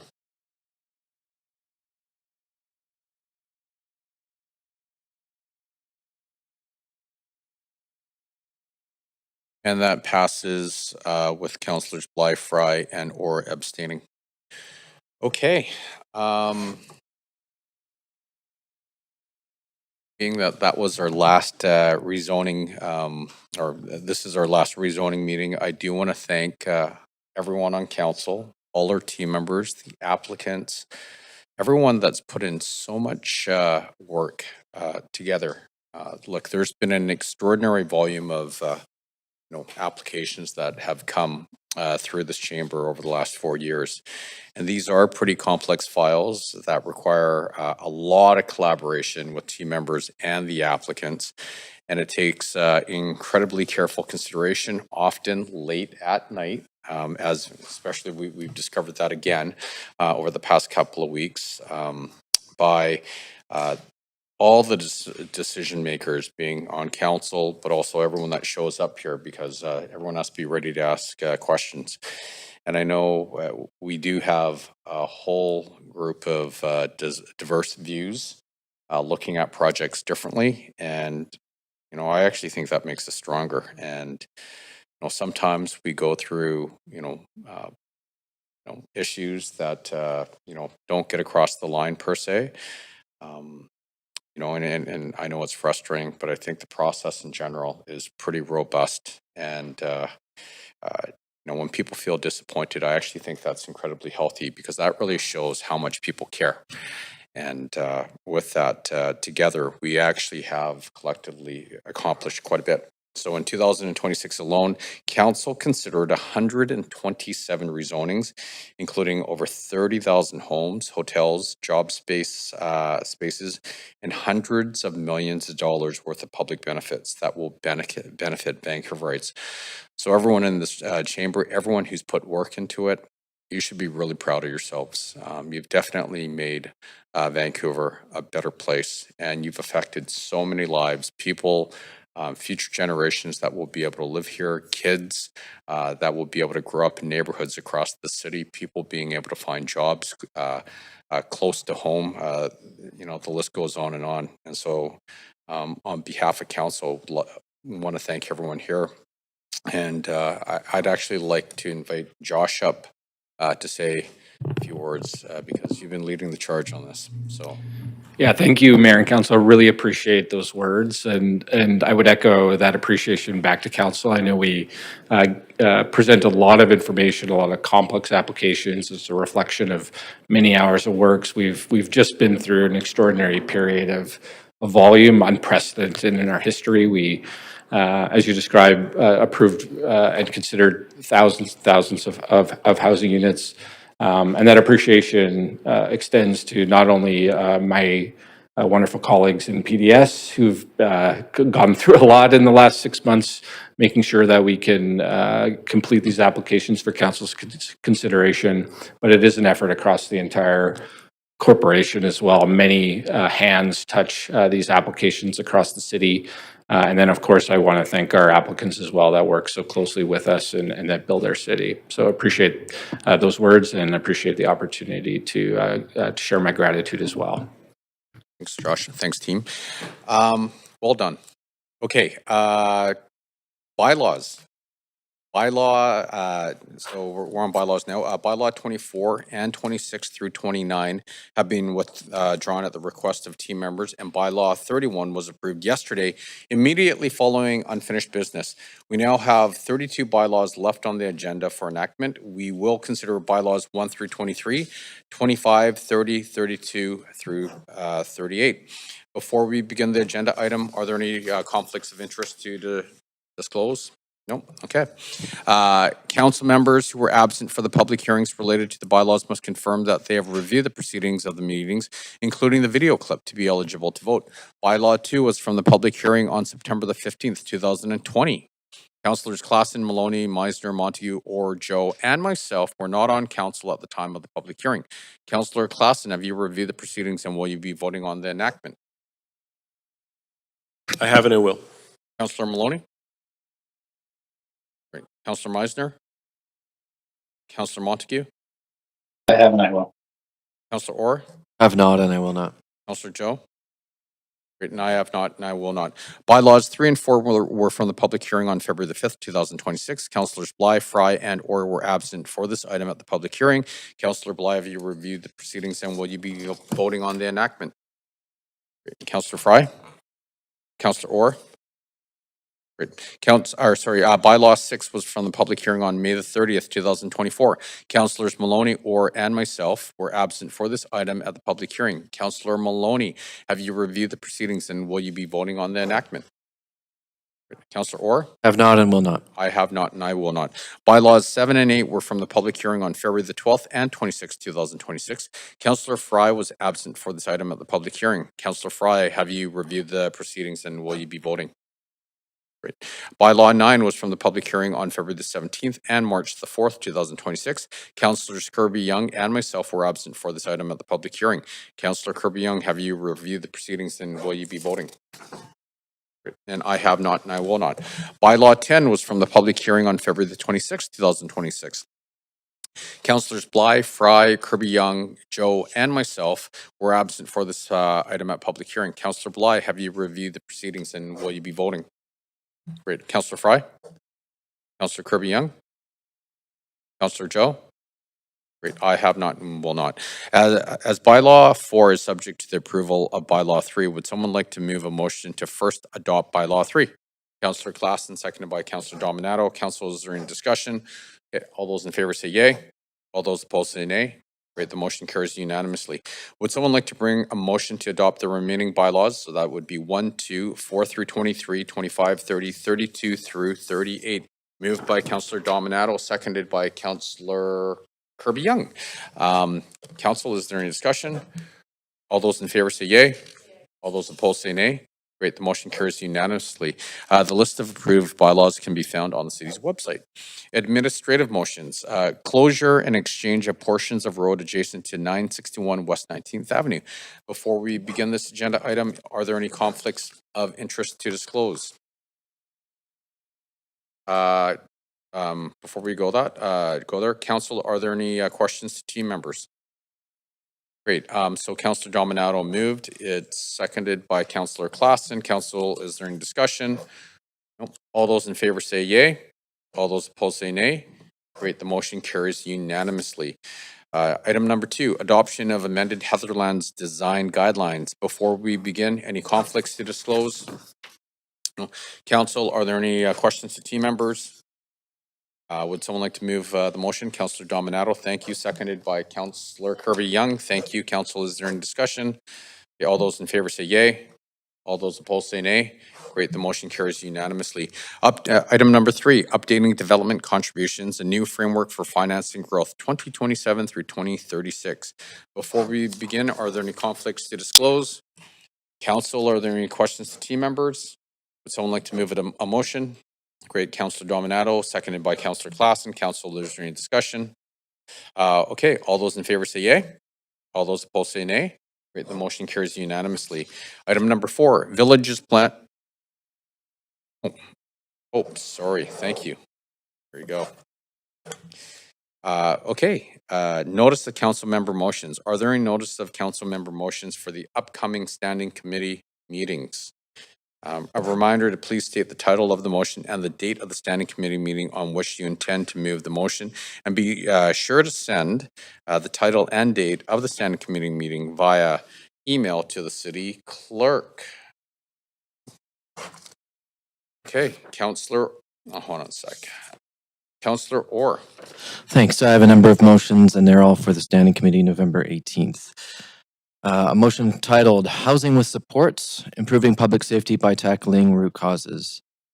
A motion titled Re-Energize Vancouver, Reducing Carbon Pollution in New and Existing Commercial and Multifamily Buildings. A motion titled Save the Caps, Working to Keep the White Caps in Vancouver. A motion titled Living It Up, Making the City of Vancouver a Livable Wage Employer Again. A motion titled Delivering on the Vancouver Social Housing Initiative. A motion titled No More Risky Business, Fair Leases for Small Businesses in Vancouver. A motion titled Stop the Gold Rush, Revisiting the Downtown Eastside Oppenheimer District Plan. A motion titled Fully Funding the Restorative Vancouver Framework. A motion titled Adopting a Ranked Ballot for Mayor. A motion titled Closing Landlord Loopholes, Advocating for Provincial Authority on Vacancy Control. A motion titled A Public Voice for Public Decisions, Strengthening Engagement in City Decision-Making. A motion entitled An Improvement Tax on Unused and Underused Land. A motion titled Introducing the People's Audit. A motion titled Rainy Day Fund, Funding for a Covered Bench at Every Bus Stop in Vancouver. That's everything. Yeah, I mean, all for November 18th, yeah. And you made Dan laugh. Silly season. Okay. Okay. We'll get them to send it in writing. Councillor Kirby-Young. Yeah, I just have one sole one. It may be silly season, but I don't need to be silly. I'm just going to be focused, and I'm going to deliver one, which is entitled Continuing to Build a Vibrant Vancouver. Thank you very much. For the And November for that, 18th standing. Which standing committee meeting is that for? For the November 18th standing committee. Thank you. Thank you. Councillor Dominato. Thanks, Mayor. I also have one notice of motion for the November 18th Standing Committee meeting entitled Growing a Stronger Future for Vancouver's Farmers Markets. Thank you. Councillor Maloney. Thanks. I've got two motions for the November 18 Standing Committee meeting. The first one is strengthening safeguards against tax avoidance for unbuilt housing sites, and the second is reinstating the full-time seniors lead planner position to address ongoing support needs among seniors. Thanks. Councillor Klassen. Thanks, Chair. I am feeling a little inadequate to just posting one notice of motion, but the title is Bringing Forward Zero-Based Budgeting. It's for the Standing Committee of November 18th, 2026, submitted by myself. Thanks. And myself, I have two for the November 18th Standing Committee meeting. The first one is Ending the Pools Reservation System, and the second one is Upholding Public Safety. Councillor Joe. Yeah, thanks. Just one motion for the November 18th Standing Committee meeting. The title is Recognizing Chinese Heritage Month in the City of Vancouver. Councillor Meisner. Just one motion entitled Restoring Balance, Moving Away from OPS and Embracing Compassionate Intervention for November 18th Standing Committee. Thank you very much. Okay, seeing no one else in the queue. New business. We have one item of new business on the agenda today, and requests for leaves of absence. This motion has been circulated to council at the beginning of the meeting and is available on the screen.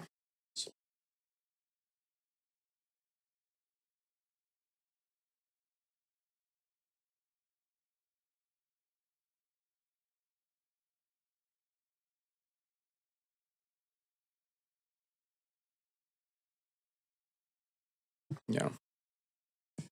And so, yeah, we don't need that. We can, yeah, we can just actually.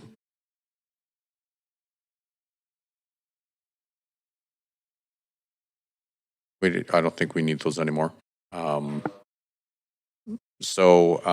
If that motion isn't moved or seconded, then it dies on the floor. So would someone like to move the motion? Okay, great. That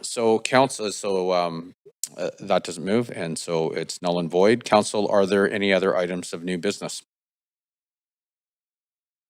Oh, sorry, Councillor. Yeah, and I'm hoping council will indulge. As we were all so consumed with our public hearings, I was forced to miss the racial ethno advisory committee meeting, and they had asked me to submit this motion, but I wasn't there. We all yesterday morning celebrated Emancipation Day, which acknowledges the end of slavery, and it was recently adopted as a national observance. And the advisory committee had asked me to submit the motion asking council to approve Emancipation Day as an official observance among our official observances of the city of Vancouver. At current, it's really just an ad hoc proclamation by the mayor. And I think the substance is pretty clear here, and I do want to acknowledge and thank Councillor Dominato for helping me to bring this forward today. Great. Thank you very much. Council, is there any discussion? Okay, I'm going to bring it to a vote.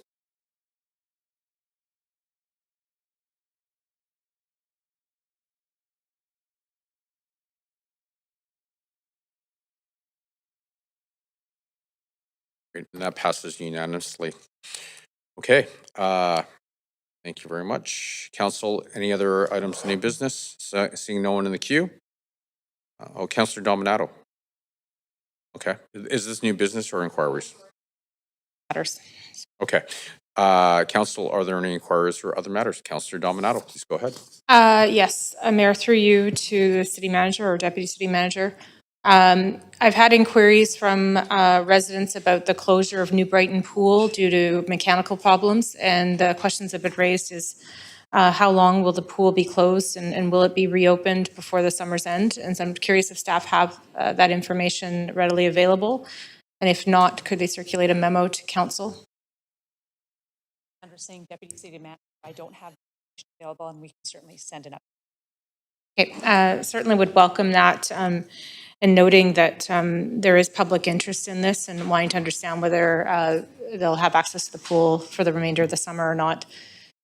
My second item, Mayor, is, well, I know we're limited in terms of the staff that we have here in chambers right now, but I did want to personally extend my thanks and gratitude to city staff in all of the respective departments and roles that they fulfill here, and harnessing sort of my perspective of the three-legged stool of good governance and policy making in the world. I sort of view it as a three-legged stool, is that we have different roles and responsibilities in delivering good policy, and some of it starts from those in governing roles like us who run on platforms to deliver different actions that we think are going to make a better city or a better community. Then there's our staff and management teams who play a critical role in delivering on that vision. But oftentimes, as I've learned, policymaking is not always driven by those who govern, but by the civil service staff who identify problems and issues that are emerging within neighborhoods or through policy, and will identify those for those of us who are governing at council. And then there's the public and the stakeholder groups that we deal with and interface with, who they themselves, as whether they're residents or businesses or industry groups, who identify emerging issues or challenges or things that need to be addressed through policy, that bring those up. They bring them up through us as elected officials. They also bring them up through staff as well.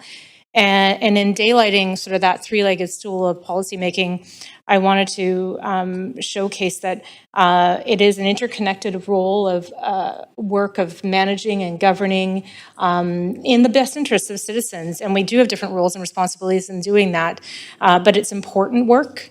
And we do wear different hats, but it is a collaborative effort in delivering on that work. So I wanted to express those thoughts today, given that this will be our last formal council meeting of the term. And I also wanted to extend beyond the staff my thanks to the public, but also thanks to my colleagues and in the work that we're doing. We don't always agree. Oftentimes we have different perspectives, but I do believe that if you decide to put your name on a ballot and you decide to run for public office, it's because you care deeply about your community, you care deeply about what you represent, and so we may not always agree on the path forward, but I think we oftentimes actually do agree on ultimately the outcomes that we want to achieve in our city, in civil society. And so as we enter into the campaign field, there'll be a lot of differentiation and so on about how different we are. But my experience has been is often we have more points of agreement than we do difference at this table. And so I wanted to thank my colleagues for everything they put in, our political staff, our clerks, and the rest of the city teams. And of course, our media as well, who join us in here every now and then. Thank you, Mayor, for that opportunity. Thank you. Thank you very much. I was going to crack a joke, but I won't. Okay. Seeing no one else in the queue, may we have a motion to adjourn?